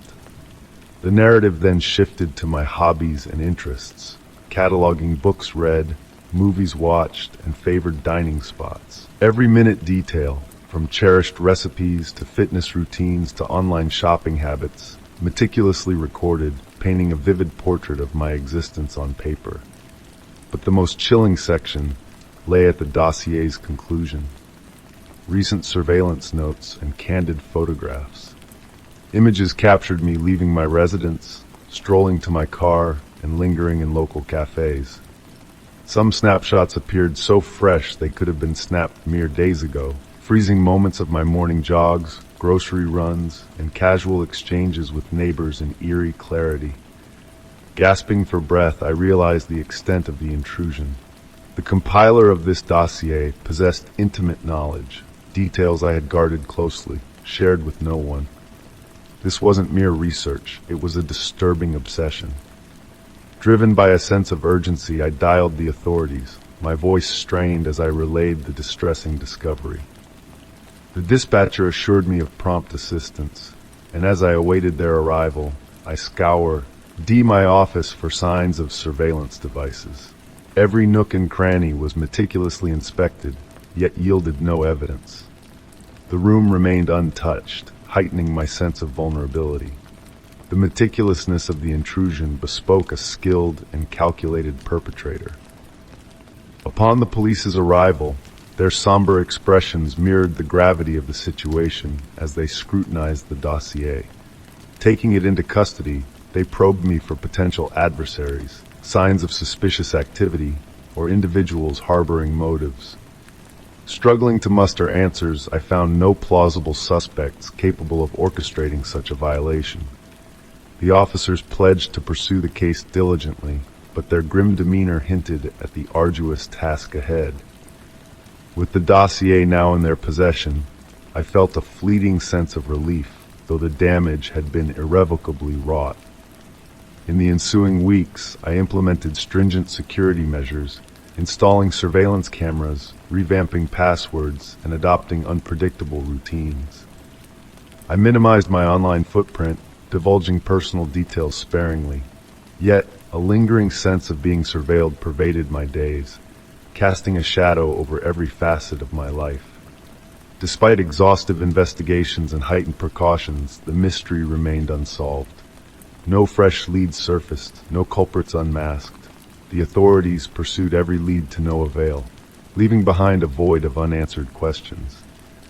Attempting to resume normalcy, I resumed my daily routines, albeit with a heightened sense of unease.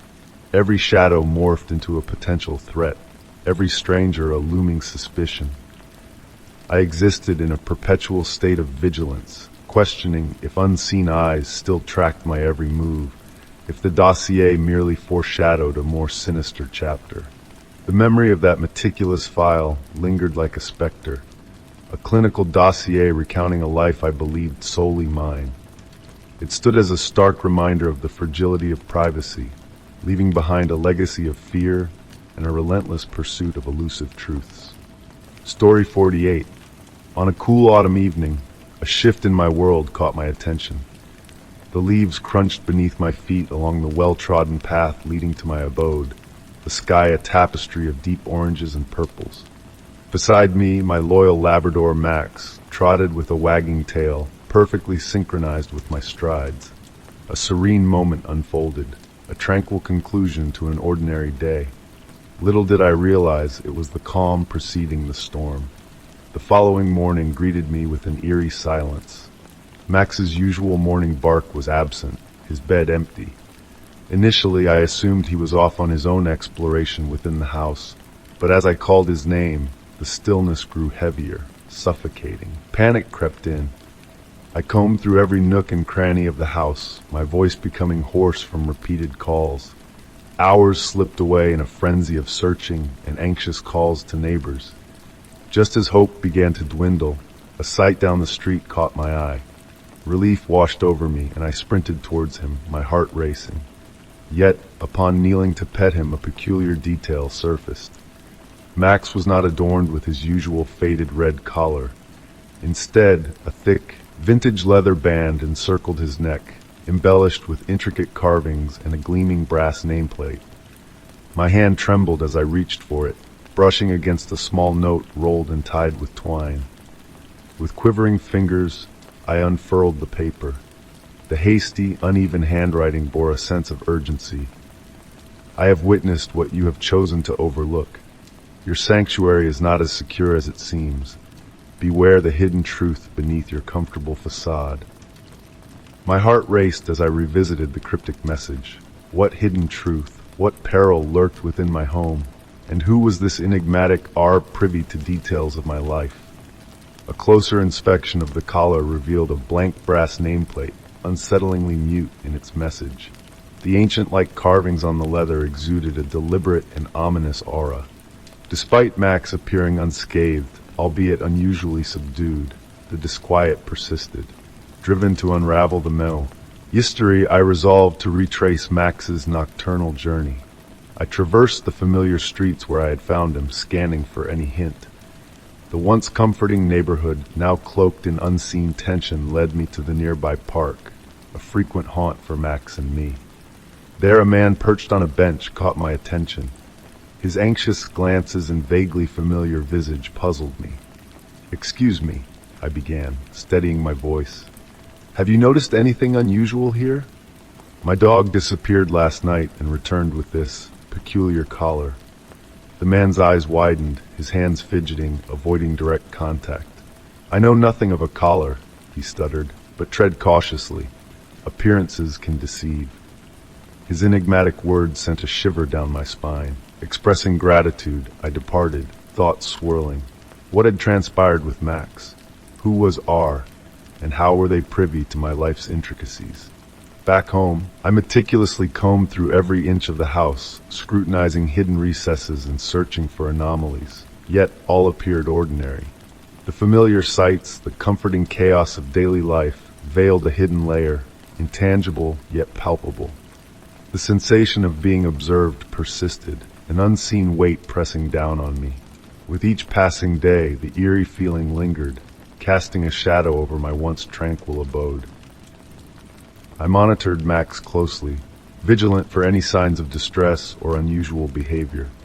He seemed to have reverted to his usual self, frolicking around as if untouched by recent events. However, the collar remained tucked away in a drawer, its ominous message a constant reminder of unresolved enigmas. Who was R? What lay beneath the surface of my existence? The notion that my home, once a haven, now harbored something sinister, gnawed at me. Those semblances of normalcy returned, the memory of the cryptic note and the eerie collar haunted me. The sense of security and ease that once enveloped my home had shifted to doubt and unease. As the autumn leaves drifted down, a foreboding feeling hinted that this was merely the prologue to an unfolding mystery. Story 49. The day unfolded like any other, with me engrossed in the task of organizing my study, sifting through forgotten paperwork and discarded trinkets. Suddenly, the doorbell broke the quiet, stirring me from my reverie. At the doorstep stood a delivery person, grasping a sizable, unmarked crate. There were no labels, no logos, just a plain wooden box secured tightly with a heavy lock. "Do you know who sent this?" I inquired, my curiosity sparked. The delivery person shook his head. "No clue. It mysteriously appeared at our dock, designated for you." With a nod of gratitude, I ushered the enigmatic crate inside, positioning it at the heart of my living space. Its presence was unsettling, a puzzle in plain sight. I hadn't anticipated a delivery, hadn't ordered anything recently. I gazed at the mysterious box, a mix of curiosity and unease swirling within me. After moments of contemplation, I resolved to unveil its secrets. The lid groaned as I pried it open, revealing a trove of items that stirred a chill in my core. Among them were relics from the past, belongings I had long deemed lost. The first object I retrieved was a weathered journal, its leather cover familiar to my touch. As I perused its pages, echoes of bygone days flooded my mind, moments of sweetness tangled with threads of regret. This journal, missing for over a decade, resurfaced, evoking a blend of nostalgia and disquiet. Next, a box of faded photographs emerged, capturing snippets of my life. Birthdays, vacations, family gatherings, all frozen in time.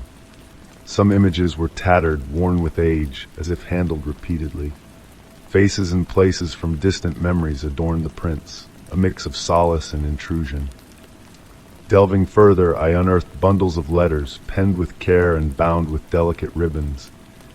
Messages from friends, kin, and past loves unfurled vivid recollections, stirring buried emotions to the surface. Reading through them was a journey through the past I had chosen to leave behind.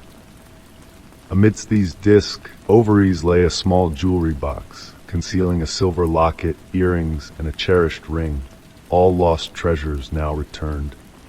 Their reappearance should have comforted me, yet the mystery behind their retrieval sent shivers down my spine. Who had orchestrated this enigmatic return, and to what end? No note, no explanation accompanied the crate's contents, shrouding its origins in enigma. The more I pondered, the more questions surfaced. Had someone delved into my history, gathering these fragments of my life without my consent? And for what purpose? Days turned to weeks, the crate a lingering enigma in my thoughts, a riddle without solution.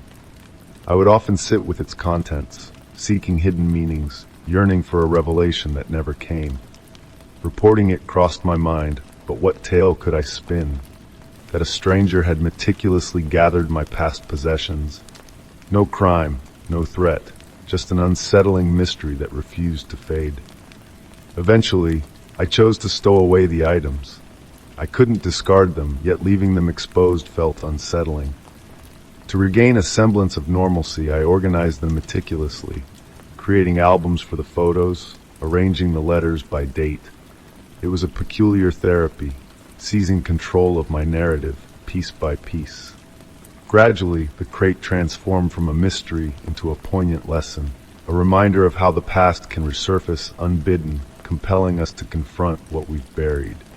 Though the sender's identity remained a secret, the experience etched itself deep within me. It underscored the delicate veil of privacy, the blurred boundaries of our existence. The crate imparted a valuable insight. It taught me to cherish the present, to savor fleeting moments with loved ones, and to safeguard the sanctity of my space. The past, a silent specter, lurks in the shadows, awaiting rediscovery. While revisiting it may unsettle, it also holds the power to reaffirm what truly matters, the people, places, and moments that mold our essence. Story 50. It all started on a cool autumn evening, the kind that whispers of change and wraps the world in a cozy embrace. I found myself in the backyard, surrounded by the gentle laughter of my children as they played among the fallen leaves. The sky above us was a canvas of fading light, painting the neighborhood in hues of gold and amber. As I busied myself setting up for a simple family gathering, a subtle unease crept into my awareness. A glint in the sky caught my eye, drawing my gaze upwards. At first, it appeared as a distant speck, easily dismissed as a bird or a passing plane. But as it drew nearer, its form crystallized into that of a drone, hovering silently above our yard. The presence of this mechanical intruder stirred a sense of disquiet within me. I tried to push aside my unease, attributing the drone to some innocuous purpose, a community event perhaps, or a hobbyist's curious pastime. Yet, as the days unfolded, the drones multiplied, their presence insistent and unwelcome. They would appear at odd hours, their mechanical hum disrupting the tranquility of our home. With eerie precision, they would hover directly above us, as if observing our every move with detached curiosity. It felt as though we were under constant watch, our privacy stripped away by unseen eyes in the sky. Determined to uncover the truth behind this invasive surveillance, I took matters into my own hands. Security cameras were installed, recording the drone's persistent presence and revealing their calculated movements. Each flight path seemed deliberate, a choreographed dance of surveillance that left me unsettled. Anxiety gnawed at me as I watched the captured footage, realizing that our most intimate moments were being documented without our consent. Playful interactions with my children, quiet dinners with my husband, the simple joys of everyday life, all laid bare to the prying lenses of these airborne spies. Seeking assistance from the authorities yielded little comfort. The police, hampered by the elusive nature of drones, offered vague assurances but no concrete solutions. Frustrated and fearful, I delved deeper into the mystery, scrutinizing hours of footage in search of a clue. And then, a breakthrough, a chilling revelation that sent shivers down my spine. Reflected in the glass of our back door, I glimpsed a figure obscured in shadow, manipulating a remote control with sinister intent. It was a man, his features obscured, but his actions unmistakable, a puppeteer orchestrating this voyeuristic spectacle. Armed with this damning evidence, I confronted the police once more.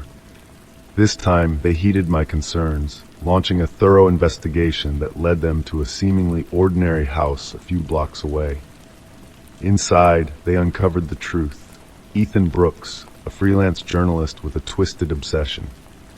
Ethan's facade crumbled under scrutiny, his hollow justifications unraveling to reveal a dark fixation on my family. His claim of journalistic intent rang hollow in the face of the intimate footage he had collected, a violation of privacy that transcended any semblance of legality or ethics. The authorities intervened, confiscating his drones and compelling him to delete the invasive recordings. A stern warning was issued, demanding an immediate cessation of his voyeuristic activities. But despite these measures, the scars of his intrusion lingered. A stark reminder of the fragility of privacy in a world teeming with technological eyes. We fortified our defenses, erecting higher fences and bolstering our security systems in a bid to reclaim a semblance of safety.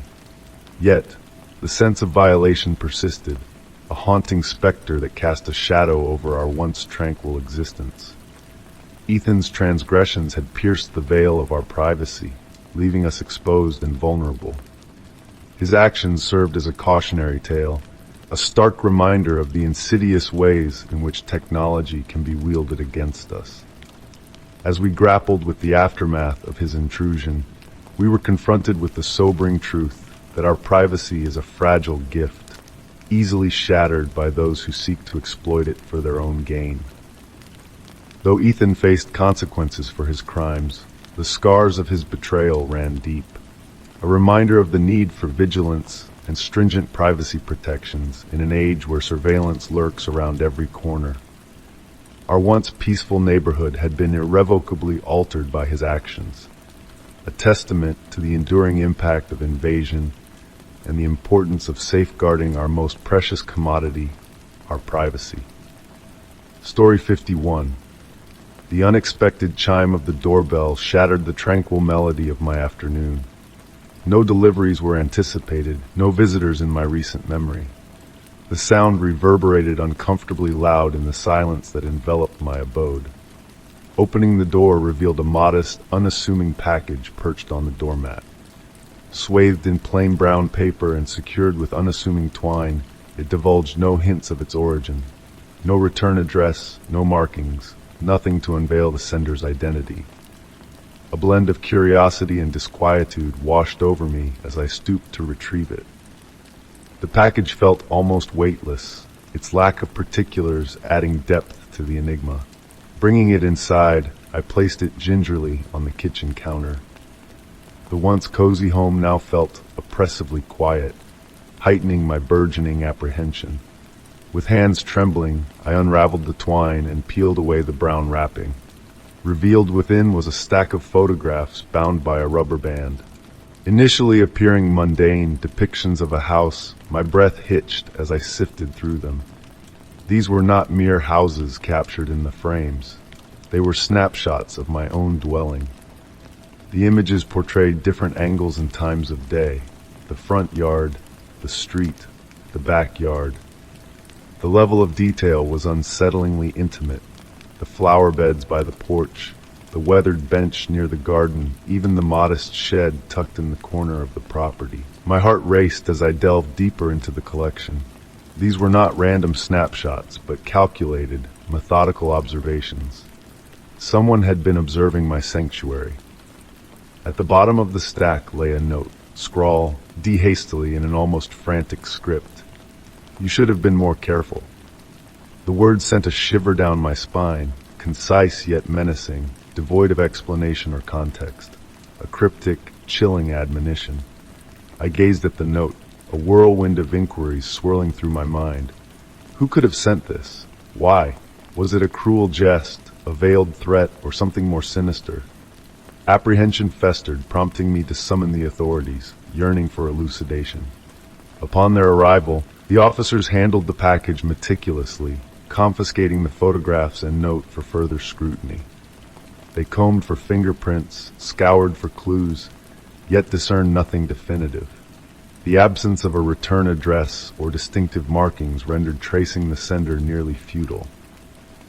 Before departing, they pledged to remain vigilant for analogous occurrences and advised me to stay on guard. However, their assurances did little to quell the tempest of unease brewing within me. Days elapsed, and the sensation of being surveilled refused to dissipate. Every creak of the floorboards, every whisper of the wind outside, seemed to corroborate the presence of an unseen spectator. I became hyper-vigilant, confirming the security of my doors and windows repeatedly. The photographs continued to haunt me. I pinned them to a corkboard, hoping that scrutinizing them might unveil a clue, a trace of the individual behind the lens. Alas, no matter how intently I studied them, they divulged no new revelations. They were merely uncannily precise depictions of my haven, captured by an observer who had devoted excessive time to its study. Simple tasks now felt invaded. Mundane activities, cooking supper, gazing out the window, left me feeling exposed. Outdoors, the sensation of being watched from afar persisted, as though every action was under scrutiny. One evening, as I readied for slumber, a fleeting shadow caught my eye outside the window. It was fleeting, indistinct, yet sufficient to quicken my pulse. I stood frozen, peering through the glass, but discerned naught. The yard lay silent, bathed in the gentle glow of the moon. I endeavored to dismiss it as a figment of my imagination, a trick of the light. Nevertheless, the fear lingered. Subsequently, the silent phone calls commenced. Brief and disconcerting, each call arrived at odd hours, the line falling silent upon my response. Their eerie regularity mirrored the unease evoked by the package. The orchestrator was not merely observing but toying with me. Struggling to retain my sanity, I sought solace in therapy. Discussing the ordeal provided a modicum of relief, yet the anxiety persisted. Weeks melded into months, and despite the ongoing investigation, the authorities uncovered no leads. One day, a missive arrived from the department, courteous yet disheartening. No headway had been made. The package, the photographs, the note, all remained enshrouded in mystery. With time, the fear ebbed, though never entirely vanished. The encounter left an indelible scar, a shadow lingering on the periphery of my existence. I resumed my routines, reconstructed my semblance of normalcy, yet the package served as a haunting memento. It served as a testament to how effortlessly a sense of security could be shattered, how the specter of surveillance could infiltrate every facet of one's life. While the fear softened, the disquiet endured. The new locks, the heightened precautions, the augmented awareness became fixtures of my life, a tacit reminder that even the sanctuary of home could be breached by the enigmatic. And somewhere, in the recesses of my mind, I sensed the possibility that the sender still lingered in the shadows, observing. Story 52. It was a typical Tuesday morning when the first puzzle piece caught my eye. Nestled amidst the pile of daily bills and unwanted mail, it almost escaped notice.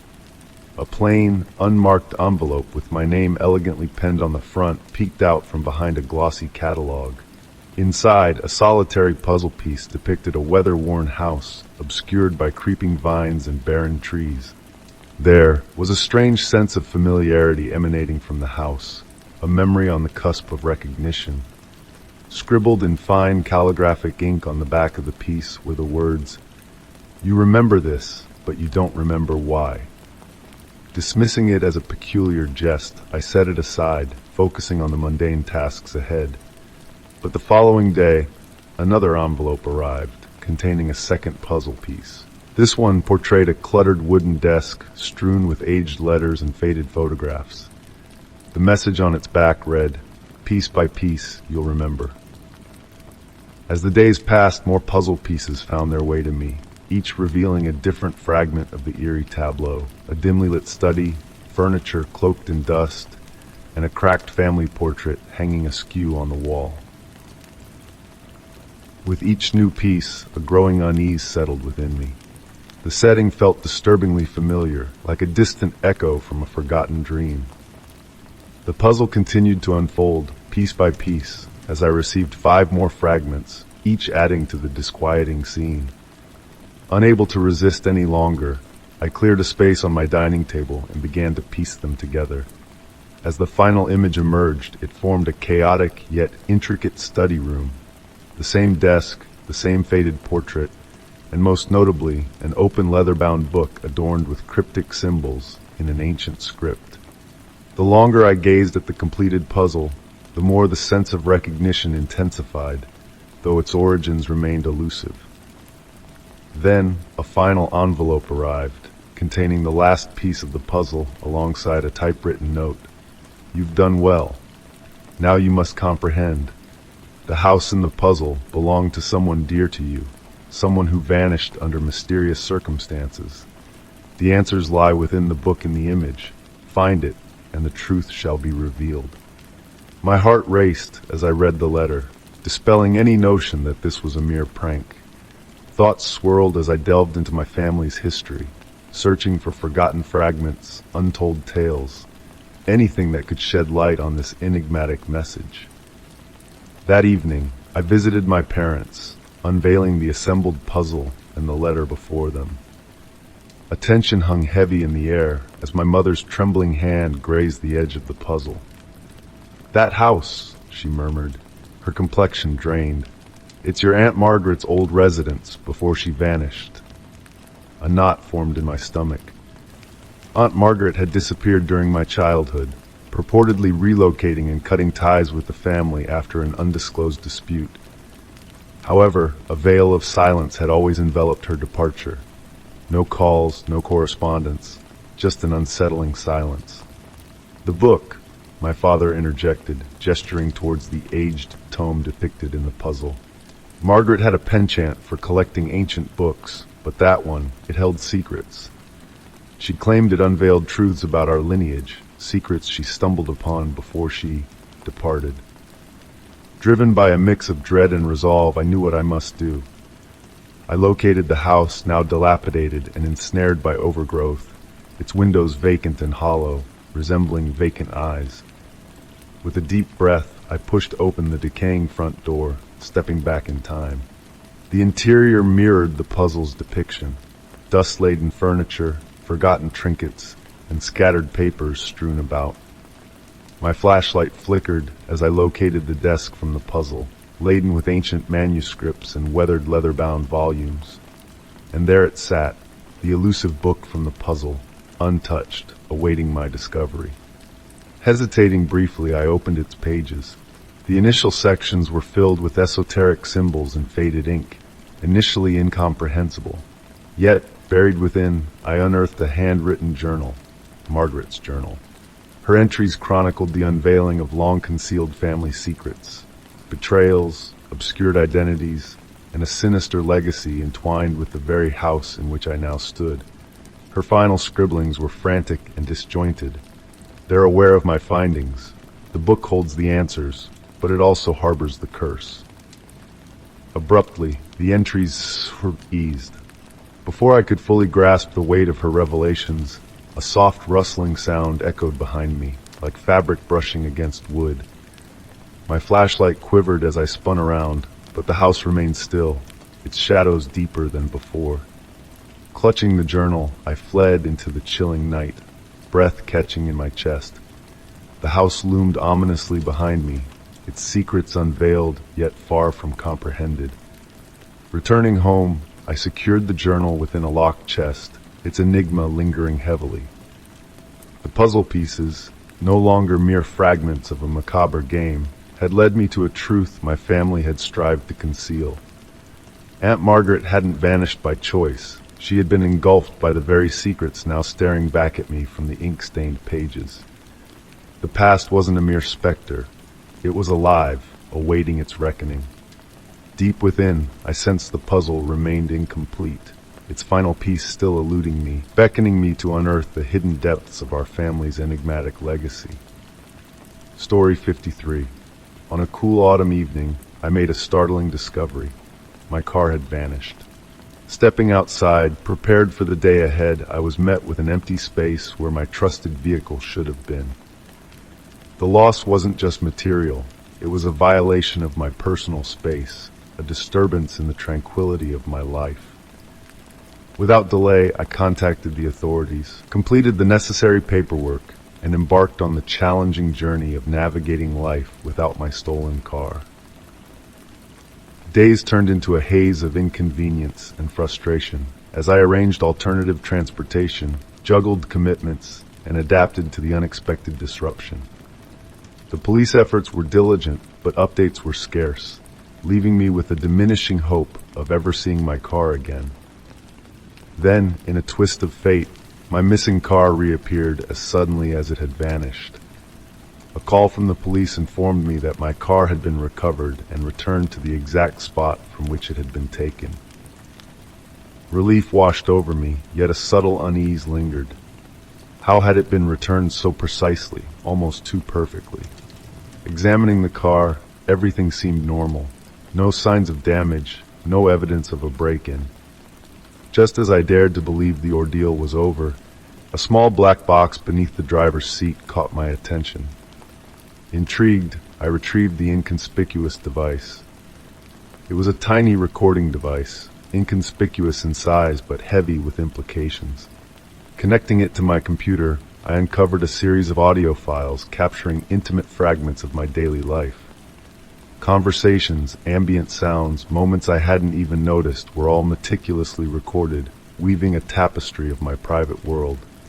The discovery sent shivers down my spine. Who had planted this device? Why were they listening? Was I a target, or was this a random violation? Seeking answers, I turned to the authorities, who found no leads in the untraceable device. Their advice offered little comfort in the face of my escalating paranoia. Every face in the crowd, every fleeting glance felt like a potential threat. Security cameras became my new companions, and I adopted new routines to evade any perceived danger. Despite my precautions, fear lingered, eroding my sense of security. Desperate for solace, I sought therapy to confront the emotional toll of the invasion and manage my anxiety. Slowly, I learned to discern between rational fears and the shadows of my imagination. Though time passed and the immediate terror waned, the memory of the device haunted me. The mystery remained unsolved, leaving a lasting imprint of violation. The experience reshaped my perspective on personal safety, emphasizing the significance of safeguarding not just physical spaces, but the intangible moments that shape our lives. The unsolved mystery served as a poignant reminder of the vulnerability of privacy in our interconnected world. Despite the lingering unease, I discovered resilience and a newfound appreciation for the sanctity of our private moments in a world filled with unseen eyes. Story 54. The park opposite my apartment, always Becco, kned me with its profound sense of peace. Each evening, I found myself drawn to its tranquil embrace, strolling along its winding paths and inhaling the gentle calm that washed away the day's worries. The city lights cast a soft dance upon the surface of the serene pond, creating a mesmerizing display that never failed to soothe my restless mind. Amidst the urban chaos, this park was my sanctuary, a breathing space where time seemed to slow down and the world paused. I had stumbled upon this haven shortly after moving to the apartment, and it swiftly became an integral part of my daily ritual. The rhythmic crunch of gravel underfoot, the rustle of leaves, the distant hum of city life, all melded into a peaceful symphony that helped me unwind. It was on one of these tranquil evening walks that I noticed him, an elderly gentleman seated on a bench, strategically positioned to have a clear view of my apartment building. At first glance, he appeared like any other park visitor, unassuming and easily overlooked. Clad in a simple gray coat that bore a hint of wear but was meticulously kept, he sported a fedora tilted just so, partially concealing his features. As days passed, a peculiar aspect of his presence began to unravel. He was a constant fixture there, on the same bench at the same hour every single evening. It wasn't overtly menacing or aggressive, yet there was a deliberate consistency to his presence that gradually felt calculated. His stillness deviated from the natural tranquility of the park. It felt measured, almost premeditated. I found myself increasingly conscious of his gaze. Even when his eyes lay obscured beneath the brim of his fedora, I could sense them tracking my every move. A sensation crept along my spine, not quite fear, but a growing unease. The sanctuary that had once been my refuge was morphing into something more intricate, more disquieting. Weeks drifted by, and the pattern persisted. I would exit my apartment, head to the park, and there he would be. Always watching, always present. I tried to rationalize it. Maybe he was merely an elderly gentleman relishing the evening air. Perhaps this was his routine, much like it was mine. Yet deep down, I knew something was amiss. On a particularly crisp autumn evening, with the air redolent of fallen leaves and the onset of winter, I resolved that I could no longer ignore the situation. My curiosity and mounting apprehension had reached a crescendo. As I approached his bench, my heart raced, though outwardly I projected an air of composure. "Excuse me," I began, my voice steady despite the undercurrent of uncertainty. "I couldn't help but notice your presence here every evening." He turned slowly, a deliberate motion that sent a subtle chill down my spine. His eyes, when they met mine, exuded an unexpected tranquility. No malice lurked, no threat loomed, just an eerie sense of purpose. "I'm watching over you," he replied, his voice soft and measured. "Sometimes individuals need a guardian, even if they are unaware of it." His words lingered in the air, pregnant with a meaning not wholly comprehensible. It was both a reassurance and a caution, hinting at something beyond my grasp. I yearned to probe further, to demand elucidation, yet something in his composed demeanor gave me pause. Muttering an excuse about needing to leave, I walked away, my mind awash with questions. That night, within the confines of my apartment, I felt exposed.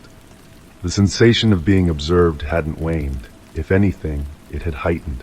Subsequent weeks unraveled into a controlled descent into paranoia.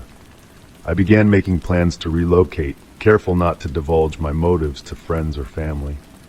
I dreaded their potential dismissal of my concerns as unfounded or imaginary. But the feeling persisted, too palpable, too real to dismiss. Moving day arrived, and the new apartment lay in a distant corner of the city, far removed from the park and the enigmatic man. I hoped this change would help me shed the lingering cloak of constant surveillance. The initial nights were serene. I unpacked, settled in, and attempted to unwind. Yet the feeling never fully dissipated. It was subtler now, less defined. Not the direct gaze of the man in the park, but a vague sense of being observed. I found myself double-checking locks, drawing curtains shut, startled by minor sounds. The encounter had fundamentally altered my perception of safety and privacy. Months flowed into weeks. The man in the park became a specter of memory, a tale perhaps concocted by my imagination. Yet the impact endured. I had grown more cautious, more attuned to my surroundings. The notion of a guardian watching over me, whether tangible or imagined, left an indelible imprint on my psyche. Ultimately, I had distanced myself from the park, from the mysterious figure, but the emotional residue of that experience lingered, a reminder that sometimes the most unsettling occurrences blur the boundaries between protection and intrusion, between care and control. Story 55. In the midst of the ordinary humdrum of daily life, a peculiar event unfolded in my quiet neighborhood. It all began when my neighbor Robert vanished without a whisper, leaving behind a void that echoed through the walls of our building. At first, I brushed off his absence as a fleeting matter, a mere blip in the tapestry of our community. But as the days stretched into weeks, the absence of his presence became a deafening silence, a puzzle begging to be solved. Robert was a man of few words, a gentle soul who carried an air of mystery wherever he went. His antique clocks, with their steady tick-tock, provided a rhythmic backdrop to our shared existence, a comforting constant in the ebb and flow of our daily routines.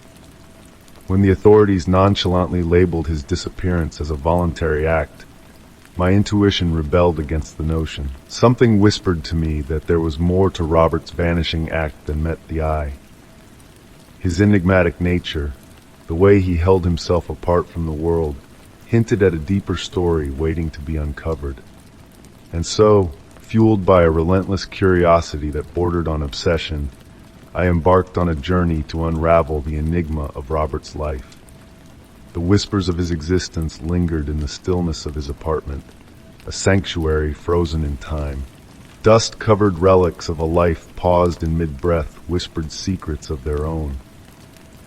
It was in this suspended reality that I stumbled upon a trove of memories meticulously preserved. A stack of weathered letters, faded newspapers, and sepia-toned photographs that hinted at a connection between our lives. Among these relics, a letter addressed to me in Robert's elegant script beckoned like a siren's call.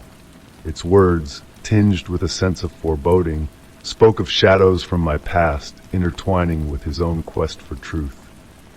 As I read his cryptic message, a chill crept down my spine, awakening a dormant curiosity that had long lain dormant within me. Driven by an insatiable thirst for answers, I delved into the recesses of my own history, unearthing fragments of a past I had long forgotten. Strange occurrences, fleeting acquaintances, and unexplained absences dotted the landscape of my memory, painting a picture of a life shrouded in mystery. Each revelation, each uncovered truth, brought me closer to the heart of the puzzle that bound Robert and me inextricably together. As I retraced the footsteps of my past, a sense of unease began to shadow my every move. Whispers in the dark, fleeting shadows at the corner of my vision, a palpable presence that seemed to watch my every step. All signs pointed to a darkness lurking just beyond the realm of understanding. The line between reality and illusion blurred as I found myself entangled in a web of secrets that threatened to consume me whole. In the quiet hours of the night, as I pored over Robert's diaries and obscure research, a realization dawned upon me like a thunderclap. The threads of fate had woven a tangled tapestry, connecting our lives through a series of inexplicable coincidences. The boundaries between his reality and mine blurred, merging into a singular narrative that defied logic and reason. As the walls of my once familiar world began to close in around me, I stood at a crossroads, a choice looming before me like a specter in the shadows. To continue down the path of revelations, risking the unraveling of my very existence, or to retreat into the safety of ignorance, leaving the mysteries unsolved in the darkness where they belonged. In the end, I chose to step back, to let the shadows of the past fade into obscurity, to bury the truth beneath layers of forgetfulness. But even now, as I seek solace in the mundane routines of life, the echoes of that fateful journey linger, a reminder of the mysteries that lie just beneath the surface of our everyday existence.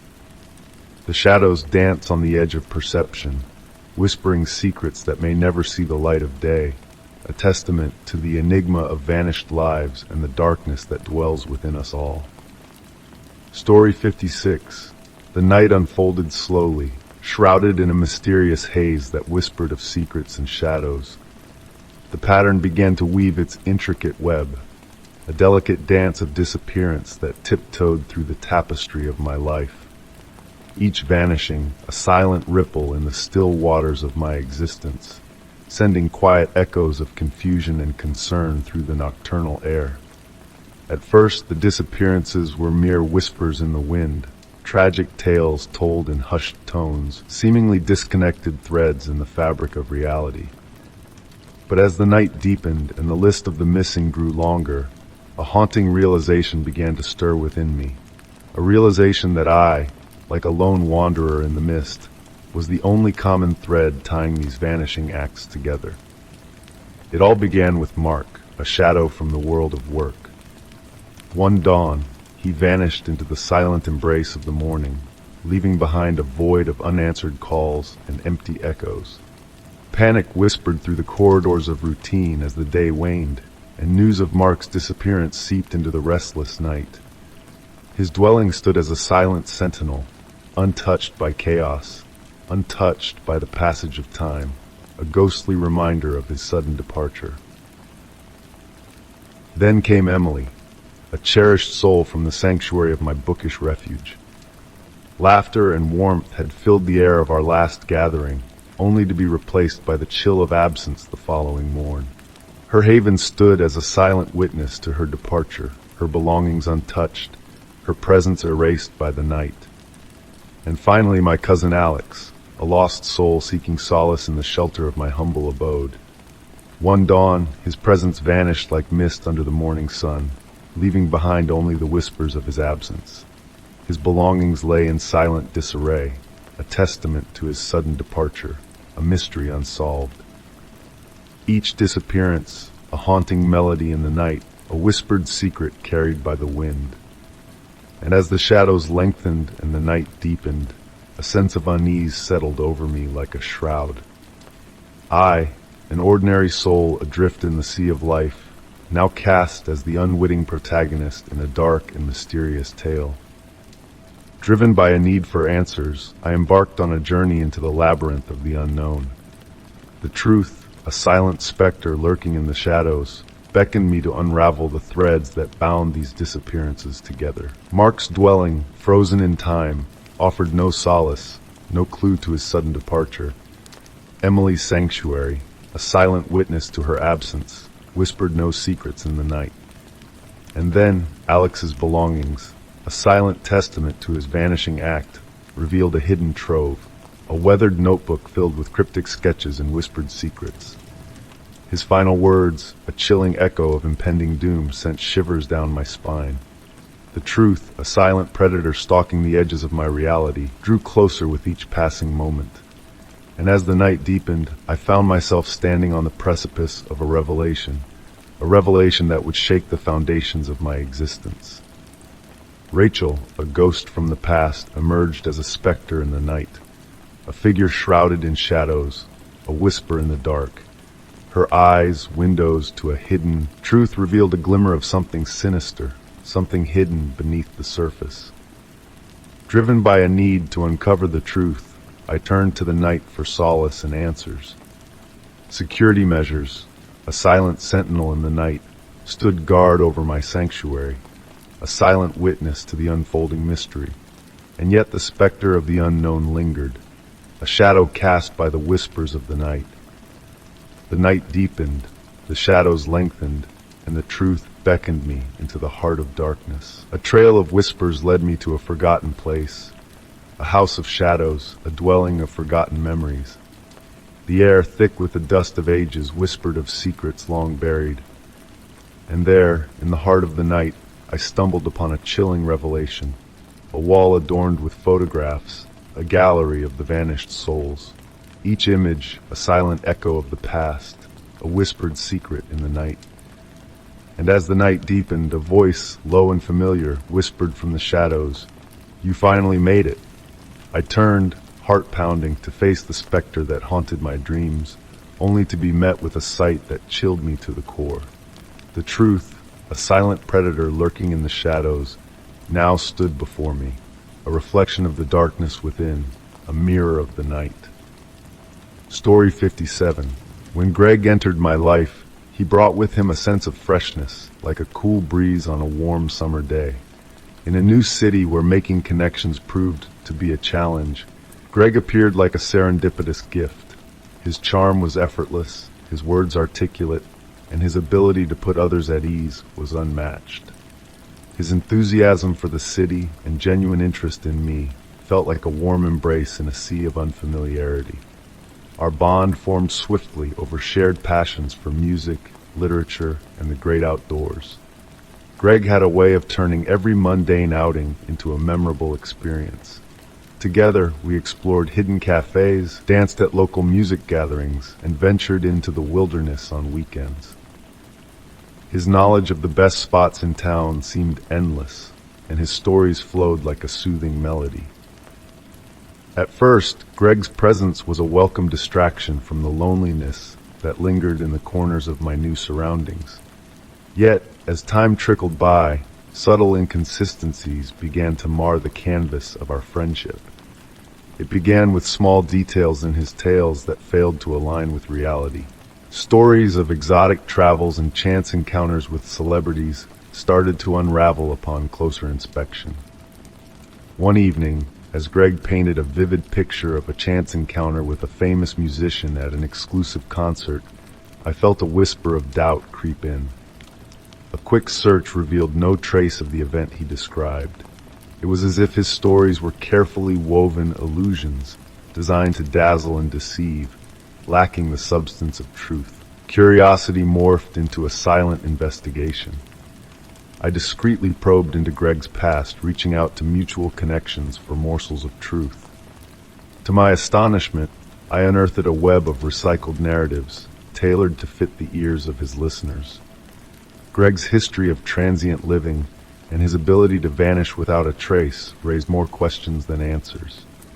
Whispers from his past painted a portrait of a man who excelled at first impressions but faltered in long-term connections. An unsettling pattern emerged of seeking admiration and attention without genuine commitment. And then the darkest revelation surfaced. Greg's involvement in a sinister scheme of manipulating lives for personal gain. His knack for creating false identities and weaving himself into the fabric of unsuspecting social circles sent shivers down my spine. Greg's interest in me was not fueled by friendship, but by a desire to control and manipulate. His mastery lay in deciphering desires and fears, crafting a facade that ensnared those around him. Confronting Greg was a daunting task, a dance of shadows and light. Over a quiet dinner, I broached the inconsistencies that clouded his tales, hoping for clarity. His initial dismissal gave way to a chilling transformation, a mask of charm slipping to reveal a calculating gaze. Evading my questions, he skillfully diverted the conversation, but the truth lingered in the air like a ghostly presence. As I distanced myself from Greg, I learned the value of guarding my boundaries and discerning true connections from illusions. The experience etched in me a profound lesson on the perils of manipulation and the essence of trust and authenticity. Through the shadows of deceit, I emerged with a newfound clarity, cherishing genuine bonds over the allure of charisma. In the end, Greg's facade crumbled under the weight of his own deceit, leaving me to navigate the aftermath of his orchestrated illusions. The journey, though tumultuous, reinforced my resolve to seek truth and remain steadfast in the authenticity of my own being. Story 58. The room existed all this time, shrouded within the walls of my home. Its presence came to light on a dreary, chilly afternoon as I delved into the chaos of the cluttered basement. In my quiet suburban haven, where tranquility once reigned supreme, a subtle shift had begun to unsettle the very core of my sanctuary. Nights echoed with strange murmurs, objects danced in silent ballet, and the absence of my loyal companion Max pierced my heart. Determined to restore a semblance of normalcy, I embarked on the arduous task of organizing the basement, a realm of forgotten relics, dusty memories, and neglected remnants. An old bookshelf yielded a peculiar sensation under my touch, a subtle wrongness in the texture. Investigating further, I uncovered a concealed door cleverly camouflaged within the wall. With bated breath, I dared to venture beyond. The door protested with a groan as it yielded to my insistence, unveiling a realm suffused with a musty chill. The room, impeccably arranged yet neglected, exuded an eerie calmness that belied its unsettling nature. A solitary bulb dangled from the ceiling, casting elongated shadows that danced along the walls in a silent waltz. And there they were, the photographs. Countless snapshots adorned the walls in meticulous rows, each capturing moments of my life. Initially innocuous, the images gradually transgressed into a realm of intrusion, depicting me in vulnerable repose, unaware of the voyeuristic gaze that had captured my essence. Notes and musings penned with erratic fervor accompanied the photos, revealing an unsettling intimacy with my daily routines and private moments. My gaze fell upon a weathered table, laden with journals chronicling my existence in chilling detail. How could someone possess such intimate knowledge of my life? A dusty camera, its lens clouded with neglect, beckoned from a distant corner, connected to a monitor displaying haunting footage of my home. Dates etched into the recordings hinted at a timeline of surveillance spanning months, perhaps years. Tears welled in my eyes, not from fear, but from the violation of my privacy. My sanctuary had been usurped by an unseen intruder, turning my world into a twisted spectacle. Fueled by a gnawing dread, I pondered the identity of the perpetrator. Was it a stranger, a neighbor, or someone closer to home? A cryptic message found on Max's collar resurfaced in my mind, a foreboding whisper hinting at the illusion of safety that had crumbled around me.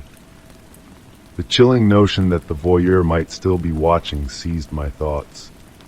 Panic surged within me as I sealed the hidden portal and fled upstairs, securing every entrance in a frantic bid for safety. The authorities had to be informed, the truth unveiled. Yet, a shadow of doubt crept over me. What if my actions only escalated the peril? With trembling fingers, I dialed 911, the phone ringing ominously in the silence. Before a response could reach me, a faint creak echoed from below, the hidden door reopening with a sinister invitation. In that moment, I knew I was not alone.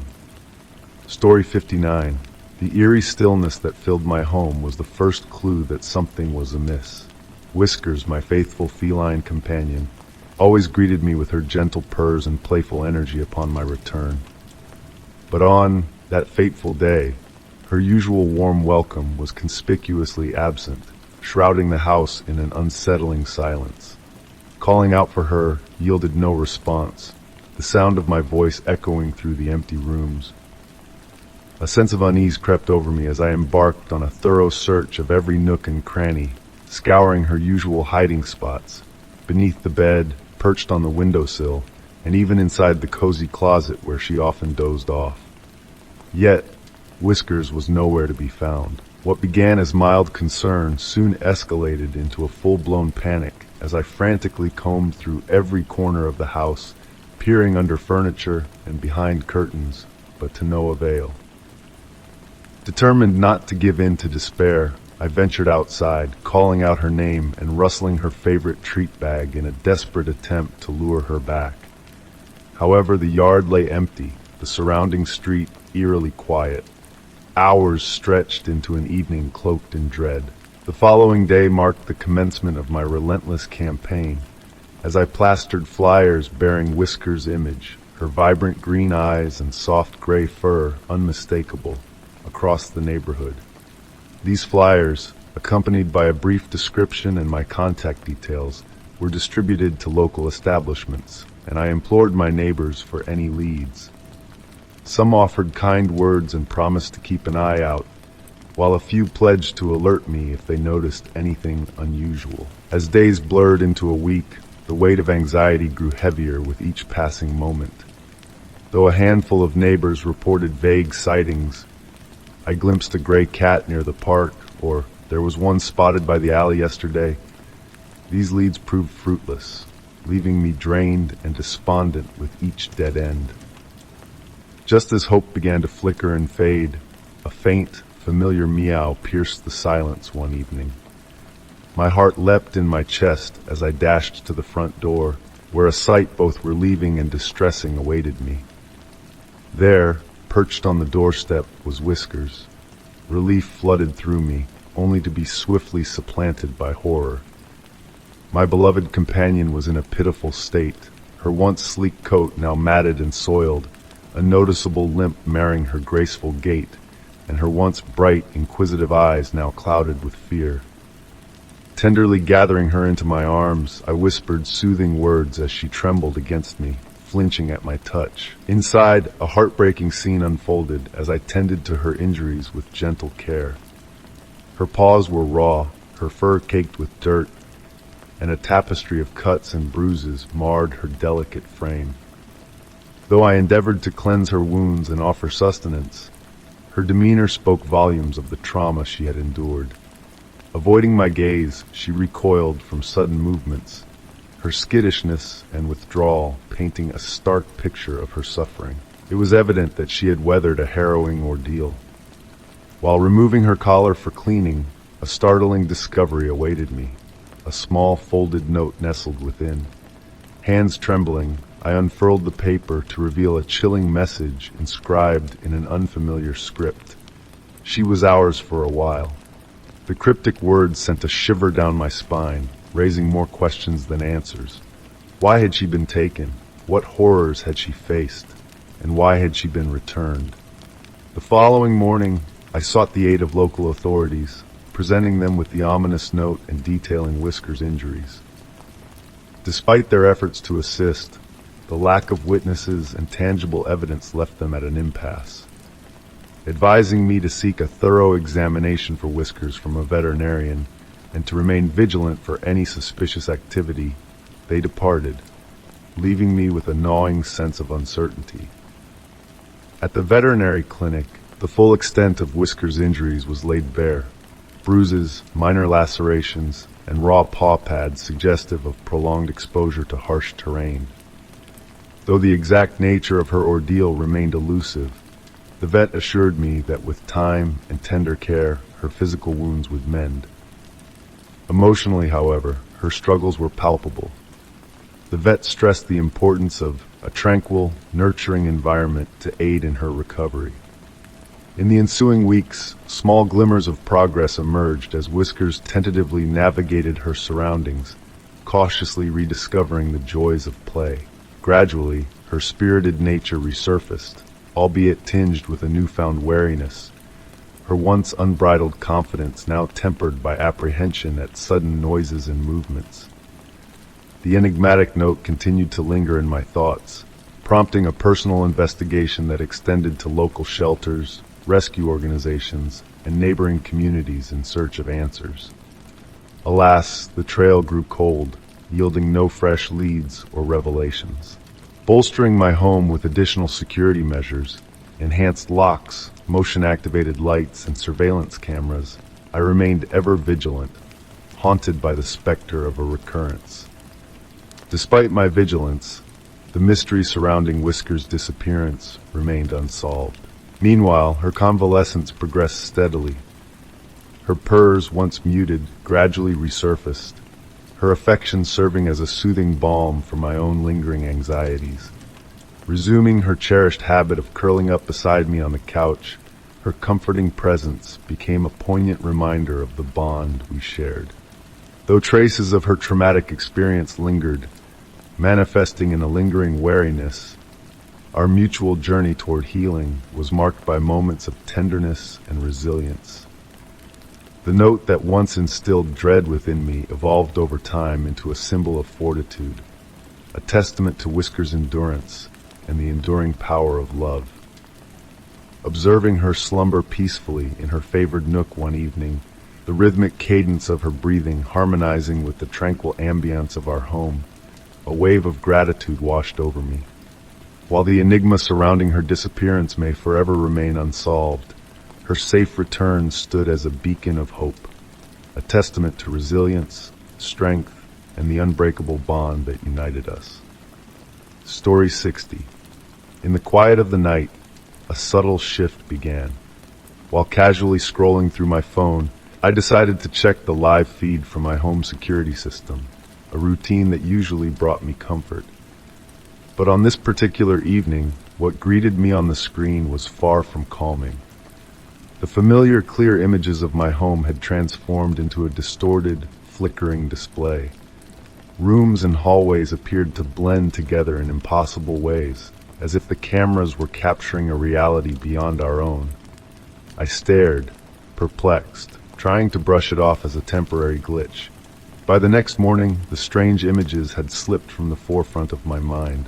However, as the days passed, the distortions persisted, growing increasingly bizarre with each passing night. Shadows contorted unnaturally, furniture shifted as if in a dance of its own, giving the unsettling impression that the very structure of my home was in flux. Anxiety gnawed at me, leading me to contact the security company. A technician arrived, exuding a calm demeanor as he meticulously inspected the system. Hours were spent adjusting wires, recalibrating cameras, and updating software until he assured me that the issue had been resolved. Momentarily, a sense of relief washed over me.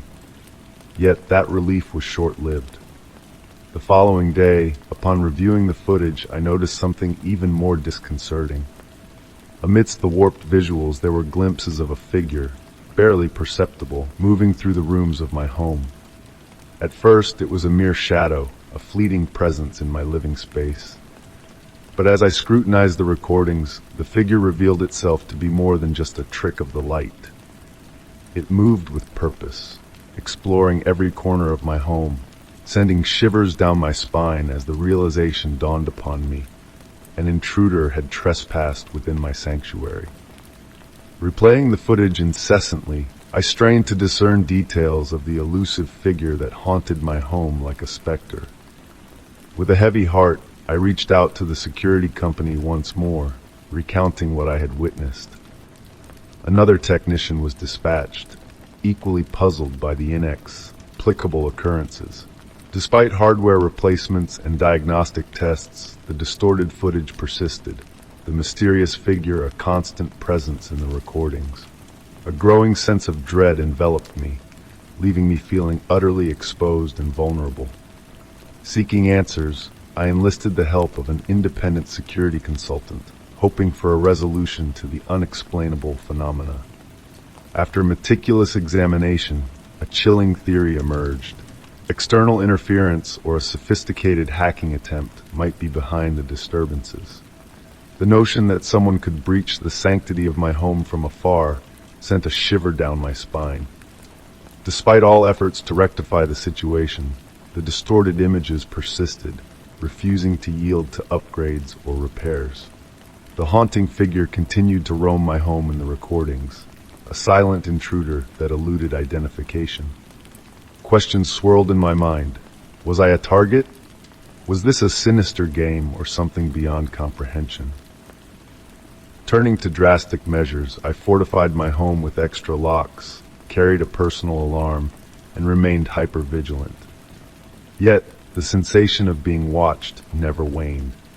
It wasn't only the eerie footage that plagued me, it was the psychological toll, the constant fear of the unknown lurking just out of sight. Weeks turned to months, the security company offering to replace the entire system, but the damage had already been done. My sense of security lay shattered, irreparably scarred by the unsettling events. Even after the installation of a new system and the cessation of strange recordings, the unease lingered, a shadow cast upon my peace of mind. In time, I sought to adapt, keeping the new security measures in place while remaining ever watchful.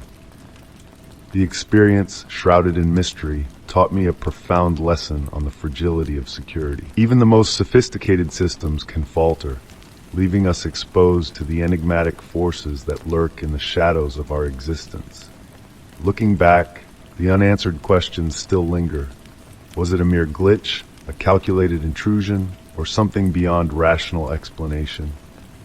The truth remains elusive, concealed within the static of those unsettling recordings.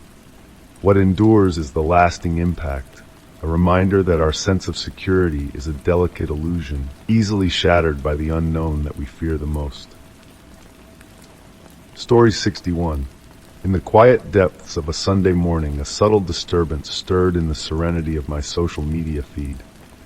Amidst the usual scroll of mundane updates, a post emerged, stretching out like a shadow in the sunlight. Its words were long, detailed, and eerily familiar, striking a chord of recognition within me. The accusations it held were like icy fingers creeping up my spine, pointing directly at someone I thought I knew well, myself. Initially, I brushed it off as a mistake, a cruel jest in the vast expanse of the digital realm. But as I delved deeper into the post, my insides twisted into knots of dread. It unraveled events from my life with a chilling accuracy. Places I had visited, whispered conversations, secrets only a trusted confidant would possess. The cloak of anonymity veiling the accuser only amplified the sense of intrusion, as if my very essence had been laid bare for the world to dissect. Frantically, I scanned through the comments, seeking solace in the sea of words.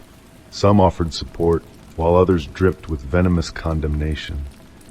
The accusations spread like wildfire, leaping from screen to screen, shared by friends, colleagues, and distant acquaintances.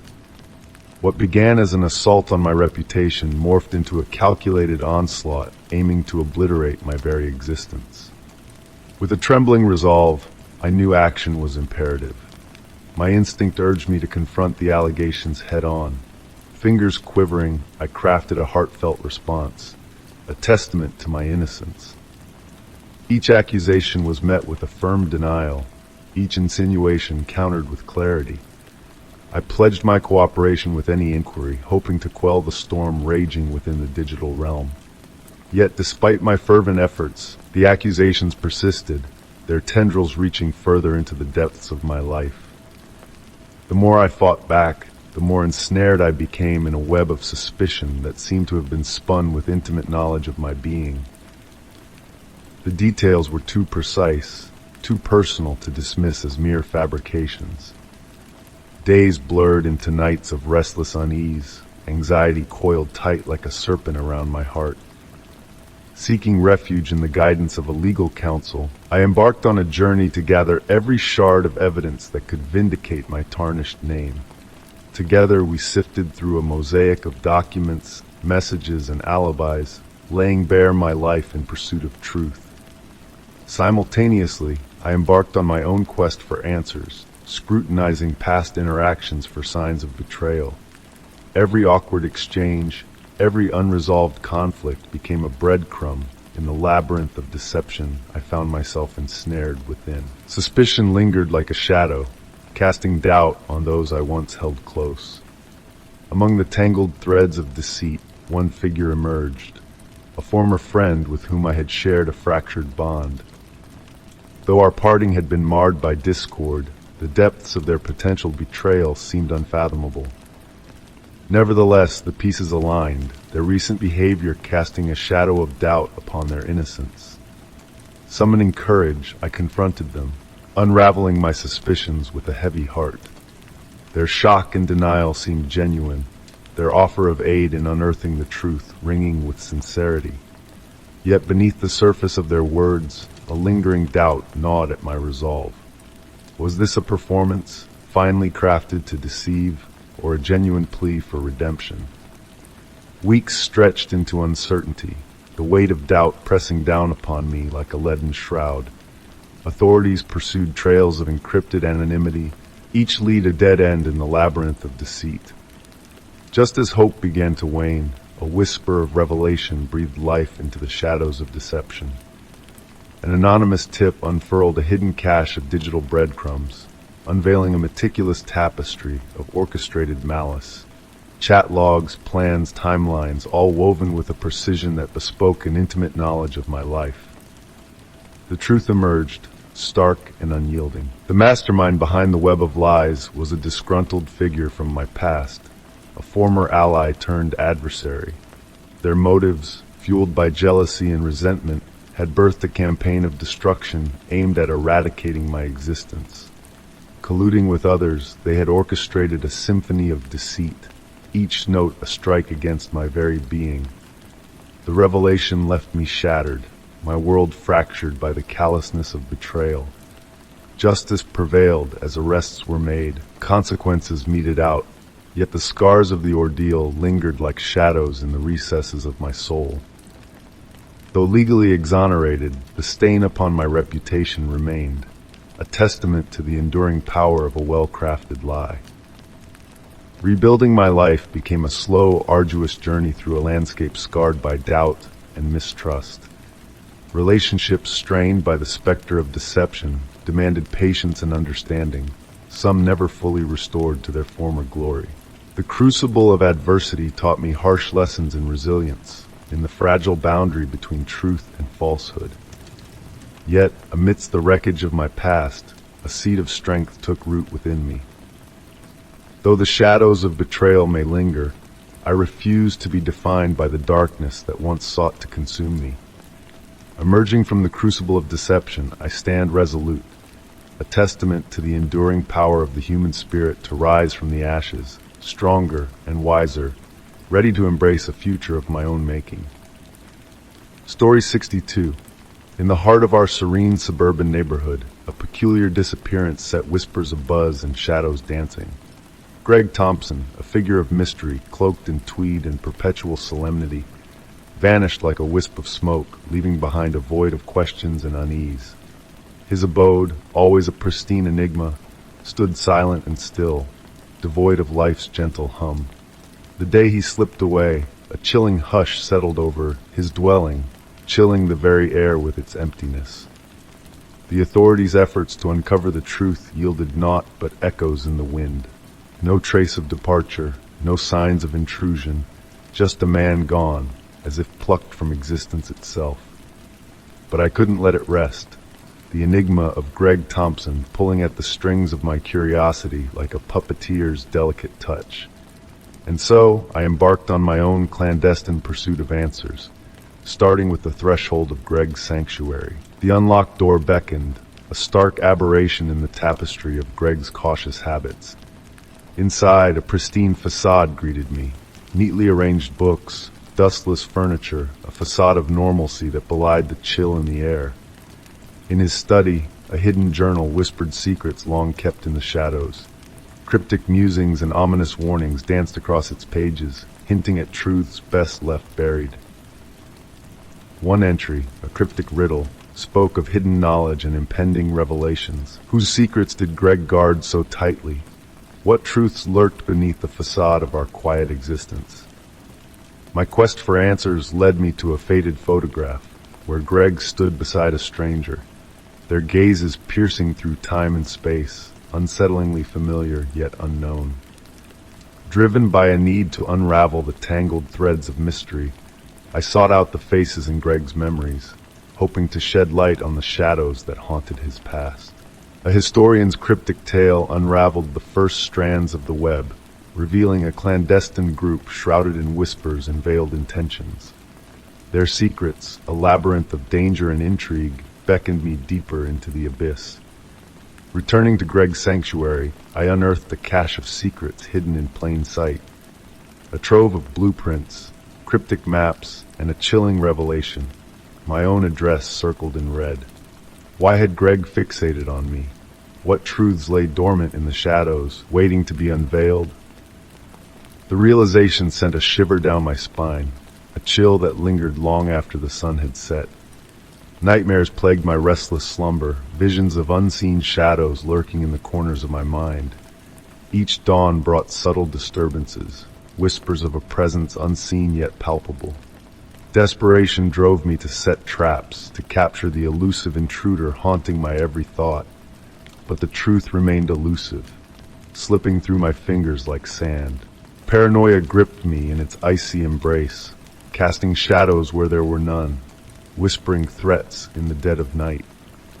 A note slipped under my door, a warning etched in ink, a promise of danger for those who dared to seek the truth. But the die was cast, the path laid out before me like a twisted labyrinth with no end in sight. As I delved deeper into the abyss, the line between reality and nightmare blurred, merging into a tapestry of shadows and whispers. Greg's warnings echoed in the depths of my mind, a haunting reminder of the perils that lay ahead. The truth, a tantalizing mirage shimmering on the horizon, beckoned me closer even as it pushed me further into the abyss. And in the darkest recesses of Greg's journal, a final warning awaited, a chilling prophecy of the dangers that lay in wait for those who dared to seek the truth.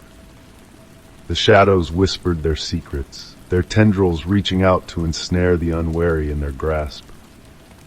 And as I stood on the precipice of revelation, I knew that the cost of knowledge might be more than I could bear. The shadows watched, waiting for the right moment to strike, their whispers growing louder with each passing day. And as I teetered on the edge of discovery, I wondered, was the truth worth the price of my sanity, my safety, my very existence? The shadows held their secrets close, their whispers a siren's call in the dead of night.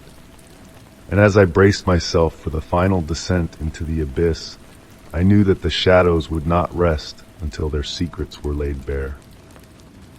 Story 63.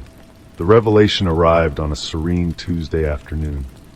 I had been sorting through aged family documents and personal files, endeavoring to restore order to my life after enduring weeks of peculiar disquieting occurrences. The house enveloped me in an eerie silence, broken only by the occasional creak of the floorboards, almost as if the house itself shared in my disquiet. Amidst a pile of weathered papers, I chanced upon an envelope bearing a law firm's emblem that was unfamiliar to me. Despite its worn edges, the envelope held a weighty significance. Curiosity overwhelmed caution, prompting me to delicately unseal it. Inside lay a formal letter delineating a series of legal conflicts tied to transactions conducted in my name, business dealings, property acquisitions, even a lease for a lavish apartment. I was paralyzed. None of these were of my doing. The letter unveiled substantial financial activities that I had never sanctioned, accounts I did not possess, properties I had never laid eyes upon. The orchestrator of this scheme had delved into my personal information deeply enough to construct an entire parallel life mirroring my own. My breath hastened as I perused further, noting addresses, bank accounts, and phone numbers linked to this deceit. Frantically, I reached out to the law firm, yearning to rectify this misunderstanding. The receptionist's courteous yet resolute demeanor conveyed their inability to offer assistance beyond advising me to seek police intervention or enlist the services of a fraud investigator. Left with no alternative, I seized the letter and hastened to the local police station. The on-duty officer listened intently but initially harbored skepticism. Following a thorough report, he pledged to escalate the issue to a fraud specialist. Though somewhat reassured, a chilling unease lingered as I departed the station, a sense that the perpetrator might be closer than I had fathomed. Resolute in regaining control, I engaged the services of a private investigator by the name of Linda, renowned for her unyielding pursuit of intricate cases. She arrived at my doorstep the ensuing morning, her keen eyes scanning the letter and personal documents with practiced precision. "We shall unearth the truth," she affirmed. As Linda leveraged her connections, I took measures to shield myself. I contacted my bank, reported the identity theft, and froze my credit. The process proved exasperating and protracted, each call serving as a stark reminder of the profound violation of my life. Days slipped by. Linda traced several of the listed addresses, yet most proved to be dead ends, vacant properties, or long-shuttered offices. However, a breakthrough emerged when she uncovered a lead, a luxury apartment in an upscale district of the city that I had never visited. Together we ventured there, tension palpable in the air. The edifice stood sleek and contemporary, boasting a gleaming lobby and a vigilant front desk. The doorman appeared apprehensive, but relented after Linda presented her credentials. He confirmed that an individual matching the imposter's description had indeed resided there, but had recently vacated the premises. Reluctantly, he disclosed a forwarding address from the building's records. Our pursuit led us to a well-kept townhouse in an affluent neighborhood. As we approached the entrance, my mind spun with questions. Who was this individual? Why had they assumed my identity? Linda rapped firmly on the door. Following a prolonged pause, a young woman in her early 30s answered. Her initial bewilderment swiftly transformed into trepidation as Linda expounded on the situation and displayed her credentials. "I am at a loss," the woman stammered, her voice quivering. "I have resided here for months, but I have never appropriated someone else's identity." Linda persisted, her tone assertive yet professional. Gradually, the truth unfurled. The woman was yet another victim. Unwittingly, she had leased the townhouse through a counterfeit real estate agent linked to my identity theft case. With her cooperation, we unraveled more threads of the imposter's intricate web of deception. They had pilfered multiple identities, financing a life of opulence while leaving a trail of deceit and shattered lives in their wake. The extent of the scam surpassed my wildest imaginings, a labyrinth of falsehoods extending far beyond my personal ordeal. Eventually, law enforcement apprehended the imposter through the falsified accounts and forged documents. They were arrested, and the entirety of their crimes was brought to light. Their fraudulent operations were dismantled, and my stolen identity was rendered inactive. Relief cascaded over me, albeit fleetingly. The ordeal had inflicted enduring scars. My sense of security, trust, and even personal identity had been profoundly violated. Reconstruction proved arduous. I had to fortify every financial and personal record, reset every password, and remain vigilant in ways I had never deemed necessary before. Even as life began to resemble normalcy once more, a lingering fear persisted, a disquieting awareness that someone, somewhere, had led a life eerily akin to mine. While justice had been served, the experience had left an indelible mark upon me. Trust felt fragile, perilous, and I could not ignore the shadows lurking just beyond the peripheries of my meticulously reconstructed world. Story 64. In the quiet shadows of the digital realm, a subtle disturbance began to stir. Initially, the messages that slipped into my social media inbox were mere whispers in the cacophony of online chatter, innocuous greetings from faceless accounts. "How's your day?" they would inquire, or "nice post," they would remark. I brushed them off as background noise, likely just automated spam dancing in the digital ether. But then, the whispers grew bolder, more intimate. The first message that pierced through the veil of my indifference was a cryptic declaration. "I hope dinner with Alex went well. You seem to enjoy yourself." A shiver ran down my spine.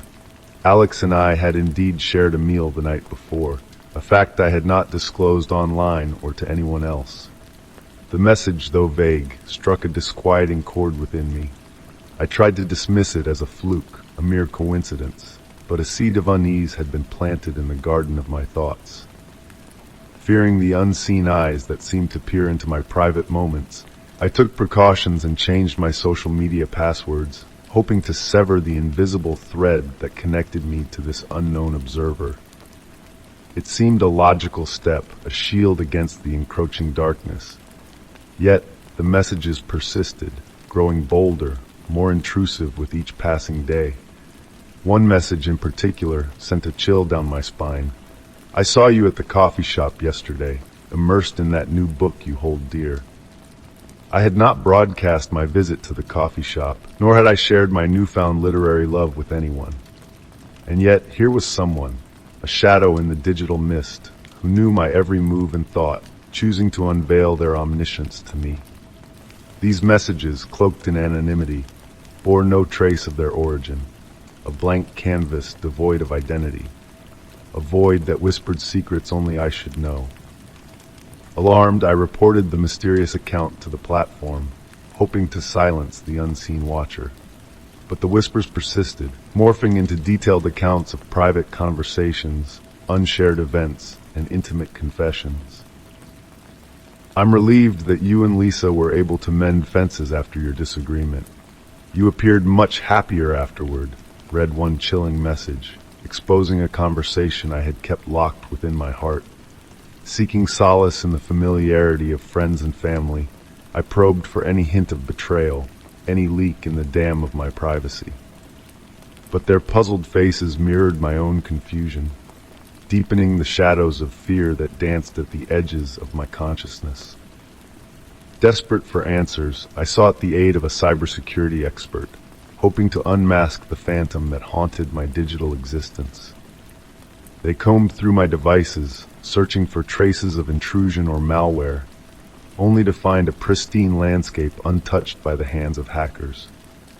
The clean bill of health offered no comfort. It hinted at a truth more unsettling, that the eyes watching me were not bound by the chains of technology, but lurked closer, more intimately entwined with the fabric of my life. Paranoia became my constant companion, guiding my steps as I altered my routines, shunning familiar places and retreating into the shadows of anonymity. I believed that by closing every window into my world, I could shake off the unseen gaze that followed me like a ghost. Yet the whispers persisted, cutting through my defenses with surgical precision. I noticed your absence at the gym. I trust all is well. Perhaps you needed a respite, a message taunted, laying bare a secret I had guarded zealously. The weight of that revelation crushed me, leaving me exposed, naked before the unseen specter that haunted my every move. As the tendrils of anxiety tightened their grip around my heart, the messages took a sinister turn, casting a long shadow of fear across my world. One fateful night, a chilling missive arrived, simple yet laden with menace. I know where you reside. I will be watching. Panic seized me, and I reached out to the authorities, laying bare my torment, my fears, my vulnerability.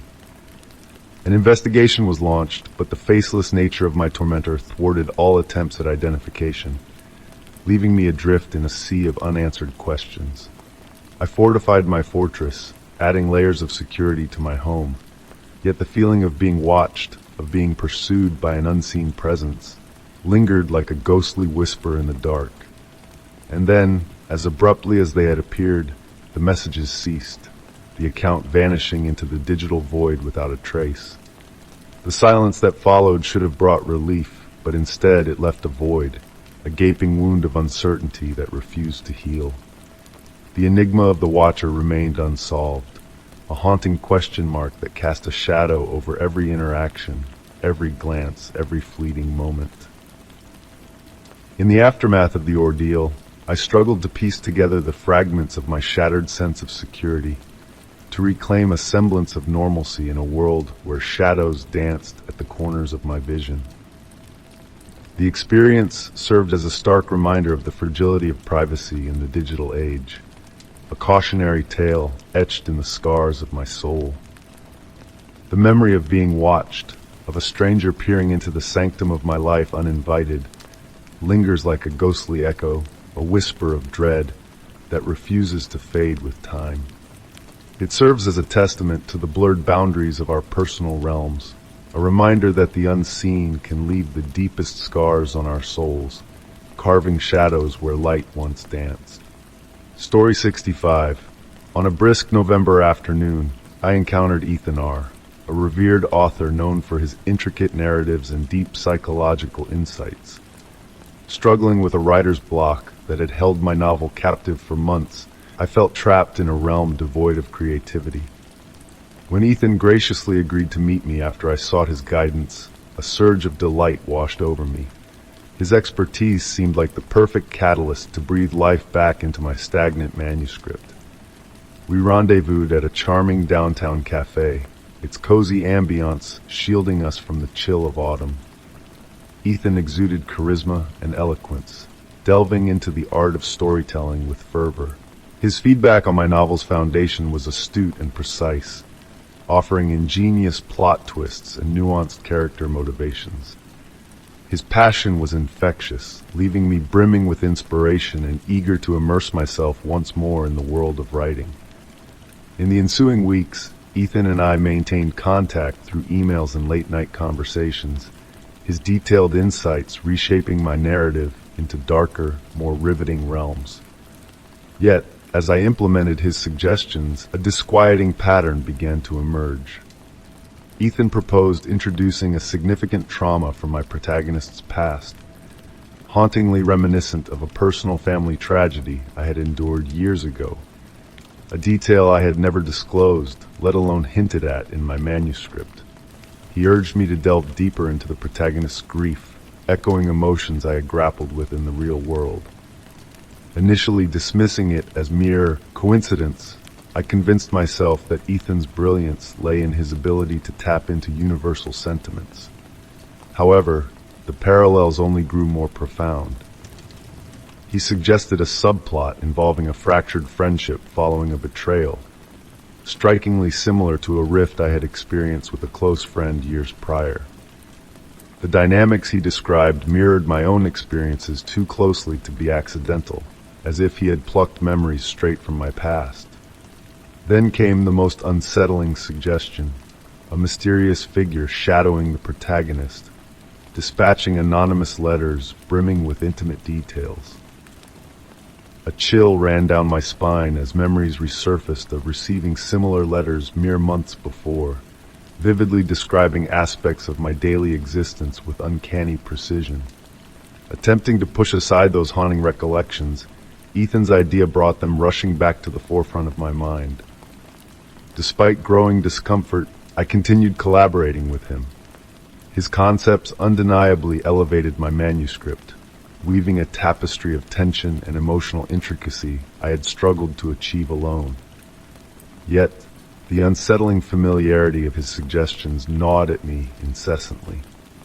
One evening, following an intense phone call where Ethan once again broached a subject uncomfortably close to my personal life, I resolved that enough was enough. Inviting him to my apartment for a face-to-face discussion, I was determined to confront the source of my unease. Ethan arrived punctually, exuding his customary charm and confidence. Clutching a weathered leather briefcase filled with notes, a symbol of mentorship and professionalism, it now seemed to carry a different weight. Seated across from each other at my dining table, surrounded by drafts and scattered ideas, I took a deep breath. "Ethan," I began, my voice quivering despite my determination, "I need to address something that has been troubling me. Your suggestions, some of them, they hit too close to events from my own life. It's unsettling." His expression shifted from polite curiosity to guarded concern. "I assure you that was never my intention. I only sought to help craft a more authentic narrative." "It transcends mere authenticity," I persisted. "The stalker subplot, the family tragedy, the fractured relationship, these aren't just literary devices, they are fragments of my reality." Ethan's gaze sharpened, his composed demeanor faltering. "Writers draw from lived experiences," he replied smoothly. "Perhaps our creative dialogue stirred memories you had not pondered. Fiction has a way of reflecting truth, sometimes without our awareness." His explanation only deepened my suspicion. "How do you account for knowing things I never shared with you?" I demanded. "How do you explain the letters I received before our paths crossed?" For a fleeting moment, a shadow crossed his eyes. Swiftly composing himself, he murmured, "At times the boundary between fiction and reality blurs. Maybe I probe too deeply, but isn't that what makes a narrative compelling?" His words lingered in the air, pregnant with insinuation. This transcended crafting a gripping tale. It was about dominance. Ethan had not been aiding me in writing a book. He had been scripting me. The realization struck me like a thunderbolt. "I think our collaboration ends here," I declared, my voice resolute now. "Thank you for your assistance, but I must complete this journey on my own." Ethan's countenance hardened, though he nodded slowly. "If that is your wish." Gathering his belongings, he departed without another word. As the door clicked shut behind him, a flood of relief washed over me, tinged with a residual sense of unease. Returning to my desk, surrounded by drafts tainted by Ethan's intrusive presence, I resolved to reclaim my narrative. Deleting the files he had influenced, I began anew. The act of writing became a form of catharsis, a means to purge the lingering shadows he had cast over my life. Ultimately, Ethan's influence had impelled me to plumb the emotional depths of my story, but at a great cost. He had breached boundary as I had not fathomed could be breached, imparting a lesson on control, privacy, and the fragile boundary between inspiration and intrusion. As I penned the final chapter of my novel, I realized that I was not simply narrating a tale. I was reclaiming my own. Story 66. The phone rang once more, its sharp ring cutting through the calm of my living room. Glancing at the screen, a frown crept upon my face. The number displayed was unfamiliar, belonging to a distant area code. These calls had persisted for weeks now. Initially, they were just eerie silences, but they had morphed into something far more unsettling. Whispers about my daily routine, spoken in a voice alien to my ears. This was no ordinary prank. With a racing heart, I hesitated before answering, steeling myself. "Hello?" I spoke, attempting to sound composed despite the tension in my voice. There was no response, only the faint sound of breathing on the other end. A shiver ran down my spine as I ended the call, fixating on the screen as if it held all the answers. The number was etched into my memory, persisting despite my efforts to block it. I had confided in friends and family, hoping for an explanation, but none could provide solace. Pushing aside the disquieting thoughts, I made my way to the kitchen, seeking solace in the simple act of brewing tea. While the kettle whistled, a glint on the counter caught my eye, a small, unmarked box that seemed out of place. My heart skipped a beat as I opened it with trembling hands. Inside lay a delicate silver bracelet, adorned with an intricate design. Holding it up to the light, I examined it closely. The engraving was like nothing I had seen before. What sent a chill down my spine was that this was the exact bracelet I had casually mentioned wanting months ago in a conversation with a dear friend. A detail kept solely between us. Setting the bracelet aside, my mind raced with questions. Could this be a gift, and if so, from whom? Later that evening, while tidying my bedroom, another surprise awaited me. An exquisite pair of dark brown leather gloves. Their quality was undeniable, yet I had never purchased such gloves, nor had I shared my desire for them with anyone. Anxiety gripped me. Who was leaving these items in my home, and how were they gaining access? The mysterious gifts kept coming. A designer scarf elegantly draped over my sofa. A high-end coffee maker placed on the kitchen counter. Each item meticulously chosen to match my preferences, yet I had never acquired them. Accompanying each gift was a brief note, signed with a single initial. A. Installing security cameras throughout my home in a bid to catch the intruder proved futile. Each morning, the footage revealed nothing. No signs of entry, no intruders. It was as though these items materialized out of thin air. While the authorities took my concerns seriously, they admitted their hands were tied without evidence. Encouraged to stay vigilant, I diligently documented each gift and note, hoping to uncover a clue. One night, as I sat in my living room reviewing my records, the phone rang once more. The same number. Trembling, I answered. "Hello?" I managed, my voice barely steady. This time a voice responded. "Good evening," it greeted, calm and oddly pleasant. "I trust you're enjoying the surprises." A chill ran down my spine. "Who are you? What do you want from me?" I demanded. The voice chuckled softly. "I'm merely a friend who wishes to see you content. Your refined tastes deserve the best. If you wish to learn more, we can arrange a meeting. Until then, savor the mysteries." The line went dead, leaving me with a sense of being entangled in a macabre game where I was both observer and pawn. Determined to uncover the truth, I meticulously dissected each detail. The gifts, the notes, the calls. Days blurred into restless nights as my obsession consumed me.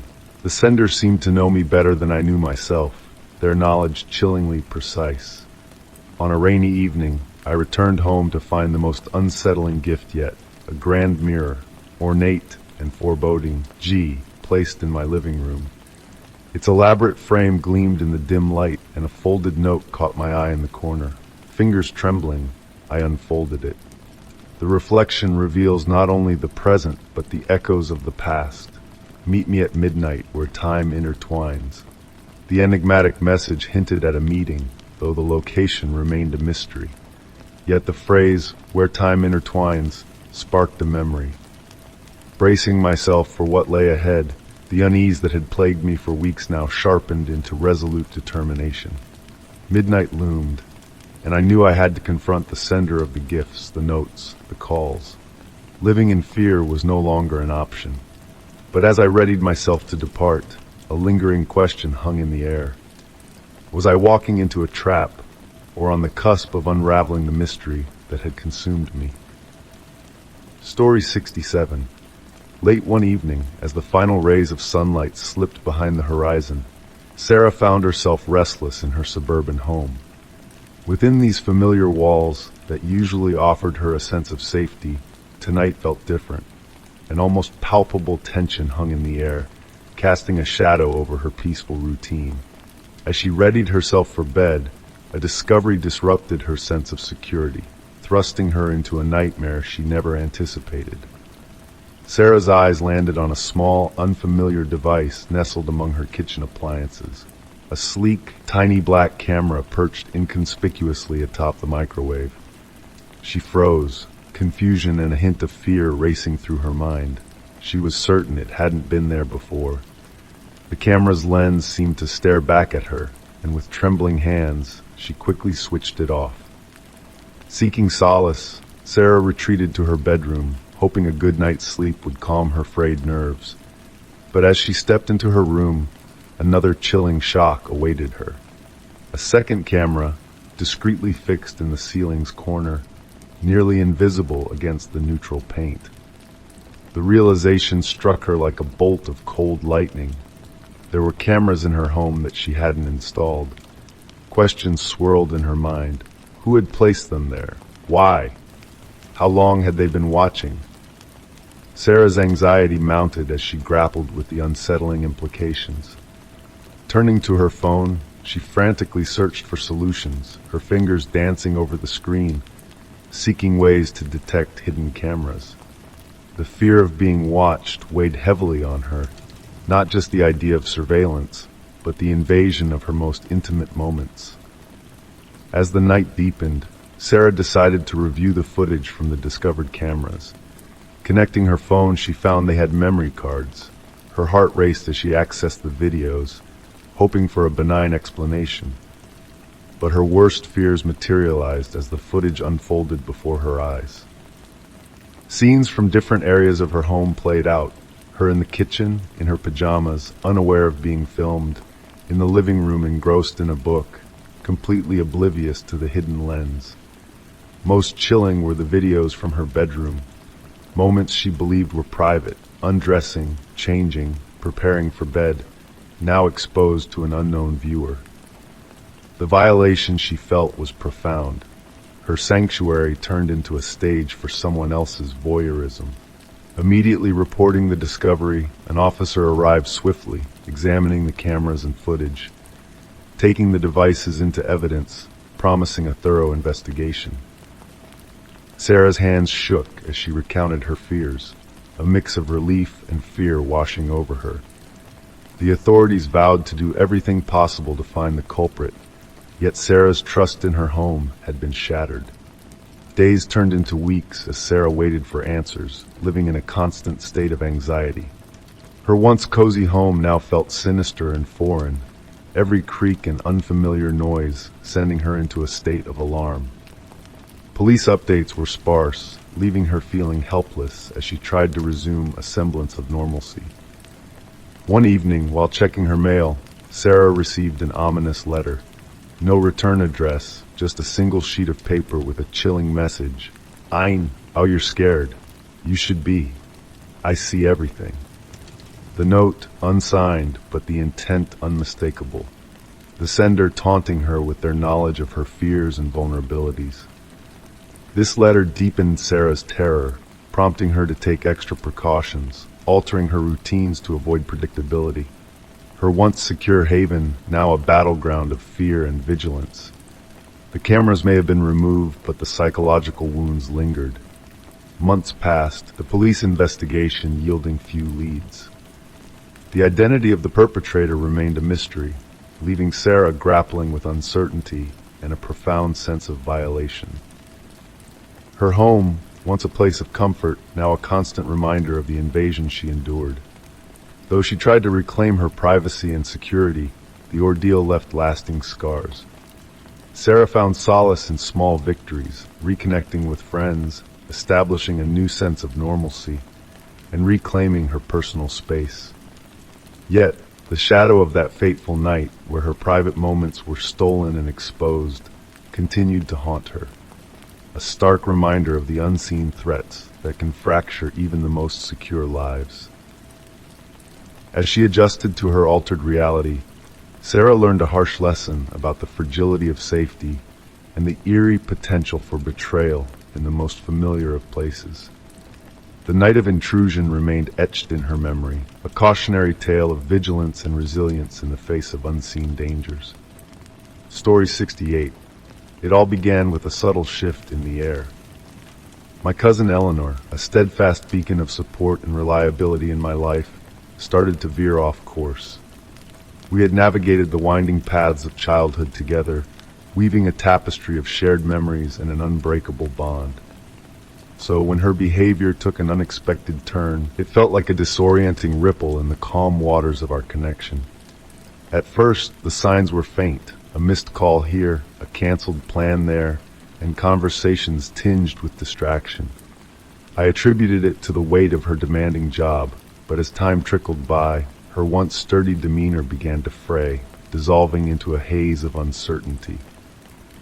Then came the peculiar requests. Eleanor beckoned me to accompany her on errands, yet the destinations she chose were peculiar. Lonely warehouses, remote cabins, and even a secluded storage unit.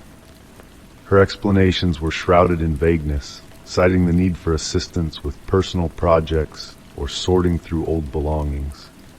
Despite the unease that simmered within me, loyalty and trust urged me to cast aside my doubts. One twilight, Eleanor summoned me with urgency in her voice. Stepping into her apartment, I was met with a scene of chaos, papers strewn haphazardly, folders askew, and notes scattered like fallen leaves. She paced nervously, words tumbling out with a tremor in her voice. "I'm in a bind," she confessed, evading my gaze. "I need your help. It's crucial for my research." Though a sense of foreboding crept over me, I couldn't bring myself to turn her away. She pressed a stack of dense legal documents into my hands, brimming with esoteric language that eluded my understanding. Any attempts at inquiry were met with rushed explanations and fleeting reassurances. As the weeks crept on, her demands escalated. Late-night visits with urgent papers to sign, warnings of dire consequences if delays lingered. And then came the pivotal moment. She implored me to transfer a substantial sum of money into a business account she had established. The request felt askew, a discordant note in the melody of our relationship. Despite her insistence, a gnawing unease pierced through my resolve. Requesting time to ponder, I watched as her desperation swelled. Fueled by suspicion, I delved into the labyrinth of documents she had thrust upon me, determined to unravel the enigma I'd unwittingly been ensnared in. What I unearthed sent shivers down my spine. The papers were marred with falsehoods, fabricated identities, and signatures forged in deceit. My cousin, the beacon of trust in my life, was entangled in a web of shell games, counterfeit, investments, and fraudulent ploys. To compound the betrayal, my name was woven into the fabric of deceit, used without consent to authorize dubious transactions. The revelation struck me like a thunderbolt, a piercing pain in the core of my being. Heart-pounding, I confronted Eleanor in her cluttered abode. The sight of the disarray, overflowing files, deceitful documents littering the floor, intensified the sting of betrayal. "You exploited me," I accused, my voice quivering with emotion. Eleanor's countenance contorted with a blend of desperation and remorse. "You don't understand," she protested. "I was drowning. I needed a lifeline." Her justifications spilled forth. Mounting debts, a failing enterprise, the suffocating weight of financial ruin. She painted the scheme as a final gamble, a desperate bid born of despair. But no excuse could absolve the deceit. She hadn't just misled me, she had toyed with my trust, my future. The ensuing steps were agonizing yet imperative. I laid bare the truth to the authorities, offering every shard of evidence I had unearthed. The ensuing investigation was a labyrinthine journey. Eleanor faced charges of fraud, financial misconduct, and identity theft. The courtroom proceedings were a surreal spectacle, witnessing my cousin, once a figure of admiration, now seated behind the defendant's veil, a stark reminder of her plummet from grace. The full extent of her transgressions unfurled, victims beyond myself, lives disrupted, destinies fractured. Despite her contrition, the damage stood as an unbridgeable chasm. Her career, reputation, and our bond were irreversibly shattered. In the wake of the tempest, I grappled with a deluge of emotions: grief, fury, culpability, disbelief. Seeking solace in therapy, I endeavored to unravel the intricate threads of betrayal and reconstruct my trust in others and in myself. The cruelest blow wasn't losing Eleanor. It was acknowledging that the person I believed her to be was a mirage.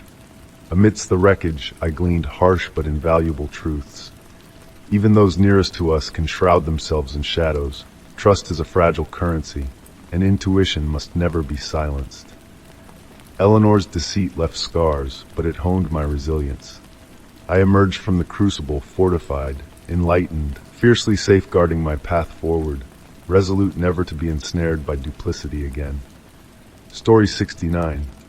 As I awoke, the world around me was a hazy, muffled landscape, shrouded in a fog of uncertainty. Disorientation gripped me, making it a challenge to discern my surroundings. My wrists were bound tightly behind my back, and a rough fabric obscured my vision, plunging me into a realm of darkness. Despite the rising panic, I willed myself to remain calm, focusing on each breath. It was crucial to understand my predicament before devising an escape plan.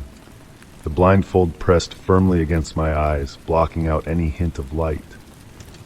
Gradually, as my breathing steadied, I began to absorb the details of the space enveloping me.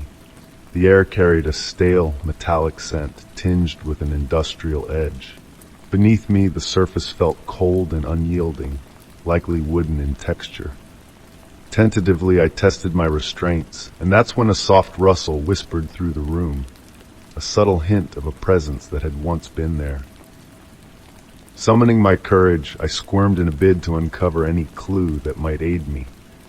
After what seemed like an eternity of exploration, my fingers brushed against a smooth, solid object, dusty to the touch. It revealed itself to be a book, a journal. The aged leather cover greeted my touch with a cool stiffness, its edges worn by the passage of time. Racing against the unknown, I edged the journal closer, opening it with cautious movements. Navigating through the pages guided more by instinct than sight, I stumbled upon the initial entry that sent a shiver down my spine. If you are reading this, it means you have chosen to survive. Follow the instructions meticulously to depart this realm. Your time begins now. Accompanied by crude sketches, a rudimentary map of the chamber would give, with marked locations. The entry bore cryptic symbols and urgent directives. Discover the concealed key within this space. Solve the enigmatic puzzles in the journal to unveil the clues. Fail, and your chances of survival dwindle. My breath caught in my throat as the realization dawned upon me. I wasn't merely confined, I was being tested. Mentally mapping the room based on the sketch, I identified key features. A sturdy wooden door, a weathered table, scattered objects, and a faint glimmer of light streaming from a high window. These became my anchors in the labyrinthine challenge ahead. The initial puzzle, though demanding acute observation, was relatively straightforward. It hinted at patterns in the object arrangement that would lead to a concealed compartment. With awkward movements, I explored the floor with my bound hands, seeking any irregularity. After painstaking moments, my fingers detected a loose floorboard beneath the table. Prizing it open, I uncovered a cold, metallic object, the initial key. My heart quickened as I absorbed the next instruction in the journal. The key would unlock a drawer in the table, housing the subsequent clue. Maneuvering toward the table, I grappled with the lock, turning the key until a gratifying click echoed in the silence. Inside the drawer awaited a folded note. Decipher this riddle to disclose the box's combination. The box, as indicated on the map, was nestled in a corner, concealed from view. Sweat beaded on my brow as I grappled with the riddle, its numbers and phrases swirling in a dizzying dance within my mind. Frustration threatened to overwhelm me, compounded by the relentless passage of time. Finally, after an eternity of mental strain, the solution materialized. Trembling hands spun the combination on the padlock. The mechanism yielded, revealing a small vial of liquid and another note. Spray this to reveal the concealed truth. Wasting no time, I applied the liquid across the walls and floor, unveiling faint markings, symbols and arrows pointing towards the next phase. The ultimate clue loomed cryptic, demanding a precise arrangement of objects to trigger a hidden mechanism. Each moment stretched interminably as I toiled, the blindfold a suffocating shroud, my body protesting in discomfort. Failure lurked at the periphery, but the primal urge to survive propelled me onward. At last, a sharp, mechanical click pierced the silence. A panel in the door slid open, revealing a dusty key within. With quivering hands, I utilized it to unfasten the door. The lock yielded, and the door groaned open, ushering in a rush of fresh air as I stumbled into the corridor, discarding the blindfold. Blinking in the dim light, I surveyed my new surroundings, a hallway shrouded in decay, marked by peeling wallpaper and shattered fixtures. Though the atmosphere exuded an eerie chill, the expanse symbolized freedom after the claustrophobic confines of the room. I had triumphed in the initial trial. Standing there, clutching the journal tightly, I understood that my journey was far from over. The corridor stretched ahead, a shadowy path promising further enigmas. Yet, in that moment of mingled fear and triumph, I resolved to press onward. The journal had steered me through adversity thus far, and I harbored no intention of faltering now. Story 70. Inheriting the old mansion from a distant relative was a twist of fate that led me down a path shrouded in mystery. The Victorian house stood tall on the outskirts of a tranquil town, a silent sentinel of bygone days. Passed down through generations, it now belonged to me after my great-uncle's passing. I saw it as a chance to escape the hectic whirlwind of my everyday life, a respite from the chaos. Perhaps, I thought, I could breathe new life into its worn walls, restoring its faded grandeur.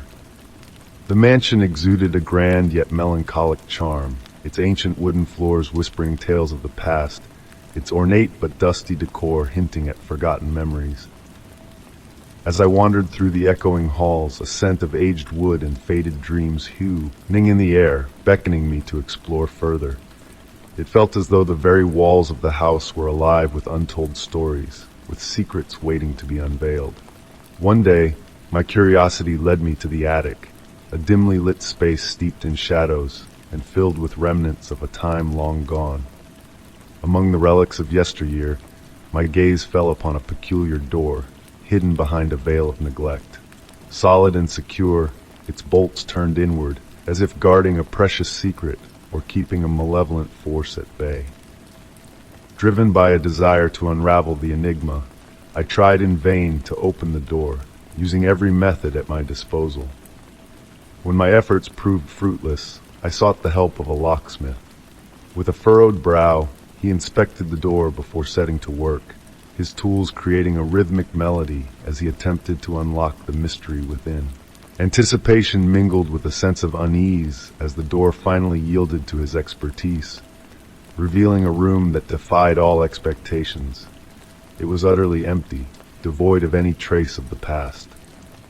Perplexed by the emptiness that seemed to swallow the room whole, I couldn't shake the feeling of wrongness that hung in the air like a heavy shroud. The silence within those bare walls was suffocating, hinting at a presence unseen yet deeply felt. Despite my best efforts to uncover the room's purpose, its secrets remained elusive, a riddle without a solution. Night after night, the mansion seemed to come alive with whispers and echoes, with phantom footsteps haunting the halls, and a sense of being watched that refused to dissipate.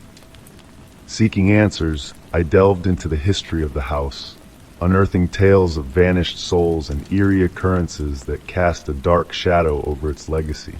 In a final attempt to uncover the truth, I stumbled upon a hidden compartment beneath the attic floorboards, revealing a trove of aged documents and cryptic records that hinted at a web of deceit and hidden agendas.